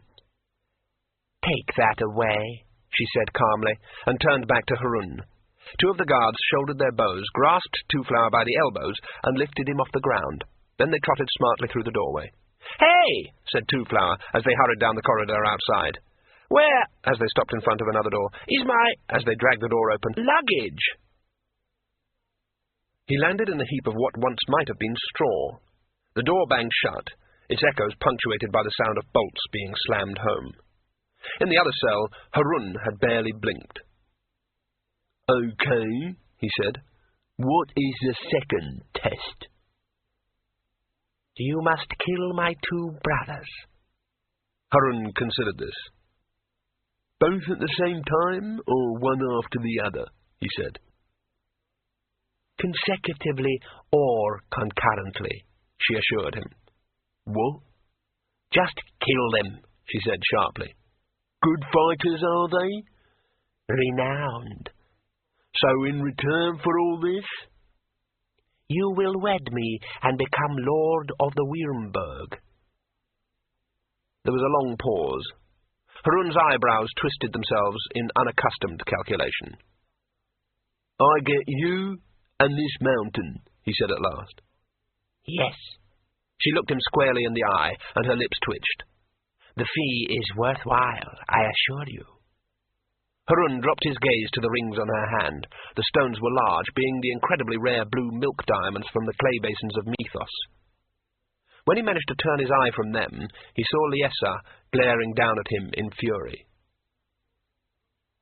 "So calculating," she rasped. "Harun the barbarian, who would boldly walk into the jaws of death himself?" Harun shrugged. "Sure," he said. "The only reason for walking into the jaws of death is so you can steal his gold teeth." He brought one arm around expansively, and the wooden bunk was at the end of it. It cannoned into the bowman, and Harun followed it joyously, felling one man with a blow and snatching the weapon from another. A moment later it was all over. Liesa had not moved. "Well?" she said. "Well, what?" said Harun from the carnage. "Do you intend to kill me?" "What? Oh, no. No, this is just, kind of a habit. Just keeping in practice. So where are these brothers?" He grinned. Two-Flower sat on his straw and stared into the darkness. He wondered how long he had been there. Hours at least. Days, probably. He speculated that perhaps it had been years, and he had simply forgotten. No, that sort of thinking wouldn't do. He tried to think of something else. Grass, trees, fresh air, dragons. Dragons. There was the faintest of scrabblings in the darkness. Two-Flower felt the sweat prickle on his forehead. Something was in the cell with him. something that made small noises, but even in the pitch blackness gave the impression of hugeness. He felt the air move. When he lifted his arm, there was the greasy feel and faint shower of sparks that betokened a localized magical field. Two-Flower found himself fervently wishing for light. A gout of flame rolled past his head and struck the far wall. As the rocks flashed into furnace heat, he looked up at the dragon that now occupied more than half the cell. "I obey, Lord," said a voice in his head. By the glow of the crackling, spitting stone, Two-Flower looked into his own reflection in two enormous green eyes. Beyond them, the dragon was as multi-hued, horned, spiked, and lithe as the one in his memory. A real dragon. Its folded wings were nevertheless still wide enough to scrape the wall on both sides of the room. It lay with him between its talons. "Obey?" he said, his voice vibrating with terror and delight. "Of course, Lord." The glow faded away. Two-Flower pointed a trembling finger at where he remembered the door to be, and said, "Open it." The dragon raised its huge head. Again the ball of flame rolled out, but this time, as the dragon's neck muscles contracted, its colour faded from orange to yellow, from yellow to white, and finally to the faintest of blues. By that time the flame was also very thin, and where it touched the wall the molten rock spat and ran. When it reached the door, the metal exploded into a shower of hot droplets. Black shadows arced and jiggered over the walls. The metal bubbled for an eye-aching moment, and then the door fell in two pieces in the passage beyond. The flame winked out with a suddenness that was almost as startling as its arrival. Two-Flower stepped gingerly over the cooling door and looked up and down the corridor. It was empty. The dragon followed. The heavy door frame caused it some minor difficulty, which it overcame with a swing of its shoulders that tore the timber out and tossed it to one side. The creature looked expectantly at Two-Flower, its skin rippling and twitching as it sought to open its wings in the confines of the passage. "How did you get in there?" said Two-Flower. "You summoned me, Master." "I don't remember doing that." "In your mind.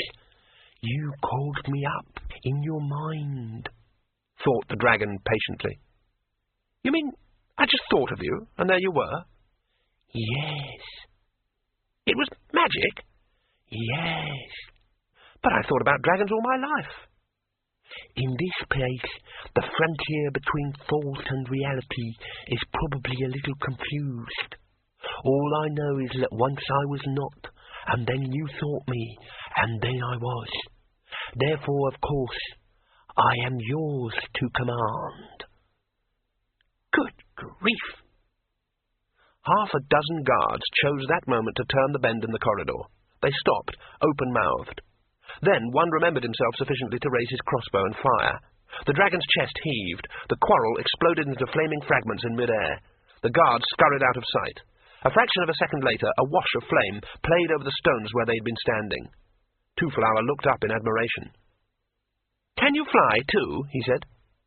"Of course." Two-Flower glanced up and down the corridor and decided against following the guards. Since he knew himself to be totally lost already, any direction was probably an improvement. He edged past the dragon and hurried away, the huge beast turning with difficulty to follow him. They padded down a series of passages that crisscrossed like a maze. At one point, Two-Flower thought he heard shouts a long way behind him, but they soon faded away. Sometimes the dark arch of a crumbling doorway loomed past them in the gloom. Light filtered through dimly from various shafts, and here and there bounced off big mirrors that had been mortared into the angles of the passage.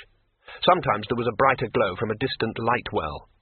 What was odd, thought Two-Flower, as he strolled down a wide flight of stairs and kicked up billowing clouds of silver dust motes, was that the tunnels here were much wider, and better constructed too. There were statues in niches set in the walls, and here and there faded but interesting tapestries had been hung. They mainly showed dragons by the hundred, in flight, or hanging from their perch rings, dragons with men on their backs, hunting down deer, and sometimes other men. Two-Flower touched one tapestry gingerly. The fabric crumbled instantly in the hot, dry air, leaving only a dangling mesh where some threads had been plaited with fine gold wire. "I wonder why they left all this," he said. "I don't know," said a polite voice in his head. He turned up and looked into the scaly horse face above him. "What is your name, dragon?" said Two-Flower. I don't know. I think I shall call you Nine Reeds. That is my name, then. They waded through the all-encroaching dust in a series of huge, dark-pillared halls which had been carved out of the solid rock. With some cunning, too. From floor to ceiling the walls were a mass of statues, gargoyles, bas-reliefs, and fluted columns that cast weirdly moving shadows when the dragon gave an obliging illumination at Two-Flower's request. They crossed the lengthy galleries and vast carven amphitheatres, all awash with deep, soft dust and completely uninhabited. No one had come to these dead caverns in centuries. Then he saw the path, leading away into yet another dark tunnel mouth. Someone had been using it regularly, and recently. It was a deep, narrow trail in the grey blanket. Two-Flower followed it. It led through still more lofty halls and winding corridors quite big enough for a dragon. And dragons had come this way once, it seemed. There was a room full of rotting harness, dragon-sized, and another room containing plate and chainmail big enough for elephants. They ended in a pair of green bronze doors, each so high that they disappeared into the gloom. In front of Two-Flower, at chest height, was a small handle shaped like a brass dragon. When he touched it, the doors swung open instantly, and with a disconcerting noiselessness. Instantly, sparks crackled in Two-Flower's hair, and there was a sudden gust of hot, dry wind that didn't disturb the dust in the way that ordinary wind should, but instead whipped it up momentarily into unpleasantly half-living shapes before it settled again. In Two-Flower's ears came the strange, shrill twittering of the things locked in the distant dungeon dimensions, out beyond the fragile lattice of time and space. Shadows appeared where there was nothing to cause them. The air buzzed like a hive. In short, there was a vast discharge of magic going on around him. The chamber beyond the door was lit by a pale green glow. Stacked around the walls, each on its own marble shelf, were tier upon tier of coffins. In the centre of the room was a stone chair on a raised dais, and it contained a slumped figure which did not move, but said in a brittle old voice, "Come in, young man." Two-Flower stepped forward. The figure in the seat was human as far as he could make out in the murky light, but there was something about the awkward way it was sprawled in the chair that made him glad he couldn't see it any clearer. "I'm dead, you know," came a voice from what Two-Flower fervently hoped was ahead, in conversational tones. "I expect you can tell." Said Two-Flower. "Yes." He began to back away. "Obvious, isn't it?" agreed the voice. "You'd be Two-Flower, wouldn't you? Or is that later?" "Later?" said Two-Flower. "Later than what?" He stopped. "Well," said the voice, "you see, one of the advantages of being dead is that one is released, as it were, from the bonds of time, and therefore I can see everything that has happened or will happen all at the same time, except that, of course, I now know that time does not, for all practical purposes, exist." "That doesn't sound like a disadvantage," said Two-Flower. "You don't think so? Imagine every moment being at one and the same time a distant memory and a nasty surprise, and you'll see what I mean. Anyway, I now recall what it was I'm about to tell you, or have I already done so? That's a fine-looking dragon, by the way. Or don't I say that yet?" "It is rather good. It just turned up," said Two-Flower. "It turned up?" said the voice. "You summoned it?" "Yes, well, all I did—" "You have the power?" "All I did was think of it." "That's what the power is. Have I already told you that I am Greycha the First? Or is that next? I'm sorry, but I haven't had too much experience of transcendence. Anyway, yes, the power. It summons dragons, you know." "I think you already told me that," said Two-Flower. "Did I? I certainly intended to," said the dead man. "But how does it? I've been thinking about dragons all my life, but this is the first time one's turned up." Oh, well, you see, the truth of the matter is that dragons have never existed as you, and until I was poisoned some 3 months ago, I understand existence. I'm talking about the true dragon. Draconis nobilis, you understand. The swamp dragon, Draconis vulgaris, is a base creature and not worth our consideration. The true dragon, on the other hand, is a creature of such refinement of spirit that they can only take on form in this world if they are conceived by the most skilled imagination. And even then the said imagination must be in some place heavily impregnated with magic, which helps to weaken the walls between the world of the seen and the unseen. Then the dragons pop through, as it were, and impress their form on this world's possibility matrix. I was very good at it when I was alive. I could imagine up to, 500 dragons at a time. Now Liesa, the most skilled of my children, can barely imagine 50 rather nondescript creatures. So much for a progressive education. She doesn't really believe in them. That's why her dragons are rather boring, while yours, said the voice of Gracia, is almost as good as some of mine used to be. A sight for sore eyes. Not that I have any to speak of now. Two Flower said hurriedly, You keep saying you're dead.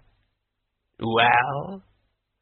Well, the dead, they, don't talk much, as a rule.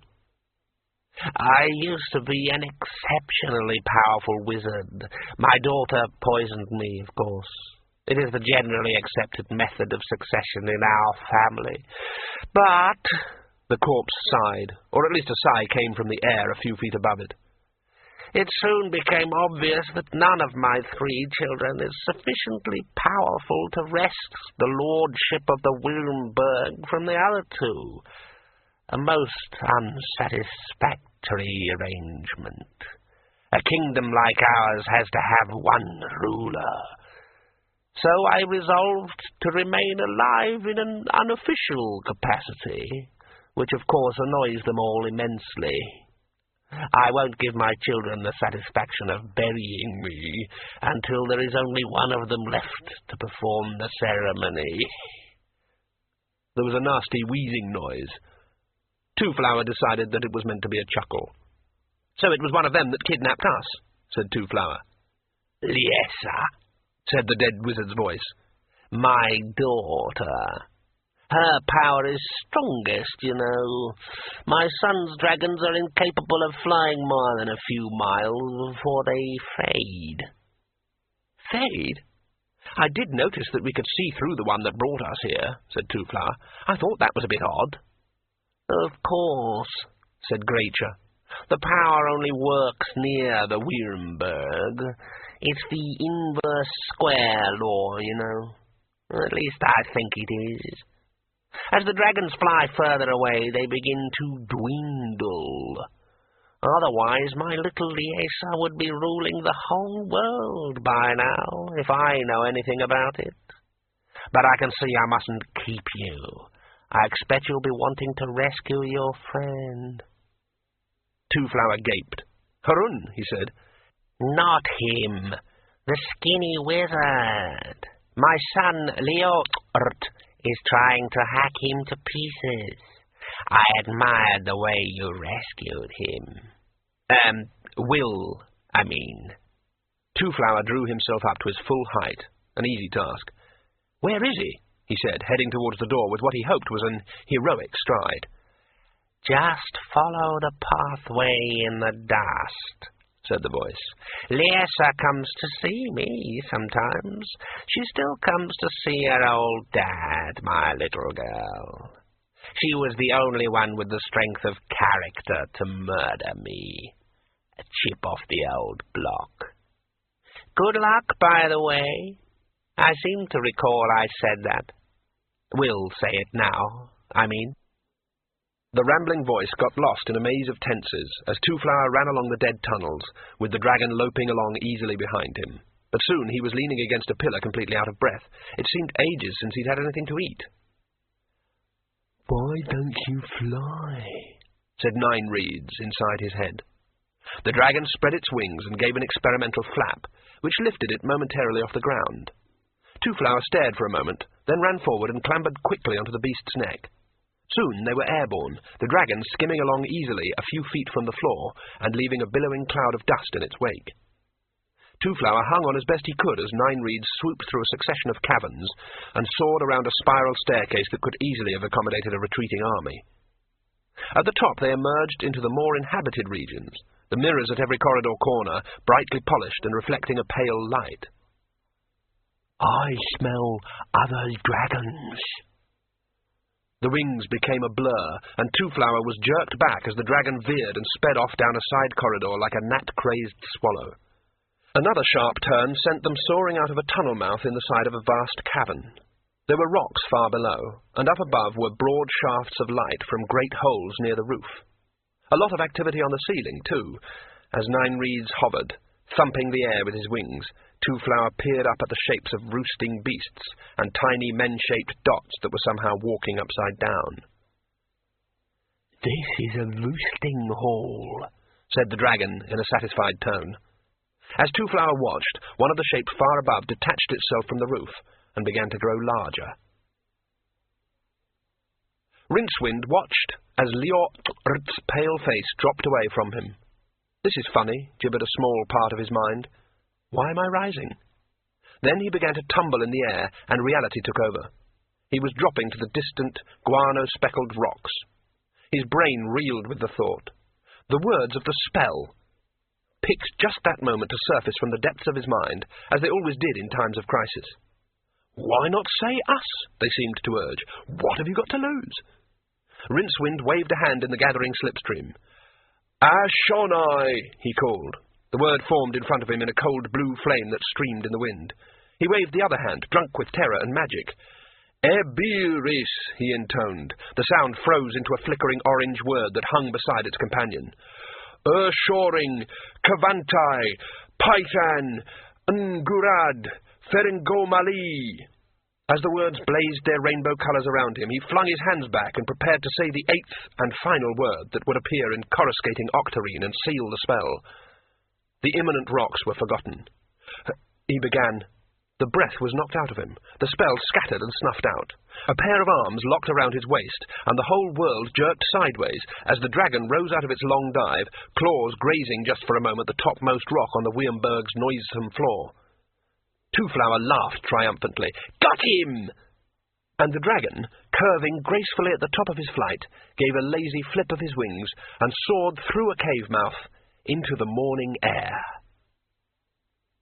At noon, in a wide green meadow on the lush tableland that was the top of the impossibly balanced Wienberg, the dragons and their riders formed a wide circle. There was room beyond them for a rabble of servants and slaves and others who scratched a living here on the roof of the world, and they were all watching the figures clustered in the centre of the grassy arena. The group contained a number of senior dragon lords, and among them were Liort and his brother Liartes. The former was still rubbing his legs with small grimaces of pain. Slightly to one side stood Liesa and Hrun, with some of the woman's own followers. Between the two factions stood the Wienberg's hereditary lawmaster. "As you know," he said uncertainly, "the not fully late Lord of the Wienberg, Grecha I, has stipulated that there will be no succession until one of his children feels himself, or as it might be, herself, powerful enough to challenge and defeat his or her siblings in mortal combat." Yes, we know all that. Get on with it," said a thin, peevish voice from the air beside him. The lawmaster swallowed. He had never come to terms with his former master's failure to expire properly. Is the old buzzard dead, or isn't he? He wondered. "It is not certain," he quavered, "whether it is allowable to issue a challenge by proxy." It is, snapped Graiture's disembodied voice. It shows intelligence. Don't take all day about it. I challenge you, said Harun, glaring at the brothers, both at once. Liort and Liartes exchanged looks. You'll fight us both together? said Liartes, a tall, wiry man with long black hair. Yeah. That's pretty uneven odds, isn't it? Yeah, I outnumber you 1 to 2. Liort scowled. You arrogant barbarian. That just about does it, growled Harun. The lawmaster put out a blue-veined hand to restrain him.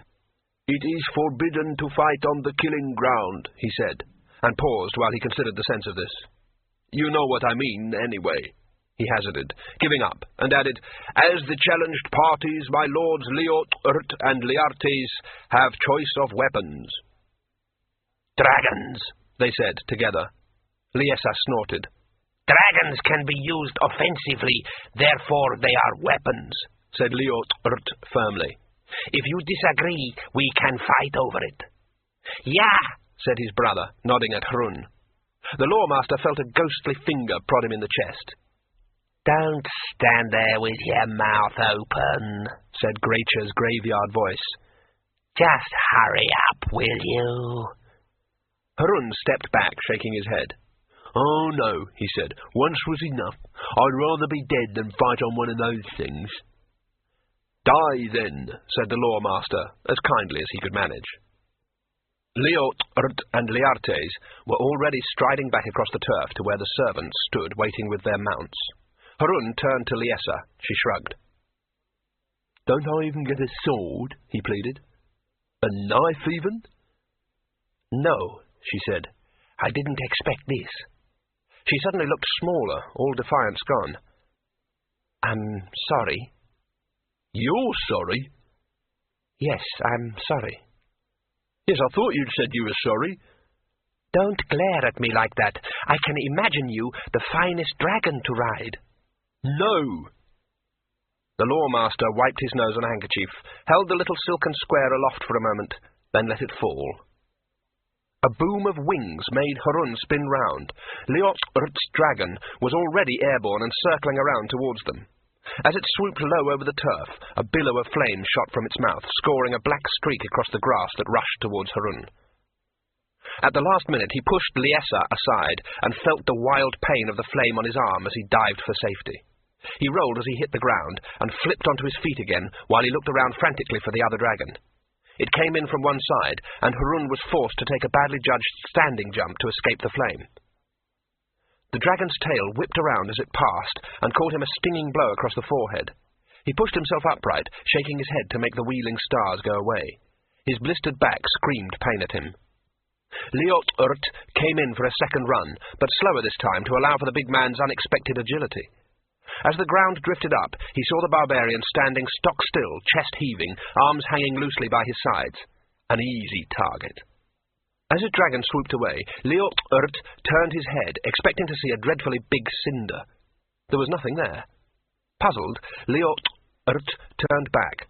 Harun, heaving himself over the dragon's shoulder scales with one hand and beating out his flaming hair with the other, presented himself to his view. Liort's hand flew to his dagger, but pain had sharpened Harun's normally excellent reflexes to needle point. A backhand blow hammered into the Dragon Lord's wrist, sending the dagger arcing away towards the ground, and another caught the man full on the chin. The dragon, carrying the weight of 2 men, was only a few yards above the grass. This turned out to be fortunate, because at the moment Liort lost consciousness, the dragon winked out of existence. Liesa hurried across the grass and helped Harun stagger to his feet. He blinked at her. What happened? What happened? He said thickly. That was really fantastic, she said. The way you turned that somersault in mid-air and everything. Yeah, but what happened? It's rather difficult to explain. Harun peered up at the sky. Liartes, by far the most cautious of the 2 brothers, was circling high above them. Well, you've got about 10 seconds to try, he said. The dragons. Yeah? They're imaginary. Like all these imaginary burns on my arm, you mean? Yes, no. She shook her head violently. I'll have to tell you later. Fine, if you can find a really good medium, snapped Harun. He glared up at Leates, who was beginning to descend in wide sweeps. Just listen, will you? Unless my brother is conscious, his dragon can't exist. It's got no pathway through to this. Run! Shouted Harun. He threw her away from him and flung himself flat on the ground as Leates' dragon thundered by, leaving another smoking scar across the turf. While the creature sought height for another sweep, Harun scrambled to his feet and set off at a dead run for the woods at the edge of the arena. They were sparse, little more than a wide and overgrown hedge, but at least no dragon would be able to fly through them. It didn't try. Leates brought his mount in to land on the turf a few yards away and dismounted casually. The dragon folded its wings and poked its head in among the greenery, while its master leaned against a tree and whistled tunelessly. I can burn you out, said Leates after a while. The bushes remained motionless. Perhaps you're in that holly bush over there. The holly bush became a waxy ball of flame. I'm sure I can see movement in those ferns. The ferns became mere skeletons of white ash. You're only prolonging it, barbarian. Why not give in now? I've burned lots of people. It doesn't hurt a bit, said Leates, looking sideways at the bushes. The dragon continued through the spinney, incinerating every likely-looking bush and clump of ferns. Leates drew his sword and waited. Harun dropped from a tree and landed, running. Behind him, the dragon roared and crashed through the bushes as it tried to turn round, but Harun was running with his gaze fixed on Leates and a dead branch in his hands. It is a little-known but true fact that a two-legged creature can usually beat a four-legged creature over a short distance, simply because of the time it takes the quadruped to get its legs sorted out. Harun heard the scrabble of claws behind him, and then an ominous thump. The dragon had half-opened its wings and was trying to fly. As Harun bore down on the Dragon Lord, Leates' sword came up wickedly to be caught on the branch. Then Harun cannoned into him, and the two men sprawled on the ground. The dragon roared. Leates screamed as Harun brought a knee upwards with anatomical precision, but managed a wild blow that re-broke the barbarian's nose for him. Harun kicked away and scrambled to his feet, to find himself looking up into the wild, hoarse face of the dragon, its nostrils distended. He lashed out with a foot and caught Leates, who was trying to stand up, on the side of his head. The man slumped. The dragon vanished. The ball of fire that was billowing towards Harun faded until when it reached him it was no more than a puff of warm air. Then there was no sound but the crackle of burning bushes. Harun slung the unconscious Dragon Lord over his shoulder and set off at a trot back to the arena. Halfway there he found Leates sprawled on the ground, one leg bent awkwardly. He stooped and with a grunt hoisted the man onto his vacant shoulder. Liessa and the lawmaster were waiting on a raised dais at one end of the meadow. The dragon woman had quite recovered her composure now, and looked levelly at Harun as he threw the two men down on the steps before her. The people around her were standing in deferential poses, like a court. "Kill them," she said. "I kill in my own time," he said. "In any case, killing unconscious people isn't right." "I can't think of a more opportune time," said the lawmaster. Liessa snorted. "Then I shall banish them," she said. "Once they are beyond the reach of the Wyrmberg's magic, then they'll have no power. They'll be simply brigands. Will that satisfy you?" "Yes." "I am surprised that you are so merciful, Harun." Harun shrugged. "A man in my position, he can't afford to be anything else. He's got to consider his image." He looked around. "Where's the next test, then?" "I warn you that it is perilous. If you wish, you may leave now. If you pass the test, however, you will become Lord of the Wyrmberg, and, of course, my lawful husband." Harun met her gaze. He thought about his life to date. It suddenly seemed to him to have been full of long, damp nights, sleeping under the stars, desperate fights with trolls, city guards, countless bandits, and evil priests, and, on at least 3 occasions, actual demigods. And for what? Well, for quite a lot of treasure, he had to admit. But where had it all gone? Rescuing beleaguered maidens had a certain passing reward, but most of the time he'd finished up by setting them up in some city somewhere with a handsome dowry, because after a while even the most agreeable ex-maiden became possessive, and had scant sympathy for his efforts to rescue her sister sufferers. In short, life had really left him with little more than a reputation and a network of scars. Being a lord might be fun. Harun grinned. With a base like this, all these dragons, and a good bunch of fighting men, a man could really be a contender. Besides, the wench was not uncomely. "The third test?" she said. "Am I to be weaponless again?" said Harun. Liessa reached up and removed her helmet, letting the coils of red hair tumble out. Then she unfastened the brooch of her robe. Underneath she was naked. As Harun's gaze swept over her, his mind began to operate two notional counting machines. One assessed the gold in her bangles, the tiger rubies that ornamented her toe rings, the diamond spangle that adorned her navel, and two highly individual whirligigs of silver filigree. The other was plugged straight into his libido. Both produced tallies that pleased him mightily. As she raised a hand and proffered a glass of wine, she smiled and said, "I think not." "He didn't attempt to rescue you," Rincewind pointed out as a last resort. He clung desperately to Two Flower's waist as the dragon circled slowly, tilting the world at a dangerous angle. The new knowledge that the scaly back he was astride only existed as a sort of three-dimensional daydream did not, he had soon realized, do anything at all for his ankle-wrenching sensations of vertigo. His mind kept straying towards the possible results of Two Flower losing his concentration. "Not even Harun could have prevailed against those crossbows," said Two Flower stoutly. As the dragon rose higher above the patch of woodland where the three of them had slept a damp and uneasy sleep, the sun rose over the edge of the disk. Instantly the gloomy blues and greys of pre-dawn were transformed into a bright bronze river that flowed across the world, flaring into gold where it struck ice or water or a light dam. Owing to the density of the magical field surrounding the disk, light itself moved at subsonic speeds. This interesting property was well utilized by the Sorka people of the Great Nef, for example, who over the centuries had constructed intricate and delicate dams and valleys walled with polished silica to catch the slow sunlight and sort of store it. The scintillating reservoirs of the Nef, overflowing after several weeks of uninterrupted sunlight, were truly a magnificent sight from the air, and it is therefore unfortunate that Two Flower and Rincewind did not happen to glance in that direction. In front of them, the billion-ton impossibility that was the magic-wrought Wyrmberg hung against the sky, and that was not too bad, until Rincewind turned his head and saw the mountain's shadow slowly unroll itself across the cloudscape of the world. "What can you see?" said Two Flower to the dragon. "I see fighting on top of the mountain," came the gentle reply. "See?" said Two Flower. "Harun's probably fighting for his life at this very moment." Rincewind was silent. After a moment, Two Flower looked round.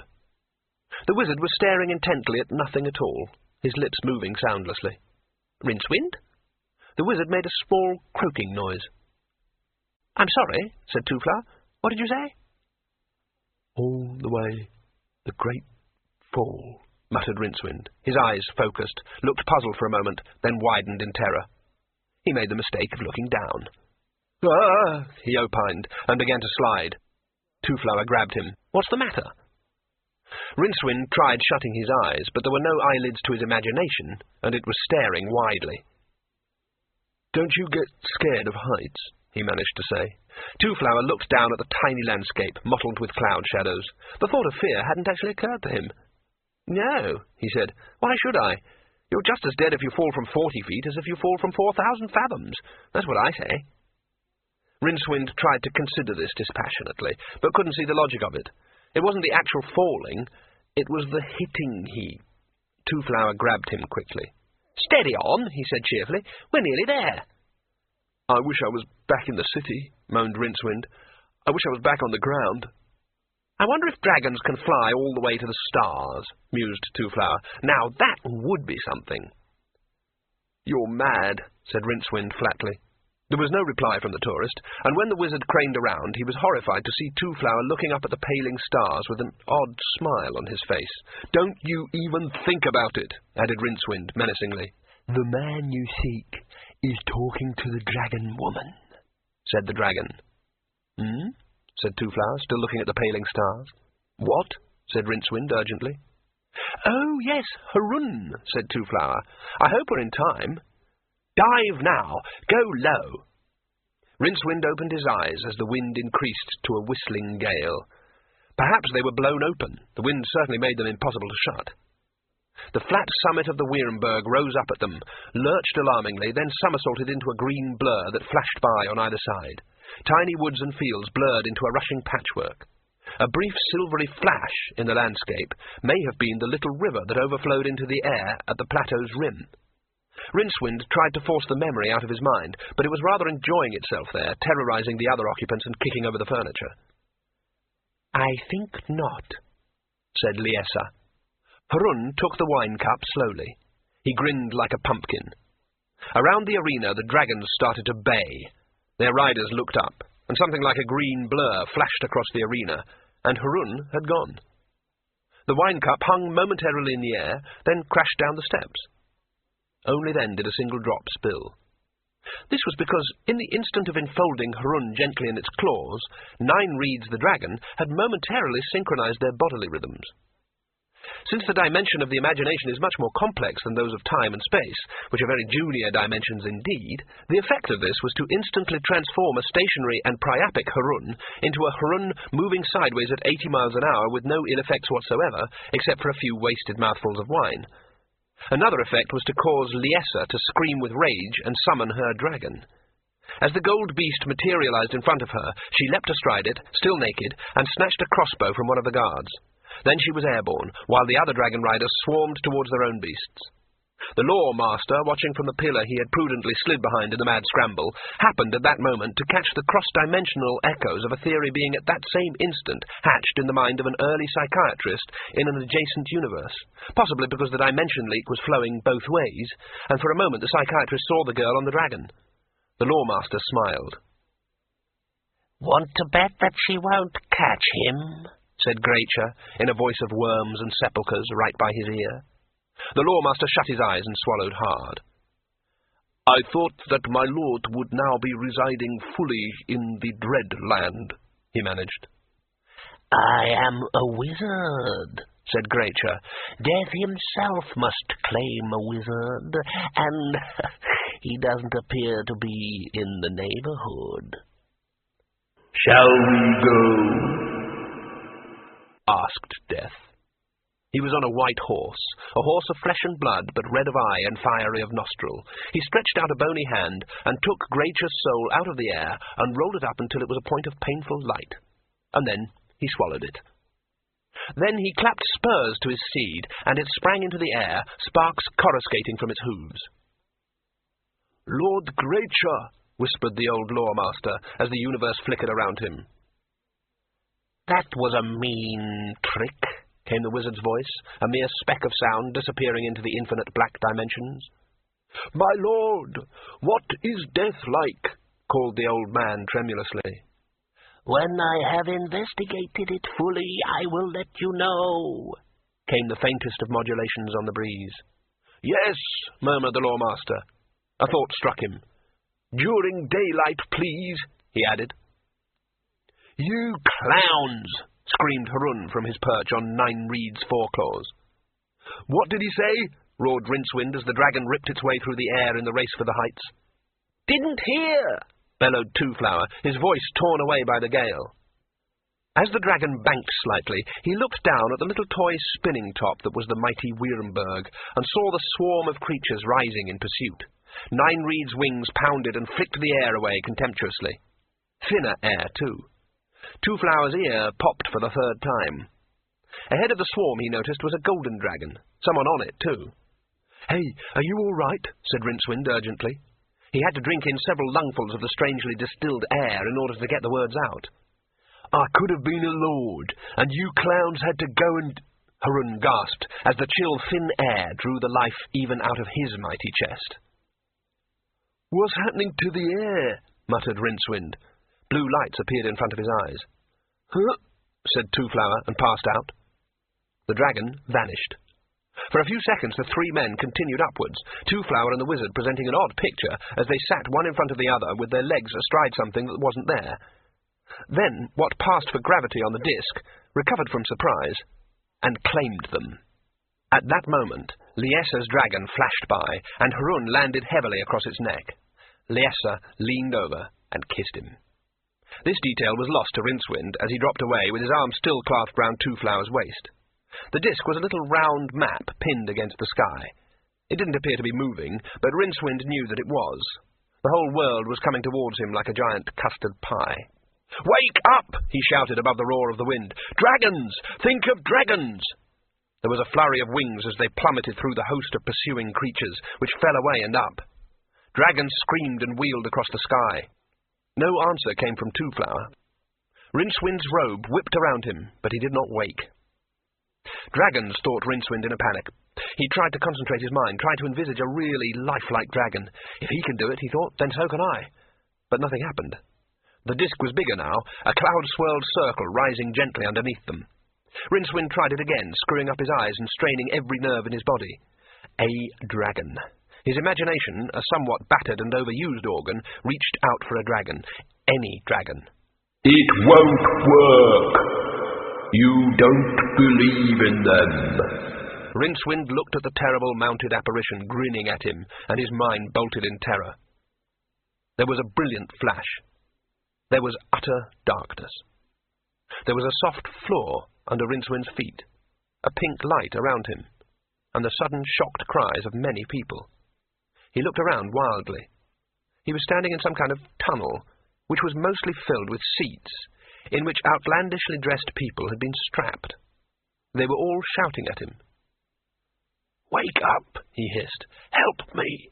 Dragging the still unconscious tourist with him, he backed away from the mob until his free hand found an oddly shaped door handle. He twisted it and ducked through, then slammed it hard. He stared around the new room in which he found himself, and met the terrified gaze of a young woman who dropped the tray she was holding and screamed. It sounded like the sort of scream that brings muscular help. Rincewind, awash with fear-distilled adrenaline, turned and barged past her. There were more seats here, and the people in them ducked as he dragged Two-Flower urgently along the central gangway. Beyond the rows of seats were little windows. Beyond the windows, against a background of fleecy clouds, was a dragon's wing. It was silver. "I've been eaten by a dragon," he thought. "That's ridiculous," he replied. "You can't see out of dragons." Then his shoulder hit the floor at the far end of the tunnel, and he followed it through into a cone-shaped room that was even stranger than the tunnel. It was full of tiny, glittering lights. Among the lights, in contoured chairs, were 4 men who were now staring at him open-mouthed. As he stared back, he saw their gazes dart sideways. Rincewind turned slowly. Beside him was a 5th man, youngish, bearded, as swarthy as the nomad folk of the Great Neff. "Where am I?" said the wizard. "In the belly of a dragon?" The young man crouched back and shoved a small black box in the wizard's face. The men in the chairs ducked down. "What is it?" said Rincewind. "A picture box?" He reached out and took it, a movement which appeared to surprise the swarthy man, who shouted and tried to snatch it back. There was another shout, this time from one of the men in the chairs, only now he wasn't sitting. He was standing up, pointing something small and metallic at the young man. It had an amazing effect. The man crouched back with his hands in the air. "Please give me the bomb, sir," said the man with the metallic thing. "Carefully, please." "This thing?" said Rincewind. "You have it. I don't want it." The man took it very carefully and put it on the floor. The seated men relaxed, and one of them started speaking urgently to the wall. The wizard watched him in amazement.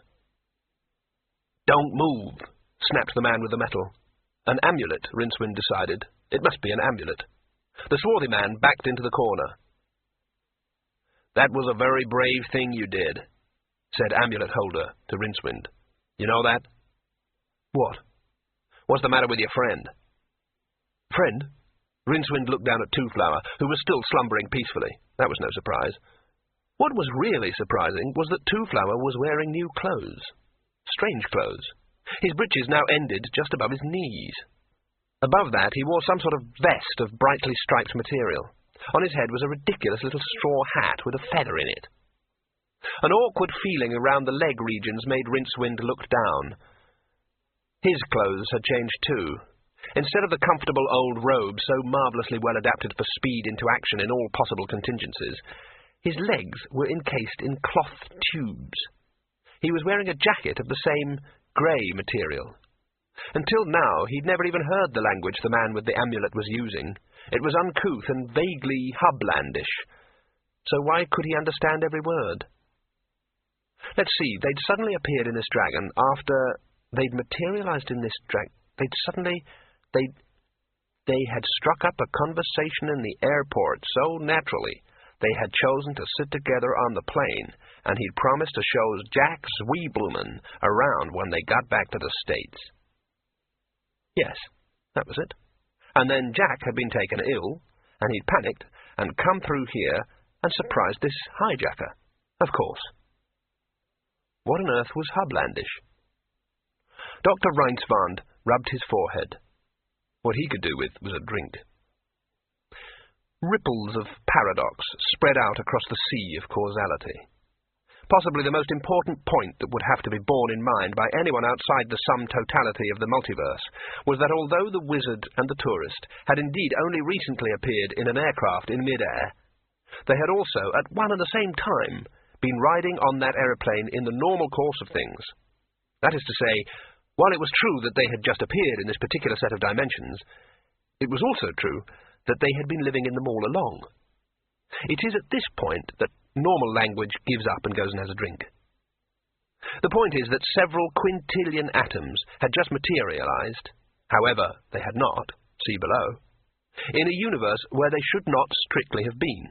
The usual upshot of this sort of thing is a vast explosion, but since universes are fairly resilient things, this particular universe had saved itself by instantaneously unravelling its space-time continuum back to a point where the surplus atoms could safely be accommodated, and then rapidly rewinding back to that circle of firelight which, for want of a better term, its inhabitants were wont to call the present. This had, of course, changed history. There had been a few less wars, a few extra dinosaurs and so on, but on the whole, the episode passed remarkably quietly. Outside of this particular universe, however, the repercussions of the sudden double-take bounced to and fro across the face of the sum of things, bending whole dimensions and sinking galaxies without a trace. All this was, however, totally lost on Dr. Reinswand, 33, a bachelor, born in Sweden, raised in New Jersey, and a specialist in the breakaway oxidation phenomena of certain nuclear reactors. Anyway, he probably wouldn't have believed any of it. Zweiblumen still seemed to be unconscious. The stewardess, who had helped Reinswand to his seat, to the applause of the rest of the passengers, was bending over him anxiously. "We've radioed ahead," she told Reinswand. "There'll be an ambulance waiting when we land. It says on the passenger list that you're a doctor?" "I don't know what's wrong with him," said Reinswand hurriedly. "It might be a different matter if he was a Magnox reactor, of course. Is he a shock of some kind?" "I've never—" Her sentence terminated in a tremendous crash from the rear of the plane. Several passengers screamed. A sudden gale of air swept every loose magazine and newspaper into a screaming whirlwind that twisted madly down the aisle. Something else was coming up the aisle. Something big and oblong and wooden and brass-bound. It had hundreds of legs. If it was what it seemed, a walking chest of the kind that appeared in pirate stories, brimful of ill-gotten gold and jewels, then what would have been its lid suddenly gaped open. There were no jewels, but there were lots of big square teeth, white as sycamore, and a pulsating tongue, red as mahogany. An ancient suitcase was coming to eat him. Reinswand clutched at the unconscious Zweiblumen for what little comfort there was there, and gibbered. He wished fervently that he was somewhere else. There was sudden darkness. There was a brilliant flash. The sudden departure of several quintillion atoms from a universe that they had no right to be in anyway caused a wild imbalance in the harmony of the sun totality, which it tried frantically to retrieve, wiping out a number of sub-realities in the process. Huge surges of raw magic boiled uncontrolled around the very foundations of the multiverse itself, welling up through every crevice into hitherto peaceful dimensions and causing novas, supernovas, stellar collisions, wild flights of geese, and drowning of imaginary continents. Worlds as far away as the other end of time experienced brilliant sunsets of coruscating octarine as highly charged magical particles roared through the atmosphere. In the cometary halo around the fabled ice system of Zeret, a noble comet died as a prince flamed across the sky. All this was, however, lost on Rincewind, as, clutching the inert two-flower around the waist, he plunged towards the disk's sea several hundred feet below. Not even the convulsions of all the dimensions could break the iron law of the conservation of energy, and Reinsvarn's brief journey in the plane had sufficed to carry him several hundred miles horizontally and 7,000 feet vertically. The word plane flamed and died in Rincewind's mind. Was that a ship down there? The cold waters of the Circled Sea roared up at him and sucked him down into their green, suffocating embrace. A moment later there was another splash as the luggage, still bearing a label carrying the powerful travelling rune TWA, also hit the sea. Later on, they used it as a raft. Close to the edge. It had been a long time in the making. Now it was almost completed, and the slaves hacked away at the last clay remnants of the mantle. Where other slaves were industriously rubbing its metal flanks with silver sand, it was already beginning to gleam in the sun with the silken organic sheen of young bronze. It was still warm, even after a week of cooling in the casting pit. The arch-astronomer of Krull motioned lightly with his hand, and his bearers set the throne down in the shadow of the hull. Like a fish, he thought. A great flying fish. And of what seas? It is indeed magnificent, he whispered. A work of true art. Craft, said the thickest man by his side. The arch-astronomer turned slowly and looked up at the man's impassive face. It isn't particularly hard for a face to look impassive when there are two golden spheres where the eyes should be. They glowed disconcertingly. Craft indeed, said the astronomer, and smiled. I would imagine that there is no greater craftsman on the entire disk than you, Golden Eyes. Would I be right? The craftsman paused. His naked body, naked at least were it not for a tool belt, a wrist abacus, and a deep tan, tensing as he considered the implications of this last remark. The Golden Eyes appeared to be looking into some other world. The answer is both yes and no, he said at last. Some of the lesser astronomers behind the throne gasped at his lack of etiquette, but the arch-astronomer appeared not to have noticed it. Continue, he said. There are some essential skills that I lack. Yet I am Golden Eyes Silverhand Dactylos, said the craftsman. I made the metal warriors that guard the tomb of Pichu. I designed the light dams of the Great Neff. I built the palace of the Seven Deserts, and yet... He reached up and tapped one of his eyes, which rang faintly. When I built the golem army for Pichu, he loaded me down with gold, and then, so that I would create no other work to rival my work for him, he had my eyes put out. Wise but cruel, said the arch-astronomer sympathetically. Yeah. So, I learned to hear the temper of metals and to see with my fingers. I learned how to distinguish ores by taste and smell. I made these eyes, but I cannot make them see. Next, I was summoned to build the Palace of the Seven Deserts, as a result of which the Emir showered me with silver, and then, not entirely to my surprise, had my right hand cut off. A grave hindrance in your line of business, nodded the arch-astronomer. I used some of the silver to make myself this new hand, putting to use my unrivaled knowledge of levers and fulcrums. It suffices. After I created the first great light dam, which had a capacity of 50,000 daylight hours, the tribal councils of the Neff loaded me down with fine silks and then hamstrung me so that I could not escape. As a result, I was put to some inconvenience to use the silk and some bamboo to build a flying machine from which I could launch myself from the topmost turret of my prison. Bringing you by various diversions to Krull, said the arch-astronomer, and one cannot help feeling that some alternative occupation, lettuce farming, say, would offer somewhat less of a risk of being put to death by installments. Why do you persist in it? Golden Eyes Dactylos shrugged. I'm good at it, he said. The arch-astronomer looked up again at the bronze fish, shining now like a gong in the noontime sun.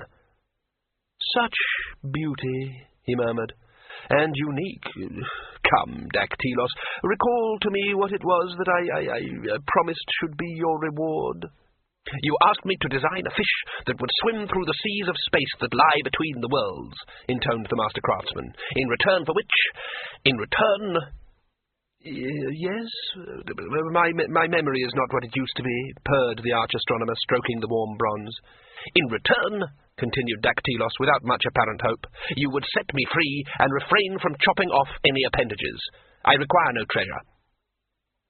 Ah, yes, I recall now. The old man raised a blue-veined hand and added, I lied. There was the merest whisper of sound, and the golden-eyed man rocked on his feet. Then he looked down at the arrowhead protruding from his chest, and nodded wearily. A speck of blood bloomed on his lips. There was no sound in the entire square, save for the buzzing of a few expectant flies, as his silver hand came up very slowly and fingered the arrowhead. Dactylos grunted. Sloppy workmanship, he said, and toppled backwards. The arch-astronomer prodded the body with his toe and sighed. There will be a short period of mourning, as befits a master craftsman, he said. He watched a blue bottle alight on one golden eye and fly away, puzzled. That would seem to be long enough, said the arch-astronomer, and beckoned a couple of slaves to carry the corpse away. Are the Chelonauts ready? He asked. The master launch controller bustled forward. Indeed, your prominence, he said. The correct prayers are being intoned. Quite so, your prominence. How long to the doorway? The launch window, corrected the master launch controller carefully. 3 days, your prominence. Great Artuin's tail will be in an unmatched position. Then all that remains, concluded the arch-astronomer, is to find the appropriate sacrifices. The master launch controller bowed. The ocean shall provide, he said. The old man smiled. It always does, he said. If only you could navigate. If only you could steer. A wave washed over the deck. Rincewind and Twoflower looked at each other. Keep bailing, they screamed in unison, and reached for the buckets. After a while, Twoflower's peevish voice filtered up from the waterlogged cabin. I don't see how it's my fault, he said. He handed up another bucket, which the wizard tipped over the side. You were supposed to be on watch, snapped Rincewind. I saved us from the slavers, remember? Said Twoflower. I'd rather be a slave than a corpse, replied the wizard. He straightened up and looked out to sea. He appeared puzzled.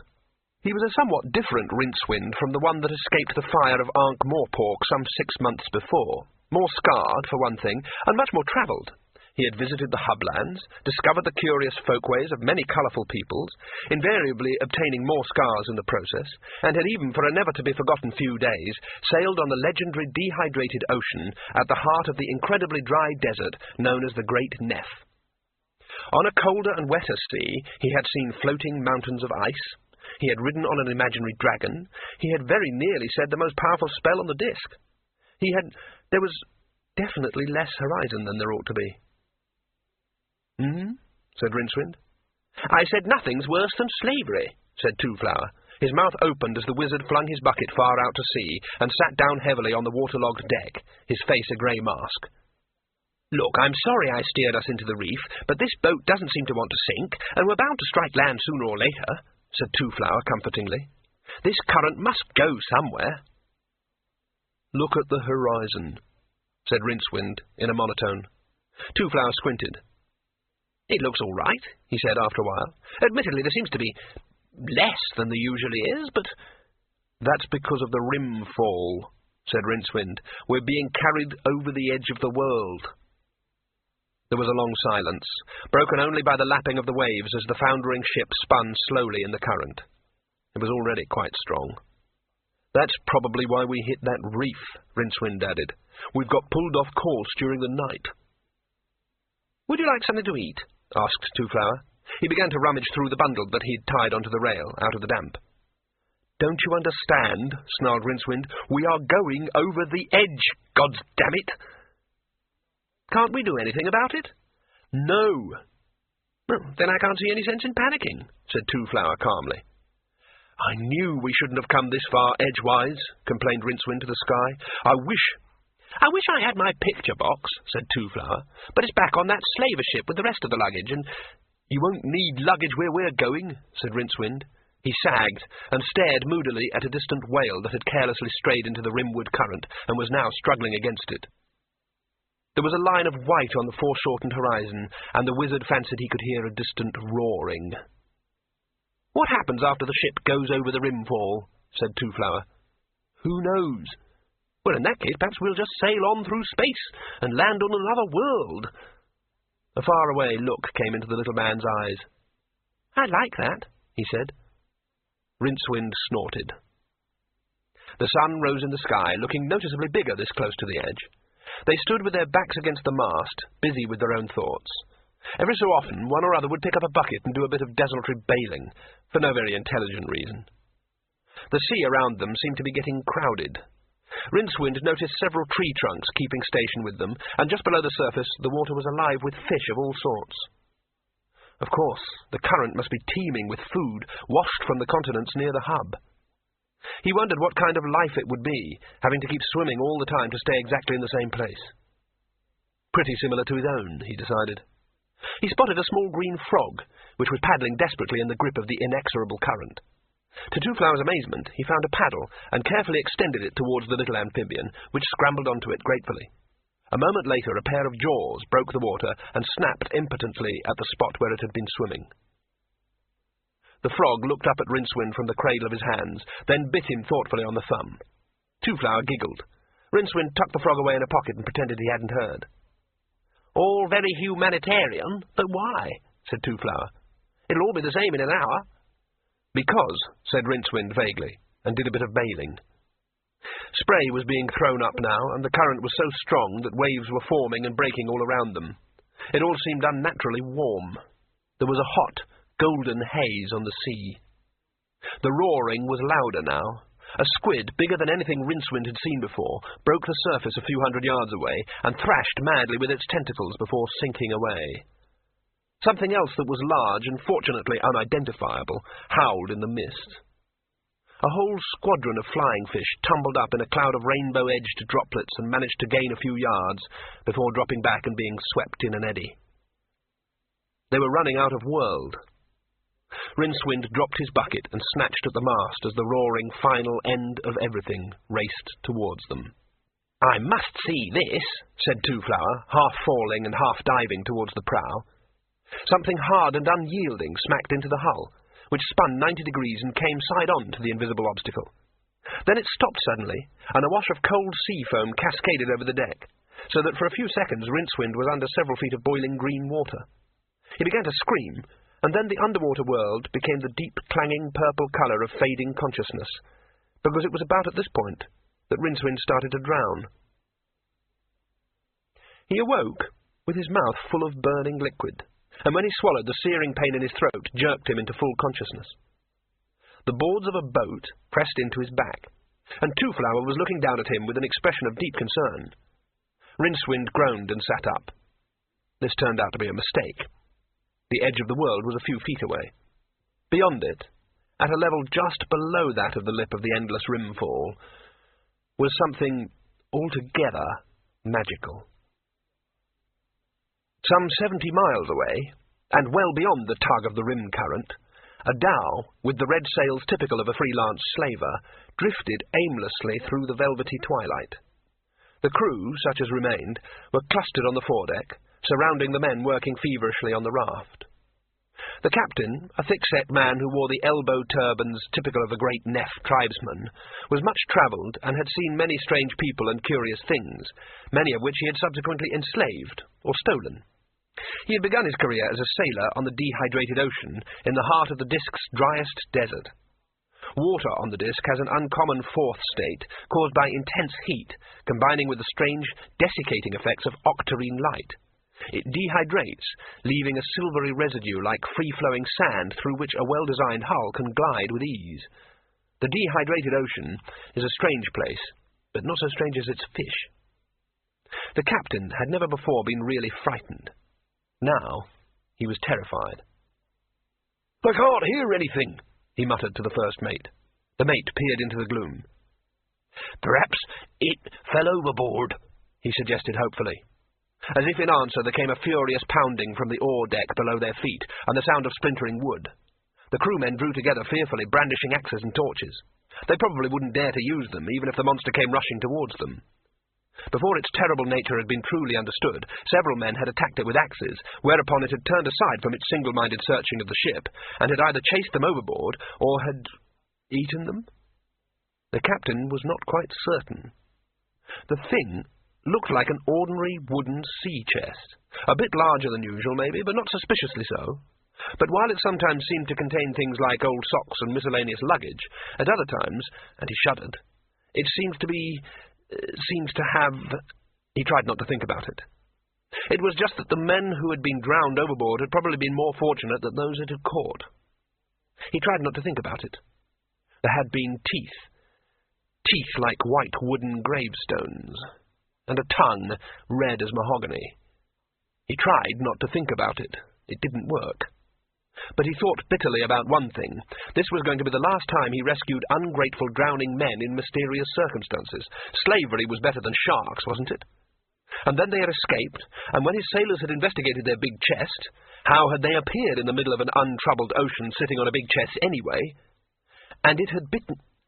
He tried not to think about it again, but he found himself wondering what would happen when the damned thing realized that its owner wasn't on board any longer.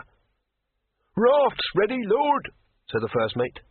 "Into the water with it," shouted the captain. "Get aboard, and fire the ship." After all, another ship wouldn't be too hard to come by, he philosophized. But a man might have to wait a long time in that paradise the mullahs advertised before he was granted another life. Let the magical box eat lobsters. Some pirates achieved immortality by great deeds of cruelty or daring-do. Some achieved immortality by amassing great wealth. But the captain had long ago decided that he would, on the whole, prefer to achieve immortality by not dying. "What the hell is that?" demanded Rincewind. "It's beautiful," said Two-Flower beatifically. "I'll decide about that when I know what it is," said the wizard. "It is the Rimbo," said a voice immediately behind his left ear, "and you are fortunate indeed to be looking at it, from above, at any rate." The voice was accompanied by a gust of cold, fishy breath. Rincewind sat quite still. "Two-Flower," he said. "Yes?" "If I turn around, what will I see?" "His name is Tethys. He says he's a sea troll. This is his boat. He rescued us," explained Two-Flower. "Will you look around now?" "Not just at the moment, thank you. So why aren't we going over the edge, then?" asked Rincewind with glassy calmness. "Because your boat hit the circumfence," said the voice behind him, in tones that made Rincewind imagine submarine chasms and lurking things in coral reefs. "The circumfence?" he repeated. "Yes, it runs along the edge of the world," said the unseen troll. Above the roar of the waterfall, Rincewind thought he could make out the splash of oars.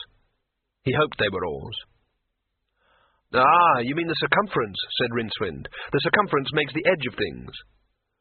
"So does the circumfence," said the troll.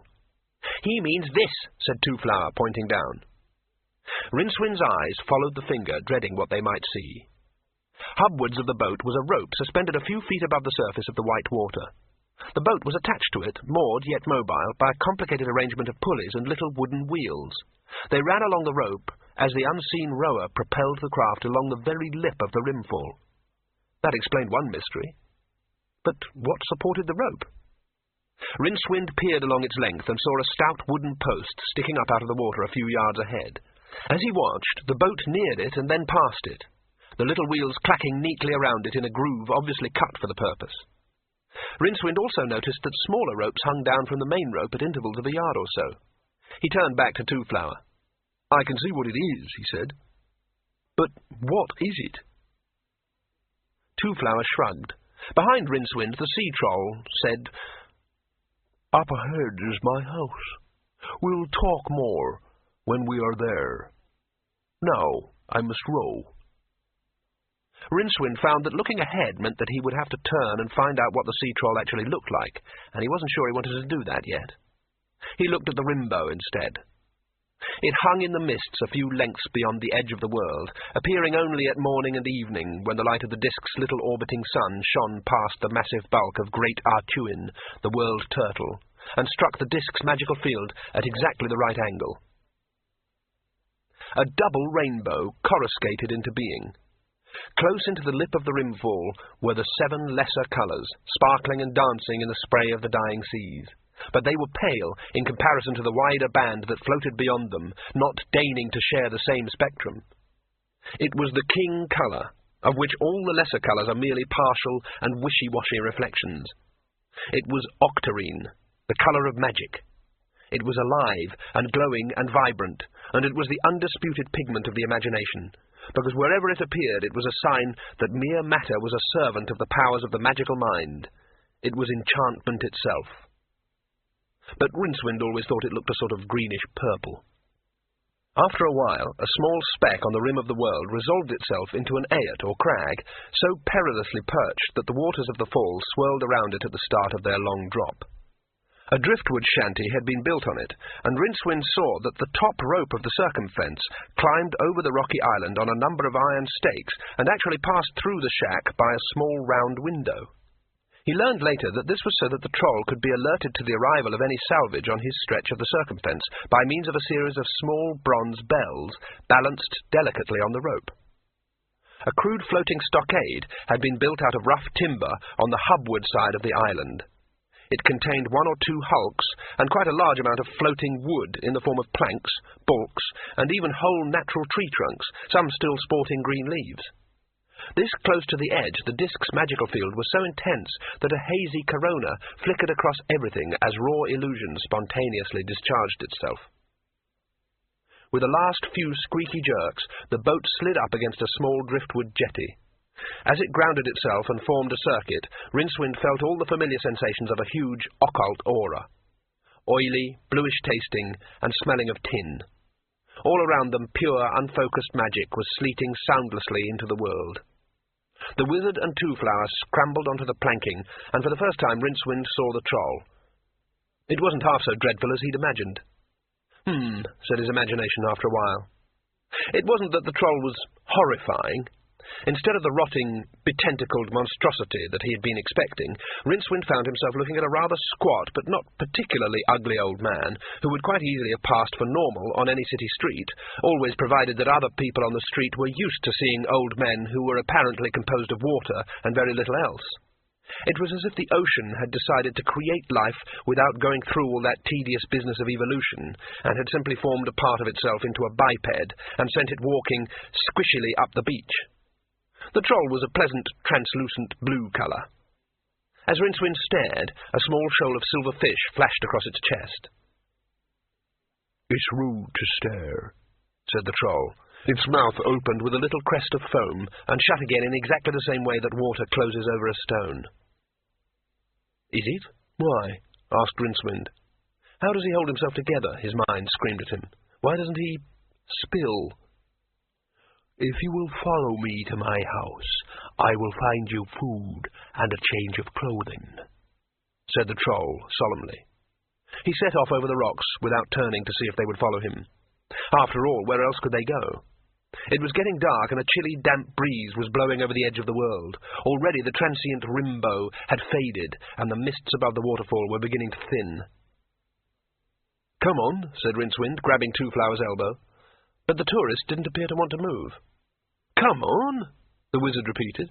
"When it gets really dark, do you think we'll be able to look down and see Great Artuin, the world turtle?" asked Two-Flower, staring at the rolling clouds. "I hope not," said Rincewind. "I really do. Now, let's go, shall we?" Two-Flower followed him reluctantly into the shack. The troll had lit a couple of lamps and was sitting comfortably in a rocking chair. He got to his feet as they entered and poured 2 cups of a green liquid from a tall pitcher. In the dim light he appeared to phosphoresce, in the manner of warm seas on velvety summer nights. Just to add of a rock gloss to Rincewind's dull terror, he seemed to be several inches taller, too. Most of the furniture in the room appeared to be boxes. Really great place you've got here," said Rincewind. "Ethnic." He reached for a cup and looked at the green pool shimmering inside it. It had better be drinkable, he thought, because I'm going to drink it. He swallowed. It was the same stuff Two-Flower had given him in the rowing boat, but at the time his mind had ignored it because there were more pressing matters. Now he had the leisure to savour the taste. Rincewynd's mouth twisted. He whimpered a little. One of his legs came up convulsively and caught him painfully in the chest. Two-Flower swirled his own drink thoughtfully while he considered the flavour. Glen-livid, he said. The fermented voul nut drink they freeze distill in my home country. A certain smoky quality. Piquant. From the western plantations in Rehigreed province, yes? Next year's harvest, I fancy? From the colour? May I ask how you came by it? Plants on the disc, while including the categories known commonly as annuals, which were sown this year to come up later this year, biennials, sown this year to grow next year, and perennials, sown this year to grow until further notice, also included a few rare re-annuals, which, because of an unusual four-dimensional twist in their genes, could be planted this year to come up last year. The voul nut vine was particularly exceptional in that it could flourish as many as 8 years prior to its seed actually being sown. Voul nut wine was reputed to give certain drinkers an insight into the future, which was, from the nut's point of view, the past. Strange, but true. All things drift into the circumfence in time, said the troll, gnomically, gently rocking in his chair. My job is to recover the flotsam, timber, of course, and ships, barrels of wine, bales of cloth. You. Light dawned inside Rincewynd's head. It's a net, isn't it? You've got a net right on the edge of the sea. The circumfence, nodded the troll. Ripples ran across his chest. Rincewynd looked out into the phosphorescent darkness that surrounded the island and grinned inanely. Of course, he said. Amazing. You could sink piles and attach it to reefs, and, good grief, the net would have to be very strong. It is, said Tethys. It could be extended for a couple of miles if you found enough rocks and things, said the wizard. 10,000 of miles. I just patrol this league. That's a third of the way round the disc. Tethys sloshed a little as he nodded again.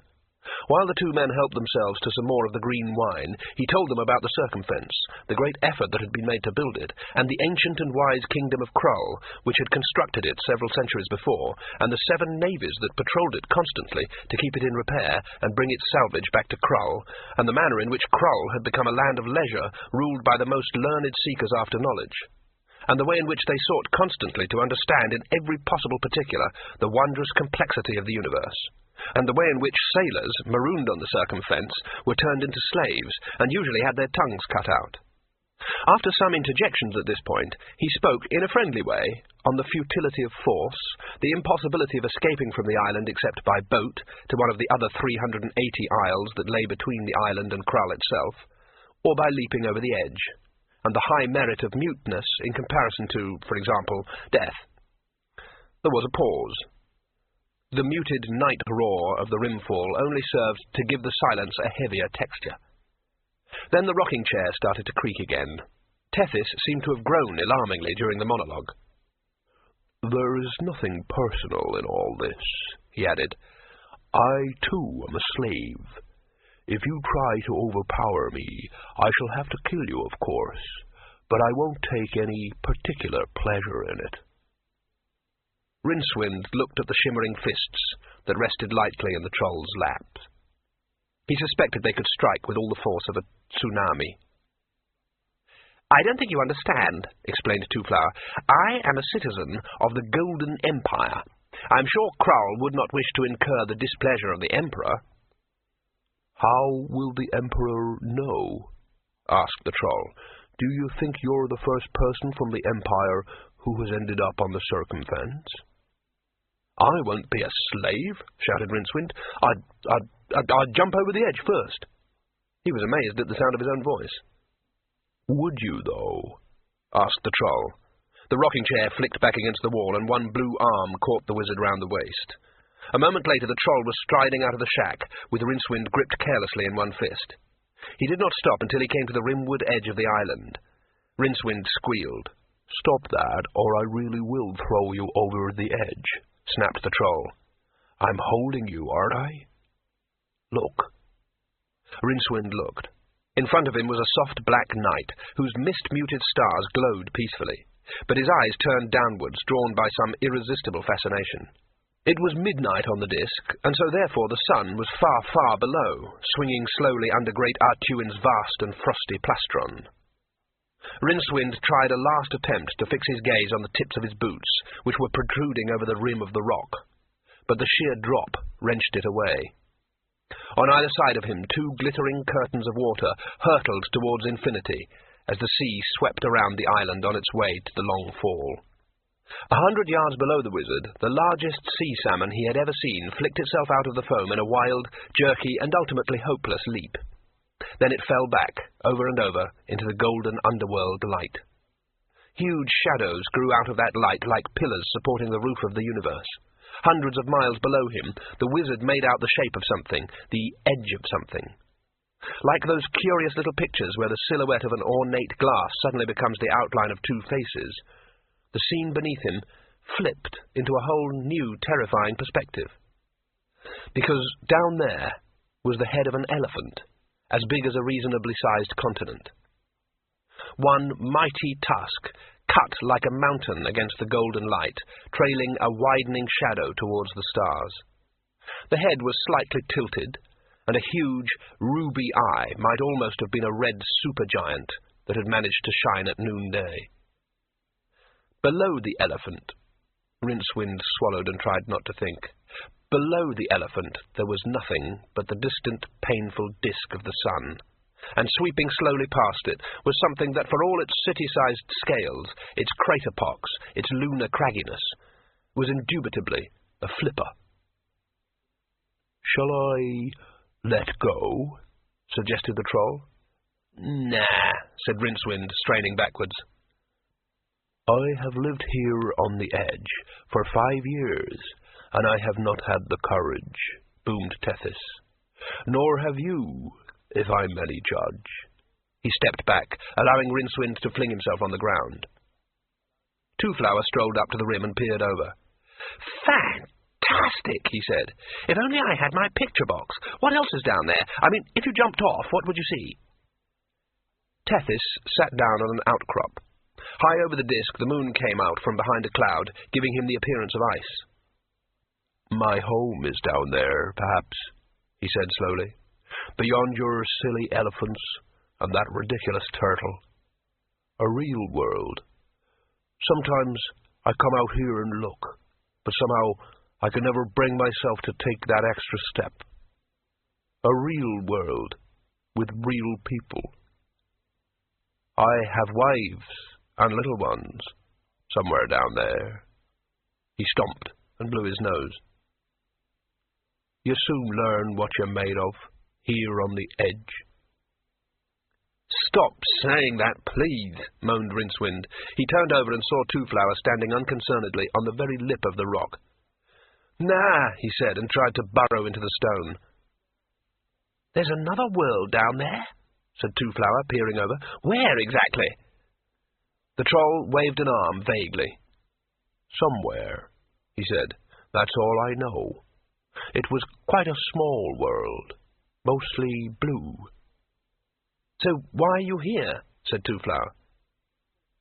"Isn't it obvious?" snapped the troll. "I fell off the edge." He told them of the world of Bathis, somewhere among the stars, where the sea folk had built a number of thriving civilizations in the 3 large oceans that sprawled across its disk. He had been a meat man, one of the caste which earned a perilous living in large, sail-powered land yachts that ventured far out to land and hunted the shoals of deer and buffalo that abounded in the storm-haunted continents. His particular yacht had been blown into uncharted lands by a freak gale. The rest of the crew had taken the yacht's little rowing trolley and had struck out for a distant lake, but Tethys, as master, had elected to remain with his vessel. The storm had carried it right over the rocky rim of the world, smashing it to matchwood in the process. "At first I fell," said Tethys, "but falling isn't so bad, you know. It's only the landing that hurts, and there was nothing below me. As I fell, I saw the world spin off into space until it was lost against the stars." "What happened next?" said Two-Flower breathlessly, glancing towards the misty universe. "I froze solid," said Tethys simply. "Fortunately, it is something my race can survive, but I thawed out occasionally when I passed near other worlds. There was one, I think it was the one with what I thought was this strange ring of mountains around it, that turned out to be the biggest dragon you could ever imagine, covered in snow and glaciers, and holding its tail in its mouth. Well, I came within a few leagues of that. I shot over the landscape like a comet, in fact, and then I was off again. Then there was the time I woke up and there was your world coming at me like a custard pie thrown by the Creator. And well, I landed in the sea not far from the circumfence, widdershins of Krull. All sorts of creatures get washed up against the fence, and at the time they were looking for slaves to man the way stations. And I ended up here." He stopped and stared intently at Rincewind. "Every night I come out here and look down," he finished. "I never jump. Courage is hard to come by, here on the edge."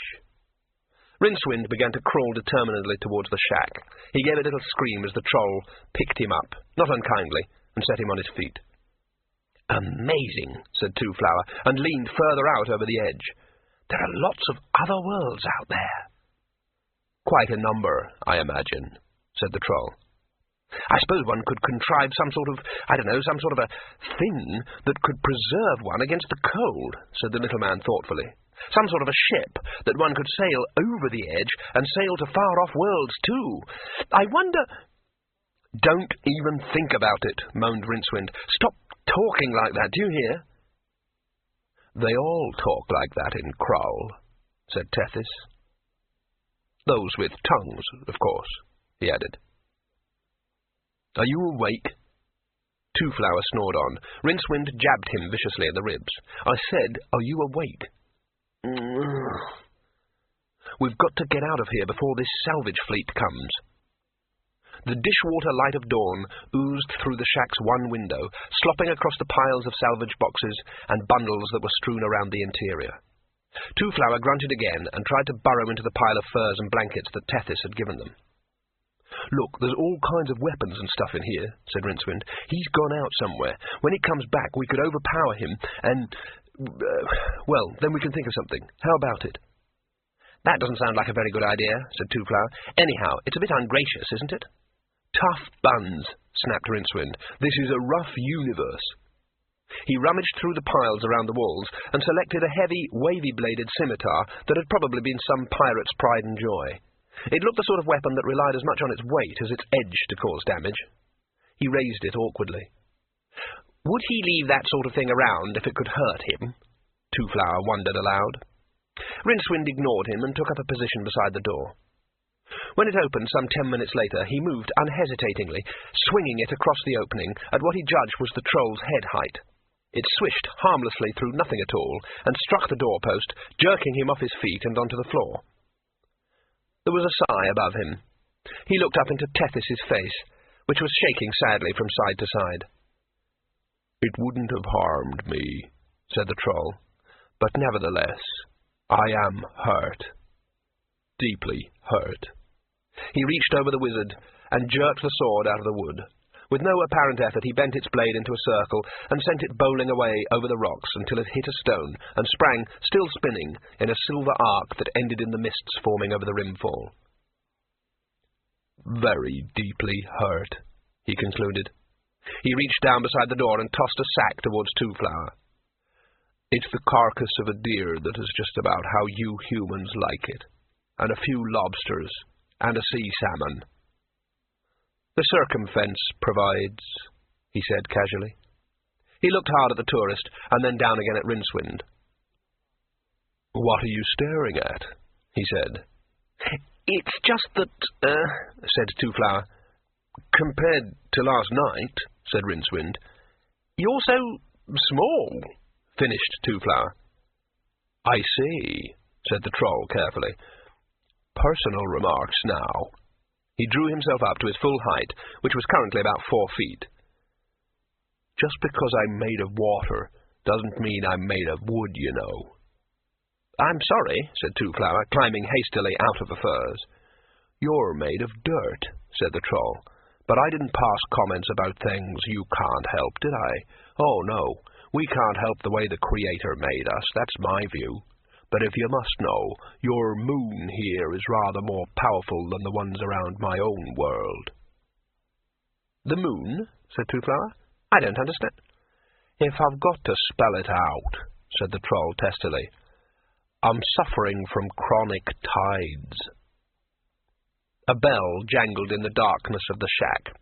Tethys strode across the creaking floor to the complicated device of levers, strings, and bells that was mounted on the circumfence's topmost strand, where it passed through the hut. The bell rang again, and then started to clang away in an odd, jerky rhythm for several minutes. The Troll stood with his ear pressed close to it. When it stopped, he turned slowly and looked at them with a worried frown. "You're more important than I thought," he said. "You're not to wait for the salvage fleet. You're to be collected by a flyer. That's what they say in Kroll." He shrugged. "And I hadn't even sent a message that you're here yet. Someone's been drinking bull-nut wine again." He picked up a large mallet that hung on a pillar beside the bell and used it to tap out a brief carillon. "That'll be passed from Lengthman to Lengthman all the way back to Kroll," he said. "Marvellous, really, isn't it?"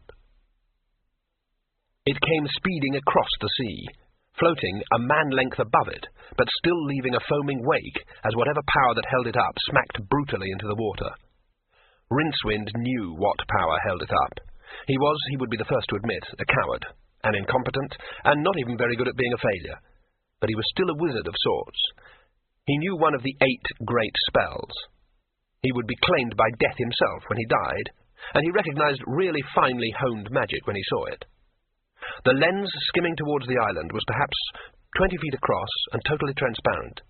Sitting around its circumference were a large number of black-robed men, each one strapped securely to the disc by a leather harness, and each one staring down at the waves with an expression so tormented, so agonizing, that the transparent disc seemed to be ringed with gargoyles.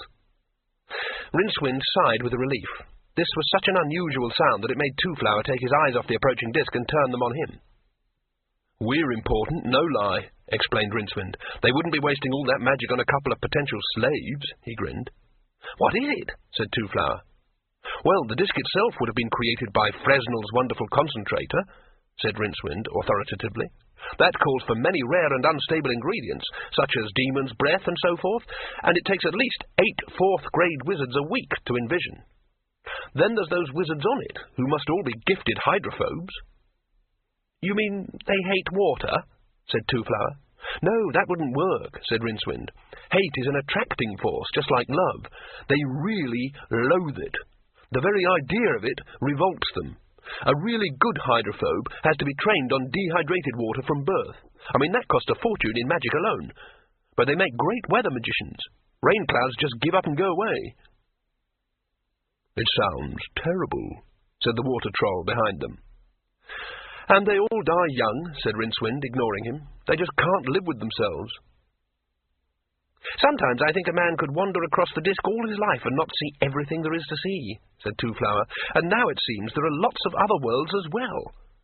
When I think I might die without seeing 1/100th of all there is to see, it makes me feel—" He paused, then added, "well, humble, I suppose. And very angry, of course." The flyer halted a few yards hubward of the island, throwing up a sheet of spray. It hung there, spinning slowly. A hooded figure standing by the stubby pillar at the exact centre of the lens beckoned to them. "You'd better wade out," said the Troll. "It doesn't do to keep them waiting.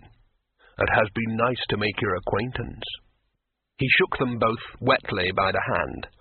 As he waded out a little way with them, the 2 nearest loathers on the lens shied away with expressions of extreme disgust. The hooded figure reached down with one hand and released a rope ladder. In its other hand it held a silver rod, which had about it the unmistakable air of something designed for killing people. Rincewind's first impression was reinforced when the figure raised the stick and waved it carelessly towards the shore. A section of rock vanished, leaving a small grey haze of nothingness. "That's so you don't think I'm afraid to use it," said the figure. "Don't think you're afraid," said Rincewind. The hooded figure snorted. We know all about you, Rincewind the magician. You are a man of great cunning and artifice. You laugh in the face of death. Your affected air of craven cowardice does not fool me. It fooled Rincewind. He began, and paled as the nothingness stick was turned towards him. I see you know all about me, he finished weakly, and sat down heavily on the slippery surface. He and Two-Flower, under instructions from the hooded commander, strapped themselves down to rings set in the transparent disc. If you make the merest suggestion of weaving a spell, said the darkness under the hood, you die. Third quadrant, reconcile. Ninth quadrant, redouble. Forward, all! A wall of water shot into the air behind Rincewind, and the disc jerked suddenly. The dreadful presence of the sea troll had probably concentrated the hydrophobes' minds wonderfully, because it then rose at a very steep angle and didn't begin level flight until it was a dozen fathoms above the waves. Rincewind glanced down through the transparent surface and wished he hadn't. "Well, off again, then," said Two-Flower cheerfully. He turned and waved at the troll, now no more than a speck on the edge of the world. Rincewind glared at him. "Doesn't anything ever worry you?" he asked. "We're still alive, aren't we?" asked Two-Flower. "And you yourself said they wouldn't be going to all this trouble if we were just going to be slaves.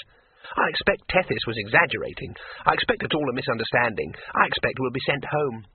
After we've seen Krull, of course. And I must say it all sounds fascinating." Yes, said Rincewind in a hollow voice. Fascinating. He was thinking, I've seen excitement and I've seen boredom, and boredom was best. Had either of them happened to look down at that moment, they would have noticed a strange V-shaped wave surging through the water far below them, its apex pointing directly at Tethys' island. But they weren't looking. The 24 hydrophobic magicians were looking, but to them it was just another piece of dreadfulness, not really any different from the liquid horror around it. They were probably right. Some time before all this, the blazing pirate ship had hissed under the waves and started the long, slow slide towards the distant ooze. It was more distant than average, because directly under the stricken keel was the Gorana Trench, a chasm in the disk's surface that was so black, so deep, and so reputedly evil that even the krakens went there fearfully and in pairs. In less reputedly evil chasms, the fish went about with natural lights on their heads, and on the whole managed quite well. In Gorana, they left them unlit, and insofar as it is possible for something without legs to creep, they crept. They tended to bump into things, too. Horrible things. The water around the ship turned from green to purple, from purple to black, from black to a darkness so complete that blackness itself seemed merely grey by comparison. Most of its timbers had already been crushed into splinters under the intense pressure. It spiraled past groves of nightmare polyps and drifting forests of seaweed, which glowed with faint, diseased colours. Things brushed it briefly with soft, cold tentacles as they darted away into the freezing silence. Something rose up from the murk and ate it in one mouthful. Some time later, the islanders on a little rimwood atoll were amazed to find, washed into their little local lagoon, the wave-rocked corpse of a hideous sea monster, all beaks, eyes, and tentacles. They were further astonished at its size, since it was rather larger than their village. But their surprise was tiny compared to the huge, stricken expression on the face of the dead monster, which appeared to have been trampled to death. Somewhat further rimward of the atoll, a couple of little boats, trolling a net for the ferocious free-swimming oysters which abounded in those seas, caught something that dragged both vessels for several miles before one captain had the presence of mind to sever the lines. But even his bewilderment was as nothing compared to that of the islanders on the last atoll in the archipelago. During the following night, they were awakened by a terrific crashing and splintering noise coming from their minute jungle. When some of the bolder spirits went to investigate in the morning, they found that the trees had been smashed in a broad swathe that started on the hubmost shore of the atoll and made a line of total destruction pointing precisely edgewise, littered with broken lianas, crushed bushes, and a few bewildered and angry oysters. They were high enough now to see the wide curve of the rim sweeping away from them, lapped by the fluffy clouds that mercifully hid the waterfall for most of the time. From up here, the sea, a deep blue dappled with cloud shadows, looked almost inviting. Rincewind shuddered. "Excuse me," he said. The hooded figure turned from its contemplation of the distant haze and raised its wand threateningly. "I don't want to use this," it said. "You don't?" said Rincewind. "What is it anyway?" said Two-Flower. "Ajandura's wand of utter negativity," said Rincewind, "and I wish you'd stop waving it about. It might go off," he added, nodding at the wand's glittering point. "I mean, it's all very flattering, all this magic being used just for our benefit, but there's no need to go quite so far. And—" "Shut up!" The figure reached up and pulled back its hood, revealing itself to be a most unusually tinted young woman. Her skin was black, not the dark brown of Urabewe, or the polished blue-black of monsoon-haunted Clatch, but the deep black of midnight at the bottom of a cave. Her hair and eyebrows were the colour of moonlight. There was the same pale sheen around her lips. She looked about 15, and very frightened. Rincewind couldn't help noticing that the hand holding the wand was shaking. This was because a piece of sudden death, wobbling uncertainly a mere 5 feet from your nose, is very hard to miss. It dawned on him, very slowly, because it was a completely new sensation, that someone in the world was frightened of him. The complete reverse was so often the case that he'd come to think of it as a kind of natural law. "What is your name?" he said, as reassuringly as he could manage. She might be frightened, but she did have the wand. If I had a wand like that, he thought, I wouldn't be frightened of anything. So what in creation can she imagine I could do? "My name is Immaterial," she said. "That's a pretty name," said Rincewind. "Where are you taking us, and why? I can't see any harm in your telling us." "You are being brought to Krull," said the girl. "And don't mock me, Hublander, else I'll use the wand. I must bring you in alive, but no one said anything about bringing you in whole. My name is Marchesa, and I am a wizard of the 5th level, do you understand?" "Well, since you know all about me, then you know that I never even made it to neophyte," said Rincewind. "I'm not even a wizard, really." He caught Two-Flower's astonished expression, and added hastily, "Just a wizard of sorts." "You can't do magic because one of the 8 great spells is indelibly lodged in your mind," said Marchesa, shifting her balance gracefully as the great lens described a wide arc over the sea. "That's why you were thrown out of Unseen University. We know." "But you said just now that he was a magician of great cunning and artifice," protested Two-Flower. "Yes, because anyone who survives all that he has survived, most of which was brought on himself by his tendency to think of himself as a wizard, well, he must be some kind of magician," said Marchesa. "I warn you, Rincewind, if you give me the merest suspicion that you are intoning the great spell, I really will kill you." She scowled at him nervously. "Seems to me your best course would be just to, drop us off somewhere," said Rincewind. "I mean, thanks for rescuing us and everything, so if you'd just let us get on with leading our lives, I'm sure we'd all—" "I hope you're not proposing to enslave us," said Two-Flower.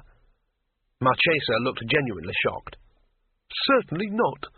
Whatever could have given you that idea? Your lives in Krull will be rich, full, and comfortable." "Oh, good," said Rincewind. "Just not very long." Krull turned out to be a large island, quite mountainous and heavily wooded, with pleasant white buildings visible here and there among the trees. The land sloped gradually up towards the rim, so that the highest point in Krull, in fact, slightly overhung the edge. Here the Krullians had built their major city, also called Krull, and since so much of their building material had been salvaged from the circumfence, the houses of Krull had a decidedly nautical persuasion. To put it bluntly, entire ships had been mortised artfully together and converted into buildings. Triremes, dhows, and caravels protruded at strange angles from the general wooden chaos. Painted figureheads and hublandish dragon prows reminded the citizens of Krull that their good fortune stemmed from the sea. Barkentines and carracks lent a distinctive shape to the larger buildings, and so the city rose tier on tier between the blue-green ocean of the disk and the soft cloud sea of the edge, the 8 colours of the rainbow reflected in every window, and in the many telescope lenses of the city's multitude of astronomers. "It's absolutely awful," said Rincewind gloomily. The lens was approaching now along the very lip of the rimfall. The island not only got higher as it neared the edge, it got narrower too, so that the lens was able to remain over water until it was very near the city. The parapet along the edgewise cliff was dotted with gantries projecting into nothingness. The lens glided smoothly towards one of them, and docked with it as smoothly as a boat might glide up to a quay. 4 guards, with the same moonlight hair and night-black faces as Marchesa, were waiting. They did not appear to be armed, but as Two-Flower and Rincewind stumbled onto the parapet, they were each grabbed by the arms and held quite firmly enough for any thought of escape to be instantly dismissed. Then Marchesa and the watching hydrophobic wizards were quickly left behind, and the guards and their prisoners set off briskly along a lane that wound between the ship houses. Soon it led downwards into what turned out to be a palace of some sort, half-hewn out of the rock of the cliff itself.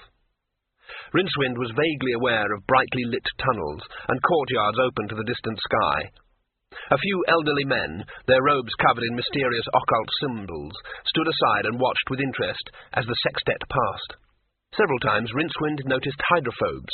Their ingrained expressions of self-revulsion at their own body fluids was distinctive, and here and there trudging men who could only be slaves.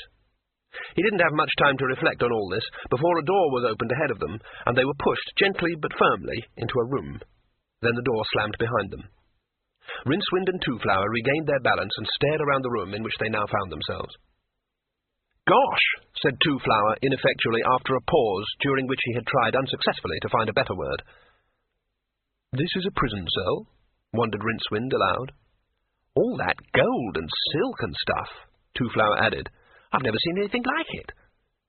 In the centre of the richly decorated room, on a carpet that was so deep and furry that Rincewind trod on it gingerly lest it be some kind of shaggy, floor-loving beast, was a long gleaming table laden with food. Most were fish dishes, including the biggest and most ornately prepared lobster Rincewind had ever seen. But there was also plenty of bowls and platters piled with strange creations that he'd never seen before. He reached out cautiously and picked up some sort of purple fruit crusted with green crystals. "Candid sea urchin," said a cracked, cheerful voice behind him. "A great delicacy." He dropped it quickly and turned around. An old man had stepped out from behind the heavy curtains. He was tall, thin, and looked almost benign compared to some of the faces Rincewind had seen recently. "The puree of sea cucumbers is very good, too," said the face conversationally. "Those little green bits are baby starfish." "Thank you for telling me," said Rincewind weakly. "Actually, they're rather good," said Two-Flower, his mouth full. "I thought you liked seafood." "Yes, I thought I did," said Rincewind. "What's this wine? Crushed octopus eyeballs?" "Sea grape," said the old man. "Great," said Rincewind, and swallowed a glassful. Not bad. A bit salty, maybe." "Sea grape is a kind of small jellyfish," explained the stranger. "And now I really think I should introduce myself.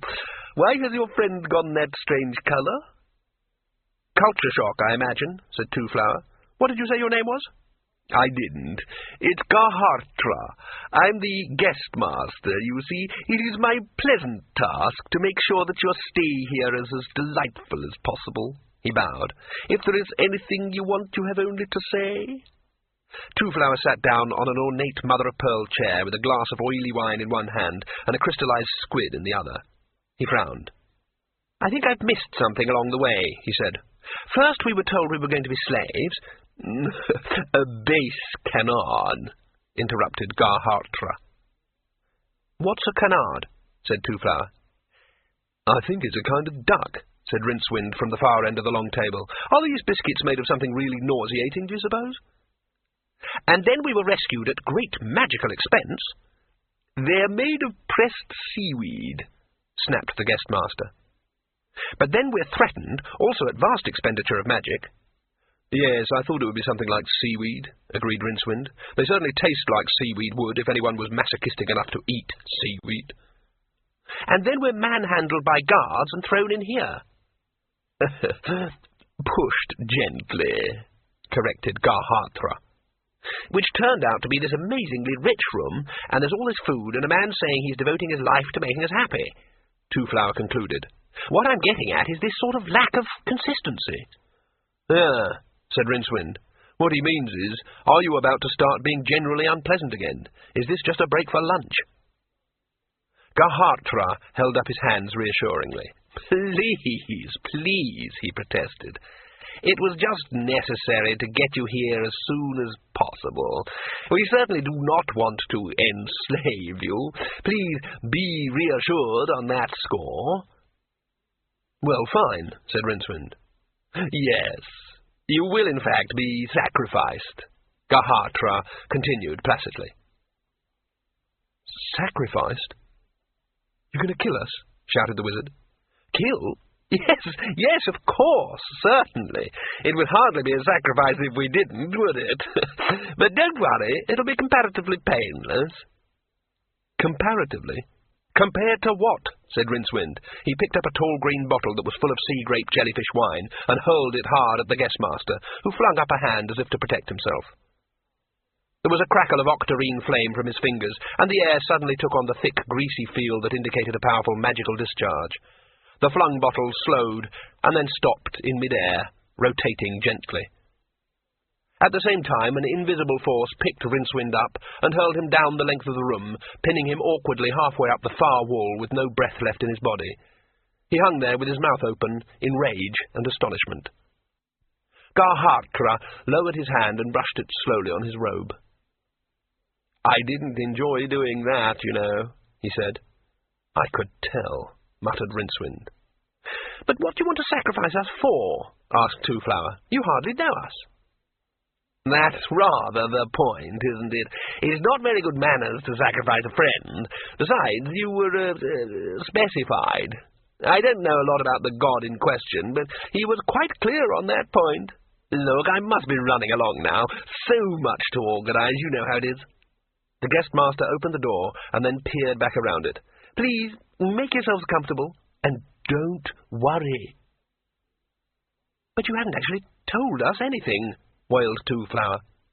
"It's not really worth it, is it? What with you being sacrificed in the morning," said Gahatra. "It's hardly worth the bother of knowing, really. Sleep well. Comparatively well, anyway." He shut the door. A brief octarine flicker of balefire around it suggested that it had now been sealed beyond the skills of any earthly locksmith. Gling, clang, tang went the bells along the circumfence in the moonlit, rimfall-roaring night. Turton, lengthman of the 45th length, hadn't heard such a clashing since the night a giant kraken had been swept into the fence 5 years ago. He leaned out of his hut, which for the lack of any convenient ayot on this length had been built on wooden piles driven into the seabed, and stared into the darkness. Once or twice he thought he could see movement far off. Strictly speaking, he should row out to see what was causing the din, but here in the clammy darkness it didn't seem like an astoundingly good idea, so he slammed the door, wrapped some sacking round the madly jingling bells, and tried to get back to sleep. That didn't work, because even the top strand of the fence was thrumming now, as if something big and heavy was bouncing on it. After staring at the ceiling for a few minutes, and trying hard not to think of great long tentacles and pond-sized eyes, Turton blew out the lantern and opened the door a crack. Something was coming along the fence, in giant loping bounds that covered meters at a time. It loomed up at him, and for a moment Turton saw something rectangular, multi-legged, shaggy with seaweed, and although it had absolutely no features from which he could have deduced this, it was also very angry indeed. The hut was smashed to fragments as the monster charged through it, although Turton survived by clinging to the circumfence.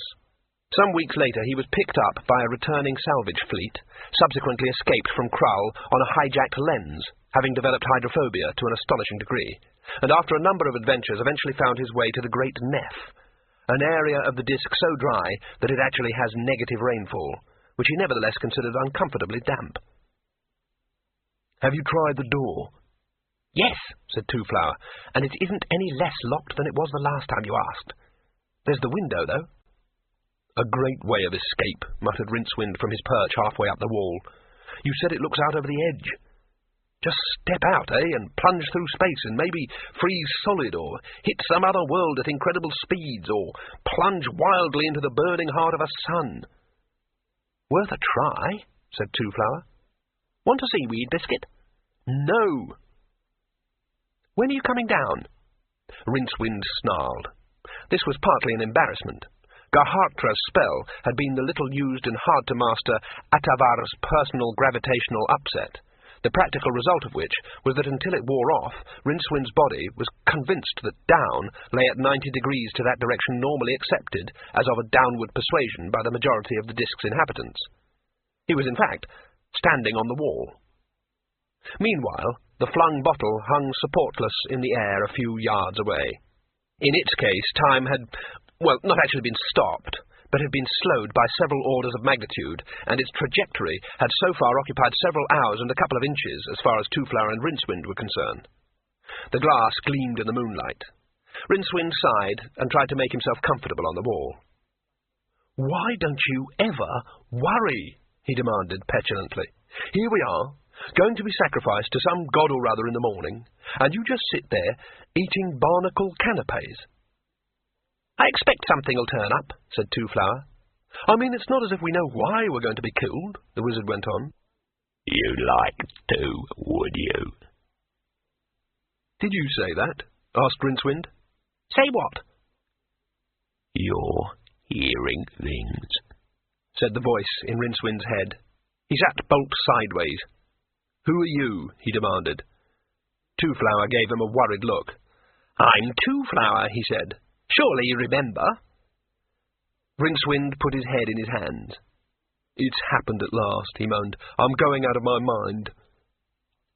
"Good idea," said the voice. "It's getting pretty crowded in here." The spell pinning Rincewind to the wall vanished with a faint pop. He fell forward and landed in a heap on the floor. "Careful, you nearly squashed me." Rincewind struggled to his elbows and reached into the pocket of his robe. When he withdrew his hand, the green frog was sitting on it, its eyes oddly luminous in the half-light.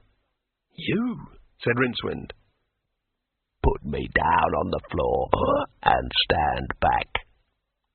The frog blinked. The wizard did so, and dragged a bewildered Twoflower out of the way. The room darkened. There was a windy, roaring sound. Streamers of green, purple, and octarine cloud appeared out of nowhere, and began to spiral rapidly towards the recumbent amphibian, shedding small bolts of lightning as they whirled. Soon the frog was lost in a golden haze which began to elongate upwards, filling the room with a warm yellow light. Within it was a darker, indistinct shape, which wavered and changed even as they watched, and all the time there was the high, brain-curdling whine of a huge magical field. As suddenly as it had appeared, the magical tornado vanished, and there, occupying the space where the frog had been, was a frog. "Fantastic," said Rincewind. The frog gazed at him reproachfully. "Really amazing," said Rincewind sourly. "A frog magically transformed into a frog. Wondrous." "Turn around," said a voice behind them. It was a soft feminine voice, almost an inviting voice, the sort of voice you could have a few drinks with, but it was coming from a spot where there oughtn't to be a voice at all. They managed to turn without really moving, like a couple of statues revolving on plinths. There was a woman standing in the pre-dawn light. In point of actual fact, Later, Rincewind and Twoflower couldn't quite agree on any single fact about her, except that she had appeared to be beautiful. Precisely what physical features made her beautiful they could not definitively state, and that she had green eyes. Not the pale green of ordinary eyes, either. These were the green of fresh emeralds, and as iridescent as a dragonfly. And one of the few genuinely magical facts that Rincewind knew was that no god or goddess, contrary and volatile as they might be in all other respects, could change the colour or nature of their eyes. He began. She raised a hand. "You know that if you say my name I must depart," she hissed. "Surely you recall that I am the one goddess who comes only when not invoked." Yes, I suppose I do," croaked the wizard, trying not to look at the eyes. "You're the one they call the lady." "Yes." "Are you a goddess, then?" said Twoflower excitedly. "I've always wanted to meet one." Rincewind tensed, waiting for the explosion of rage. Instead, the lady merely smiled. "Your friend the wizard should introduce us," she said. Rincewind coughed. Yeah, he said. This is Two-Flower, lady. He's a tourist. I have attended him on a number of occasions. And Two-Flower, this is the lady. Just the lady, right? Nothing else. Don't try and give her any other name, okay? He went on desperately, his eyes darting meaningful glances that were totally lost on the little man. Rincewind shivered. He was not, of course, an atheist. On the disc, the gods dealt severely with atheists. On the few occasions when he had some spare change, he had always made a point of dropping a few coppers into a temple coffer somewhere, on the principle that a man needed all the friends he could get. But usually he didn't bother the gods, and he hoped the gods wouldn't bother him. Life was quite complicated enough. There were two gods, however, who were really terrifying. The rest of the gods were usually only sort of large-scale humans, fond of wine and war and whoring. But Fate and the lady were chilling. In the gods' quarter in Ankh-Morpork, Fate had a small, heavy, leaden temple where hollow-eyed and gaunt worshippers met on dark nights for their predestined and fairly pointless rites. There were no temples at all to the lady, although she was arguably the most powerful goddess in the entire history of creation. A few of the more daring members of the Gamblers' Guild had once experimented with a form of worship in the deepest cellars of guild headquarters, and had all died of penury, murder, or just death within the week. She was the goddess who must not be named. Those who sought her never found her, yet she was known to come to the aid of those in greatest need. And then again, sometimes she didn't. She was like that. She didn't like the clicking of rosaries, but was attracted to the sound of dice. No man knew what she looked like, although there were many times when a man who was gambling his life on the turn of the cards would pick up the hand he had been dealt and stare her full in the face. Of course, sometimes he didn't. Among all the gods, she was at one and the same time the most courted and the most cursed. "We don't have gods where I come from," said Two-Flower. "You do, you know," said the lady. "Everyone has gods. You just don't think they're gods." Rincewind shook himself mentally. "Look," he said, "I don't want to sound impatient, but in a few minutes some people are going to come through that door and take us away and kill us." "Yes," said the lady. "I suppose you wouldn't tell us why," said Two-Flower. "Yes," said the lady. "The Krullians intend to launch a bronze vessel over the edge of the disk. Their prime purpose is to learn the sex of Artuin the World Turtle." "Seems rather pointless," said Rincewind. "No. Consider, one day great Artuin may encounter another member of the species Chelis Galactica, somewhere in the vast night in which we move. Will they fight? Will they mate? A little imagination will show you that the sex of great Artuin could be very important to us. At least, so the Krullians say." Rincewind tried not to think of world turtles mating. It wasn't completely easy. "So," continued the goddess, "they intend to launch this ship of space, with 2 voyagers aboard. It will be the culmination of decades of research. It will also be very dangerous for the travellers. And so, in an attempt to reduce the risks, the arch-astronomer of Krull has bargained with Fate to sacrifice 2 men at the moment of launch. Fate, in his turn, has agreed to smile on the spaceship. A neat barter, is it not?" "And we're the sacrifices," said Rincewind. "Yes." "I thought Fate didn't go in for that sort of bargaining. I thought Fate was implacable," said Rincewind. "Normally, yes, but you two have been thorns in his side for some time. He specified that the sacrifices should be you. He allowed you to escape from the pirates. He allowed you to drift into the circumfence. Fate can be one mean god at times." There was a pause. The frog sighed and wandered off under a table. "But you can help us," prompted Two-Flower. "You amuse me," said the lady. "I have a sentimental streak. You'd know that if you were gamblers. So for a little while I rode in a frog's mind, and you kindly rescued me. For as we all know, no one likes to see pathetic and helpless creatures swept to their death." "Thank you," said Rincewind. "The whole mind of Fate is bent against you," said the lady, "but all I can do is give you one chance. Just one small chance. The rest is up to you." She vanished. "Gosh," said Two-Flower after a while. "That's the first time I've ever seen a goddess." The door swung open. Gahartra entered, holding a wand in front of him. Behind him were two guards, armed more conventionally with swords. "Ah," he said conversationally, "you are ready, I see." "Ready," said a voice inside Rincewind's head. The bottle that the wizard had flung some 8 hours earlier had been hanging in the air, imprisoned by magic in its own personal time field. But during all those hours, the original mana of the spell had been slowly leaking away until the total magical energy was no longer sufficient to hold it against the universe's own powerful normality field. And when that happened, reality snapped back in a matter of microseconds. The visible sign of this was that the bottle suddenly completed the last part of its parabola and burst against the side of the guestmaster's head, showering the guards with glass and jellyfish wine. Rincewind grabbed Two-Flower's arm, kicked the nearest guard in the groin, and dragged the startled tourist into the corridor. Before the stunned Garhartra had sunk to the floor, his two guests were already pounding across distant flagstones. Rincewind skidded around a corner and found himself on a balcony that ran round the four sides of a courtyard. Below them, most of the floor of the yard was taken up by an ornamental pond in which a few terrapins sunbathed among the lily leaves.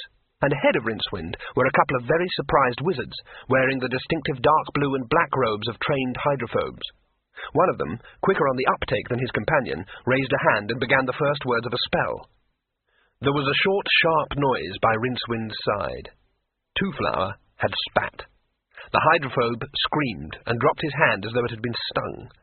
The other didn't have time to move before Rincewind was on him, fists swinging wildly. One stiff punch with the weight of terror behind it sent the man tumbling over the balcony rail and into the pond, which did a very strange thing. The water smacked aside as though a large invisible balloon had been dropped into it, and the hydrophobe hung screaming in his own revulsion field. Two-Flower watched him in amazement until Rincewind snatched at his shoulder and indicated a likely-looking passage. They hurried down it, leaving the remaining hydrophobe writhing on the floor and snatching at his damp hand.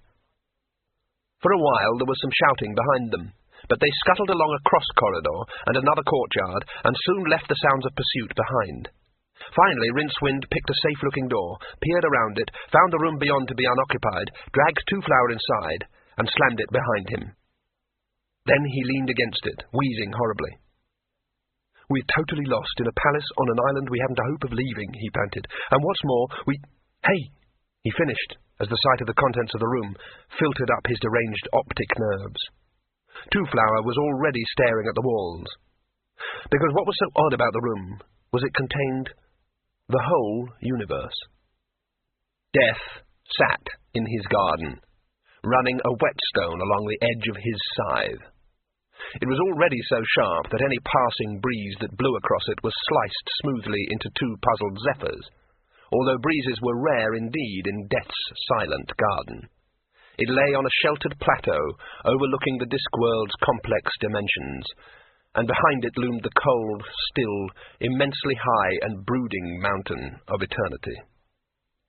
Swish went the stone. Death hummed a dirge, and tapped one bony foot on the frosty flagstones.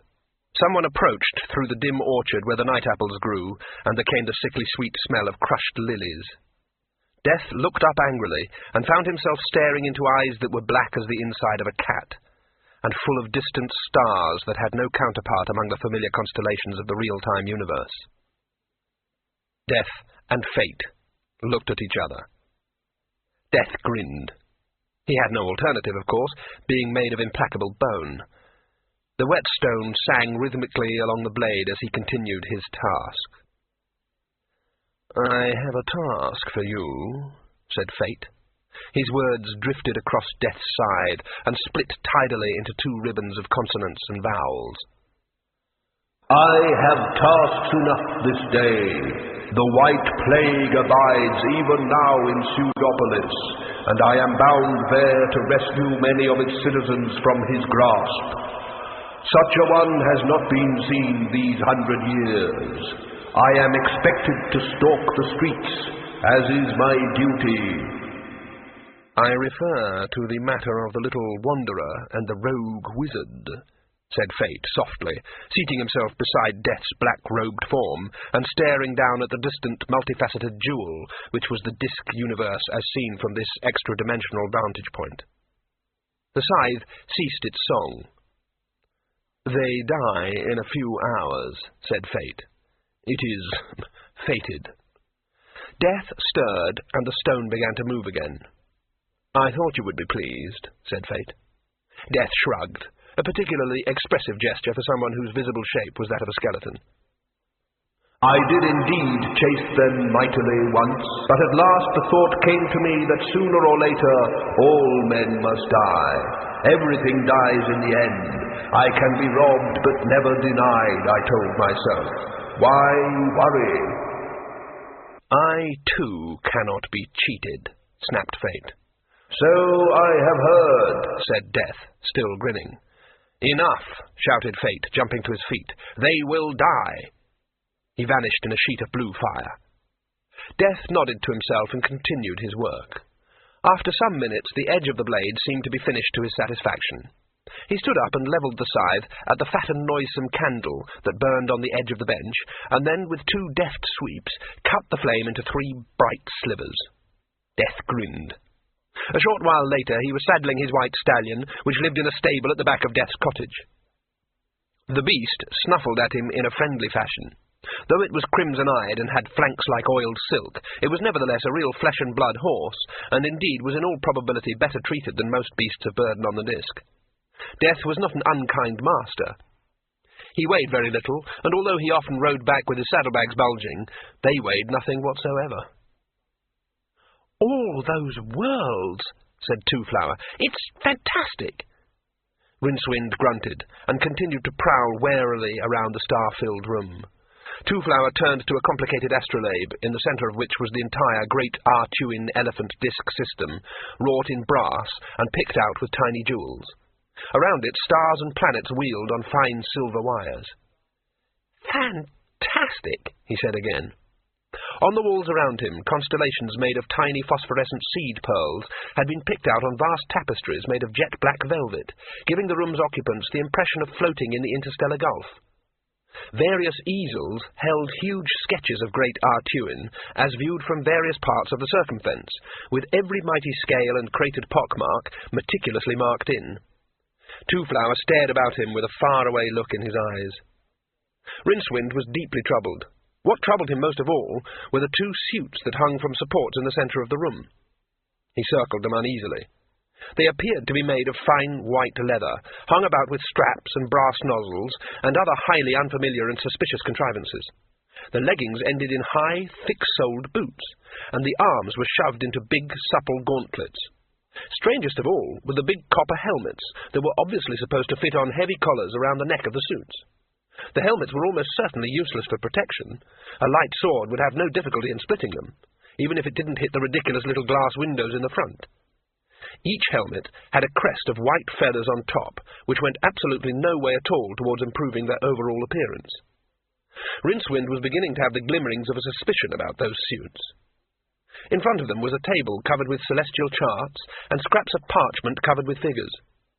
Whoever would be wearing those suits, Rincewind decided, was expecting to boldly go where no man, other than the occasional luckless sailor who didn't really count, had boldly gone before, and he was now beginning to get not just a suspicion, but a horrible premonition.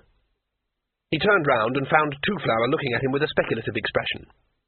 "No," began Rincewind urgently. Two-Flower ignored him. "The goddess said 2 men were going to be sent over the edge," he said, his eyes gleaming. "And you remember Tethys the troll saying you'd need some kind of protection? The Krylians have got over that. These are suits of space armour."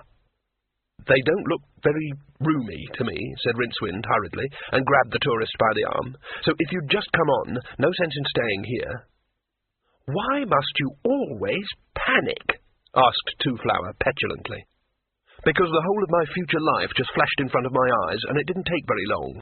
And if you don't move now, I'm going to leave without you, because any second now you're going to suggest that we put on—" The door opened. 2 husky young men stepped into the room. All they were wearing was a pair of woolen pants apiece. One of them was still toweling himself briskly. They both nodded at the 2 escapees with no apparent surprise. The taller of the two men sat down on one of the benches in front of the seats. He beckoned to Rincewind and said, "Tjor atal ho suten getrunen?" And this was awkward, because although Rincewind considered himself an expert in most of the tongues of the western segments of the disc, it was the first time that he had ever been addressed in Krullian, and he didn't understand one word of it. Neither did Two-Flower, but that did not stop him stepping forward and taking a breath. The speed of light through a magical aura such as the one that surrounded the disc was quite slow, being not much faster than the speed of sound in less highly tuned universes, but it was still the fastest thing around, with the exception, in moments like this, of Rincewind's mind. In an instant he became aware that the tourist was about to try his own peculiar brand of linguistics, which meant that he would speak loudly and slowly in his own language. Rincewind's elbow shot back, knocking the breath from Two-Flower's body. When the little man looked up in pain and astonishment, Rincewind caught his eye and pulled an imaginary tongue out of his mouth and cut it with an imaginary pair of scissors. The second Chellonaut, for such was the profession of the men whose fate it would shortly be to voyage to Great Artuin, looked up from the chart table and watched this in puzzlement. His big heroic brow wrinkled with the effort of speech. "Hör you la truin nord-e?" he said. Rincewind smiled and nodded and pushed Two-Flower in his general direction. With an inward sigh of relief he saw the tourist pay sudden attention to a big brass telescope that lay on the table. "Suten-e," commanded the seated Chellonaut. Rincewind nodded and smiled and took one of the big copper helmets from the rack and brought it down on the man's head as hard as he possibly could. The Chellonaut fell forward with a soft grunt. The other man took one startled step before Two-Flower hit him amateurishly, but effectively, with the telescope. He crumpled on top of his colleague. Rincewind and Two-Flower looked at each other over the carnage. "All right," snapped Rincewind, aware that he had lost some kind of contest, but not entirely certain what it was. "Don't bother to say it. Someone out there is expecting these two guys to come out in the suits in a minute. I suppose they thought we were slaves. Help me hide these behind the drapes, and then... "We'd better suit up," said Two-Flower, picking up the second helmet. "Yes," said Rincewind. "You know, as soon as I saw the suits, I just knew I'd end up wearing one. Don't ask me how I knew. I suppose it was because it was just about the worst possible thing that was likely to happen." "Well, you said yourself we have no way of escaping," said Two-Flower, his voice muffled as he put the top half of a suit over his head. "Anything's better than being sacrificed."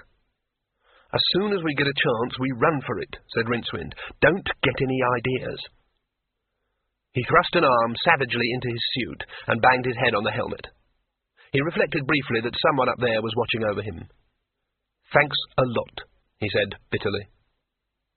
At the very edge of the city and country of Krull was a large semicircular amphitheatre with seating for several tens of thousands of people.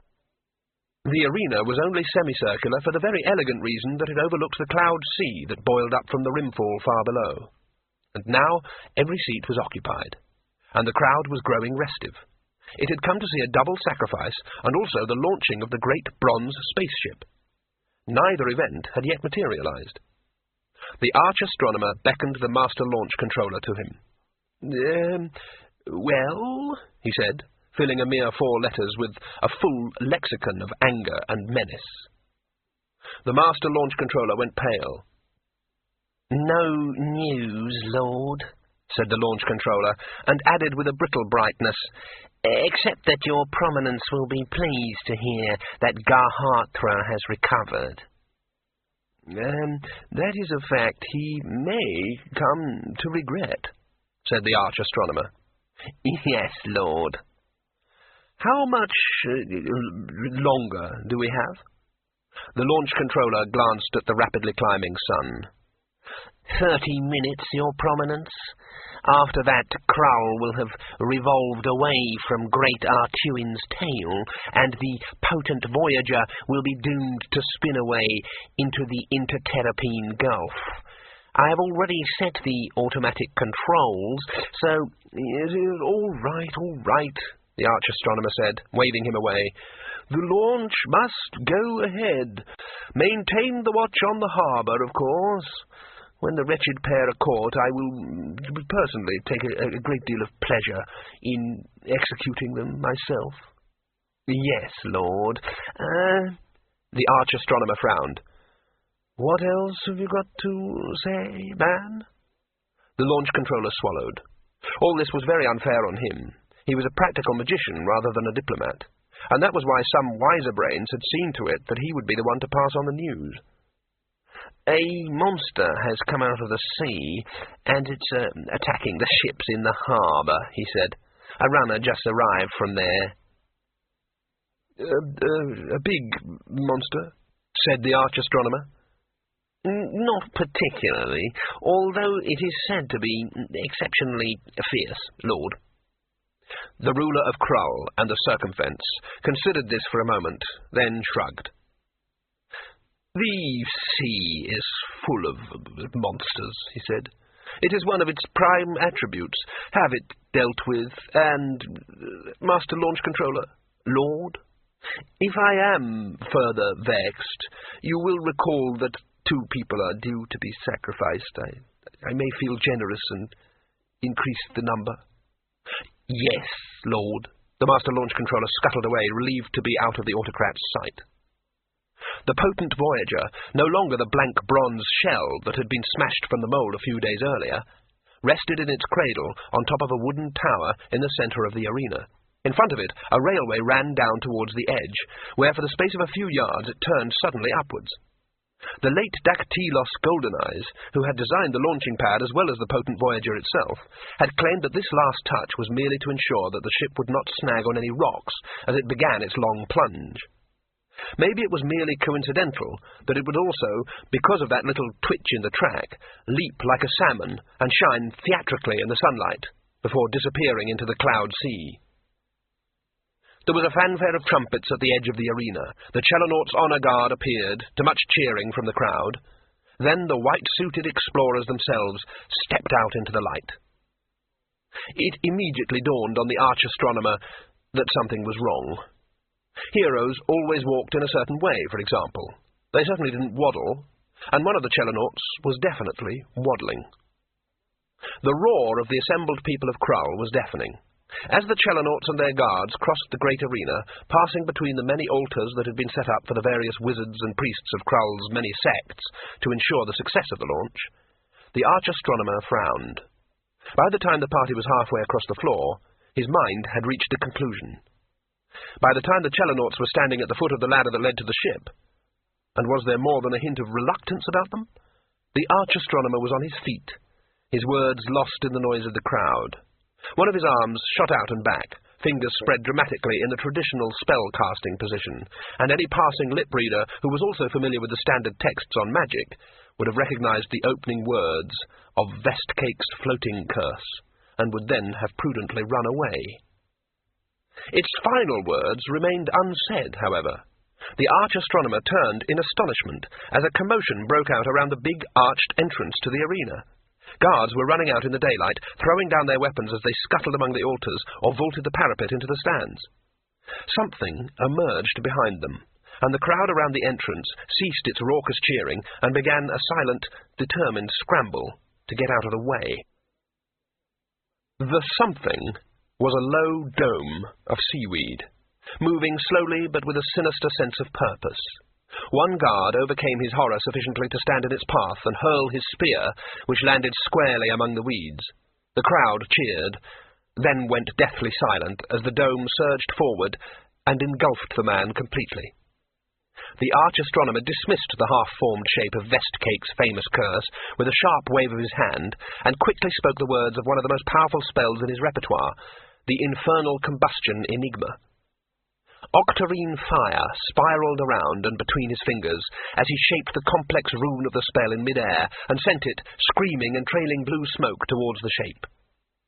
There was a satisfying explosion, and a gout of flame shot up into the clear morning sky, shedding flakes of burning seaweed on the way. A cloud of smoke and steam concealed the monster for several minutes, and when it cleared, the dome had completely disappeared. There was a large charred circle on the flagstones, however, in which a few clumps of kelp and bladderwrack still smouldered. And in the centre of the circle was a perfectly ordinary, if somewhat large, wooden chest. It was not even scorched. Someone on the far side of the arena started to laugh, but the sound was broken off abruptly as the chest rose up on dozens of what could only be called legs, and turned to face the arch-astronomer. A perfectly ordinary, if somewhat large, wooden chest does not, of course, have a face with which to face, but this one was quite definitely facing. In precisely the same way as he understood that, the arch-astronomer was also horribly aware that this perfectly normal box was in some indescribable way narrowing its eyes. It began to move resolutely towards him. He shuddered. The magicians! He screamed. Where are my magicians? Around the arena, pale-faced men peeped out from behind altars and under benches. One of the bolder ones, seeing the expression on the arch-astronomer's face, raised an arm tremulously and essayed a hasty thunderbolt. It hissed towards the chest and struck it squarely in a shower of white sparks.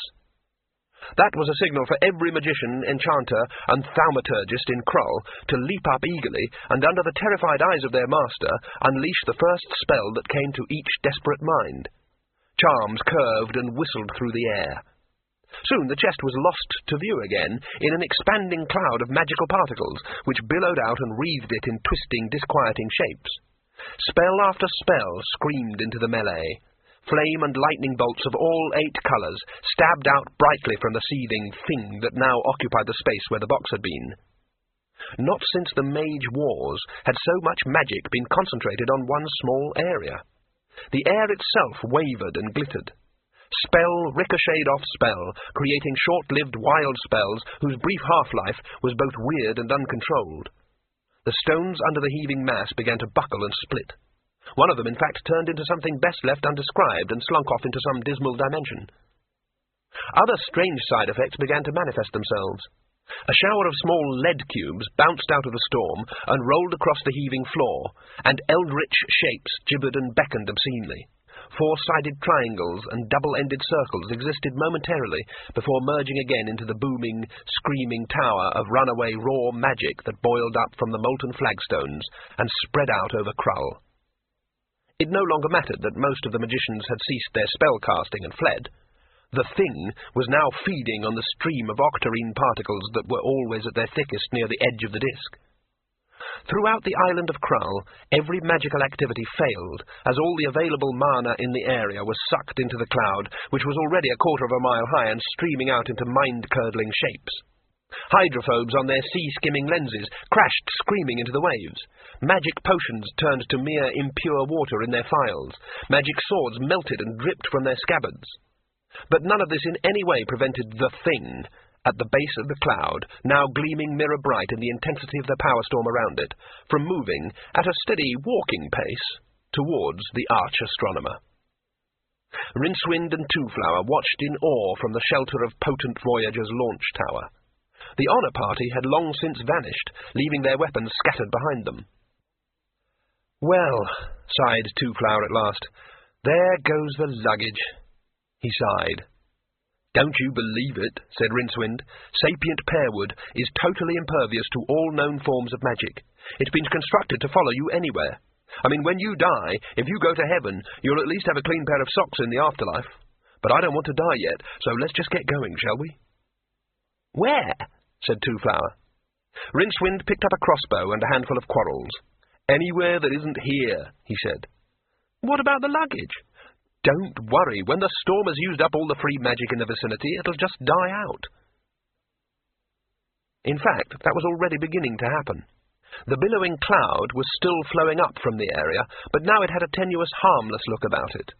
Even as Twoflower stared, it began to flicker uncertainly. Soon it was a pale ghost. The luggage was now visible as a squat shape among the almost invisible flames. Around it, the rapidly cooling stones began to crack and buckle. Twoflower called softly to his luggage. It stopped its stolid progression across the tortured flags and appeared to be listening intently. Then, moving its dozens of feet in an intricate pattern, it turned on its length and headed towards the potent Voyager. Rincewind watched it sourly. The luggage had an elemental nature, absolutely no brain, a homicidal attitude towards anything that threatened its master, and he wasn't quite sure that its inside occupied the same space-time framework as its outside. "Not a mark on it," said Twoflower cheerfully, as the box settled down in front of him. He pushed open the lid. "This is a fine time to change your underwear," snarled Rincewind. In a minute, all those guards and priests are going to come back, and they're going to be upset, man. Water, murmured Two-Flower. The whole box is full of water. Rincewind peered over his shoulder. There was no sign of clothes, money bags, or any other of the tourists' belongings. The whole box was full of water. A wave sprang up from nowhere and lapped over the edge. It hit the flagstones, but instead of spreading out, began to take the shape of a foot. Another foot and the bottom half of a pair of legs followed as more water streamed down, as if filling an invisible mould. A moment later, Tethys, the sea troll, was standing in front of them, blinking. "I see," he said at last. "You two. I suppose I shouldn't be surprised." He looked around, ignoring their astonished expressions. "I was just sitting outside my hut, watching the sunset, when this thing came roaring up out of the water and swallowed me," he said. "I thought it was rather strange. Where is this place?" "Kroll," said Rincewind. He stared hard at the now closed luggage, which was managing to project a smug expression. Swallowing people was something it did quite frequently, but always when the lid was next opened, there was nothing inside but Two-Flower's laundry. Savagely, he wrenched the lid up. There was nothing inside but Two-Flower's laundry. It was perfectly dry. "Well, well," said Tethys. He looked up. "Hey," he said, "isn't this the ship they're going to send over the edge? Isn't it? It must be." An arrow zipped through his chest, leaving a faint ripple. He didn't appear to notice. Rincewind did. Soldiers were beginning to appear at the edge of the arena, and a number of them were peering around the entrances. Another arrow bounced off the tower behind Two-Flower. At this range, the bolts did not have a lot of force, but it would only be a matter of time. "Quick," said Two-Flower, "into the ship! They won't dare fire at that!" "I knew you were going to suggest that," groaned Rincewind. "I just knew it." He aimed a kick at the luggage. It backed off a few inches and opened its lid threateningly. A spear arced out of the sky and trembled to a halt in the woodwork by the wizard's ear. He screamed briefly and scrambled up the ladder after the others. Arrows whistled around them as they came out onto the narrow catwalk that led along the spine of the potent Voyager. Two-Flower led the way, jogging along with what Rincewind considered to be too much suppressed excitement. Atop the centre of the ship was a large, round, bronze hatch with hasps round it. The troll and the tourist knelt down and started to work on them. In the heart of the potent Voyager, fine sand had been trickling into a carefully designed cup for several hours. Now the cup was filled by exactly the right amount to dip down and upset a carefully balanced weight. The weight swung away, pulling a pin from an intricate little mechanism. A chain began to move. There was a clonk. "What was that?" said Rincewind urgently. He looked down. The hail of arrows had stopped. The crowd of priests and soldiers were standing motionless, staring intently at the ship. A small, worried man elbowed his way through them and started to shout something. "What was that?" said Two-Flower, busy with a wingnut. "I thought I heard something," said Rincewind. "Look," he said, "we'll threaten to damage the thing if they don't let us go, right? That's all we're going to do, right?" "Yeah," said Two-Flower vaguely. He sat back on his heels. "That's it," he said. "It ought to lift off now." Several muscular men were swarming up the ladder to the ship. Rincewind recognized the two Chelonauts among them. They were carrying swords. He began. The ship lurched. Then, with infinite slowness, it began to move along the rails. In that moment of black horror, Rincewind saw that Two-Flower and the troll had managed to pull the hatch up. A metal ladder inside led into the cabin below. The troll disappeared. "We've got to get off," whispered Rincewind. Two-Flower looked at him, a strange, mad smile on his face. "Stars," said the tourist. "Worlds. The whole damn sky full of worlds. Places no one will ever see. Except me." He stepped through the hatchway. "You're totally mad," said Rincewind hoarsely, trying to keep his balance as the ship began to speed up. He turned as one of the Chelonauts tried to leap the gap between the Voyager and the tower, landed on the curving flank of the ship, scrabbled for an instant for purchase, failed to find any, and dropped away with a shriek. The Voyager was travelling quite fast now. Rincewind could see past Two-Flower's head to the sunlit cloud sea, and the impossible Rimbo, floating tantalizingly beyond it, beckoning fools to venture too far. He also saw a gang of men climbing desperately over the lower slopes of the launching ramp and manhandling a large bulk of timber onto the track in a frantic attempt to derail the ship before it vanished over the edge. The wheels slammed into it, but the only effect was to make the ship rock, too Flower to lose his grip on the ladder and fall into the cabin, and the hatch to slam down with the horrible sound of a dozen fiddly little catches snapping into place. Rincewind dived forward and scrabbled at them, whimpering. The cloud sea was much nearer now. The edge itself, a rocky perimeter to the arena, was startlingly close. Rincewind stood up. There was only one thing to do now, and he did it. He panicked, blindly, just as the ship's bogies hit the little upgrade and flung it, sparkling like a salmon, into the sky and over the edge. A few seconds later, there was a thunder of little feet, and the luggage cleared the rim of the world, legs still pumping determinedly, and plunged down into the universe. The end. Rincewind woke up and shivered. He was freezing cold. So this is it, he thought.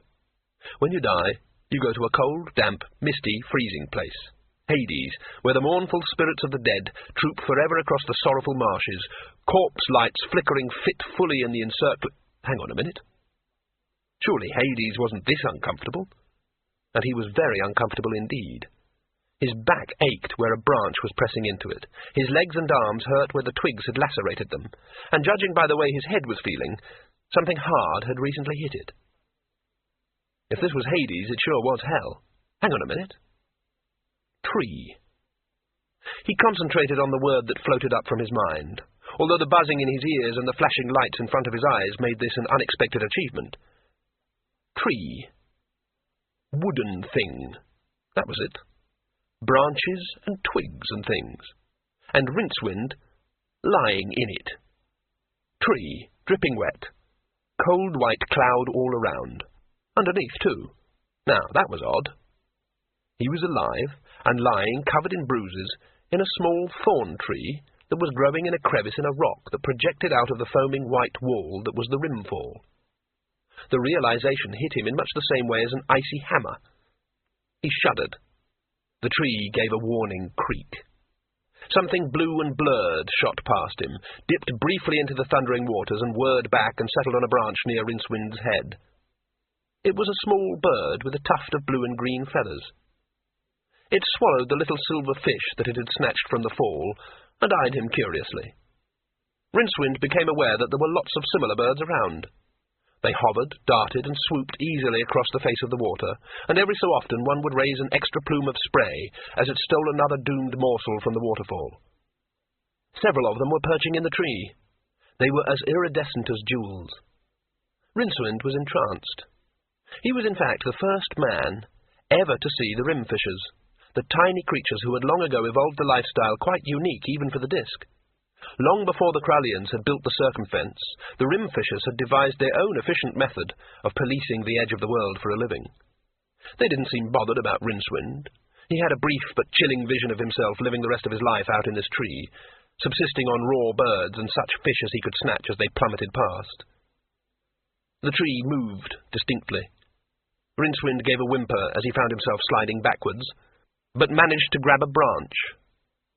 Only sooner or later he would fall asleep. There was a subtle change of scene, a slight purplish tint to the sky. A tall, black-cloaked figure was standing on the air next to the tree. It had a scythe in one hand. Its face was hidden in the shadows of the hood. "I have come for thee," said the invisible mouth, in tones as heavy as a whale's heartbeat. The trunk of the tree gave another protesting creak, and a pebble bounced off Rincewind's helmet as one root tore loose from the rock. Death himself always came in person to harvest the souls of wizards. "What am I going to die of?" said Rincewind. The tall figure hesitated. "Pardon?" it said. "Well, I haven't broken anything, and I haven't drowned. So what am I about to die of? You can't just be killed by death. There has to be a reason," said Rincewind. To his utter amazement, he didn't feel terrified anymore. For about the first time in his life, he wasn't frightened. Pity the experience didn't look like lasting for long. Death appeared to reach a conclusion. You could die of terror, the hood intoned. The voice still had its graveyard ring, but there was a slight tremor of uncertainty. Won't work, said Rincewind smugly. There doesn't have to be a reason, said Death. I can just kill you. Hey, you can't do that. It'd be murder. The cowled figure sighed and pulled back its hood. Instead of the grinning death's head that Rincewind had been expecting, he found himself looking up into the pale and slightly transparent face of a rather worried demon of sorts. I'm making rather a mess of this, aren't I? It said wearily. You're not Death. Who are you? Cried Rincewind. Scrofula. Scrofula? Death couldn't come, said the demon wretchedly. There's a big plague on in Pseudopolis. He had to go and stalk the streets, so he sent me. No one dies of scrofula. I've got rights. I'm a wizard. All right. This was going to be my big chance, said Scrofula. But look at it this way. If I hit you with this scythe, you'll be just as dead as you would be if Death had done it. Who'd know? I'd know, snapped Rincewind. You wouldn't. You'd be dead, said Scrofula logically. Piss off, said Rincewind. That's all very well, said the demon, hefting the scythe, but why not try to see things from my point of view? This means a lot to me, and you've got to admit that your life isn't all that wonderful. Reincarnation can only be an improvement. His hand flew to his mouth, but Rincewind was already pointing a trembling finger at him. Reincarnation, he said excitedly. So it is true what the mystics say. I'm admitting nothing, said Scrofula testily. It was a slip of the tongue. Now, are you going to die willingly or not? No, said Rincewind.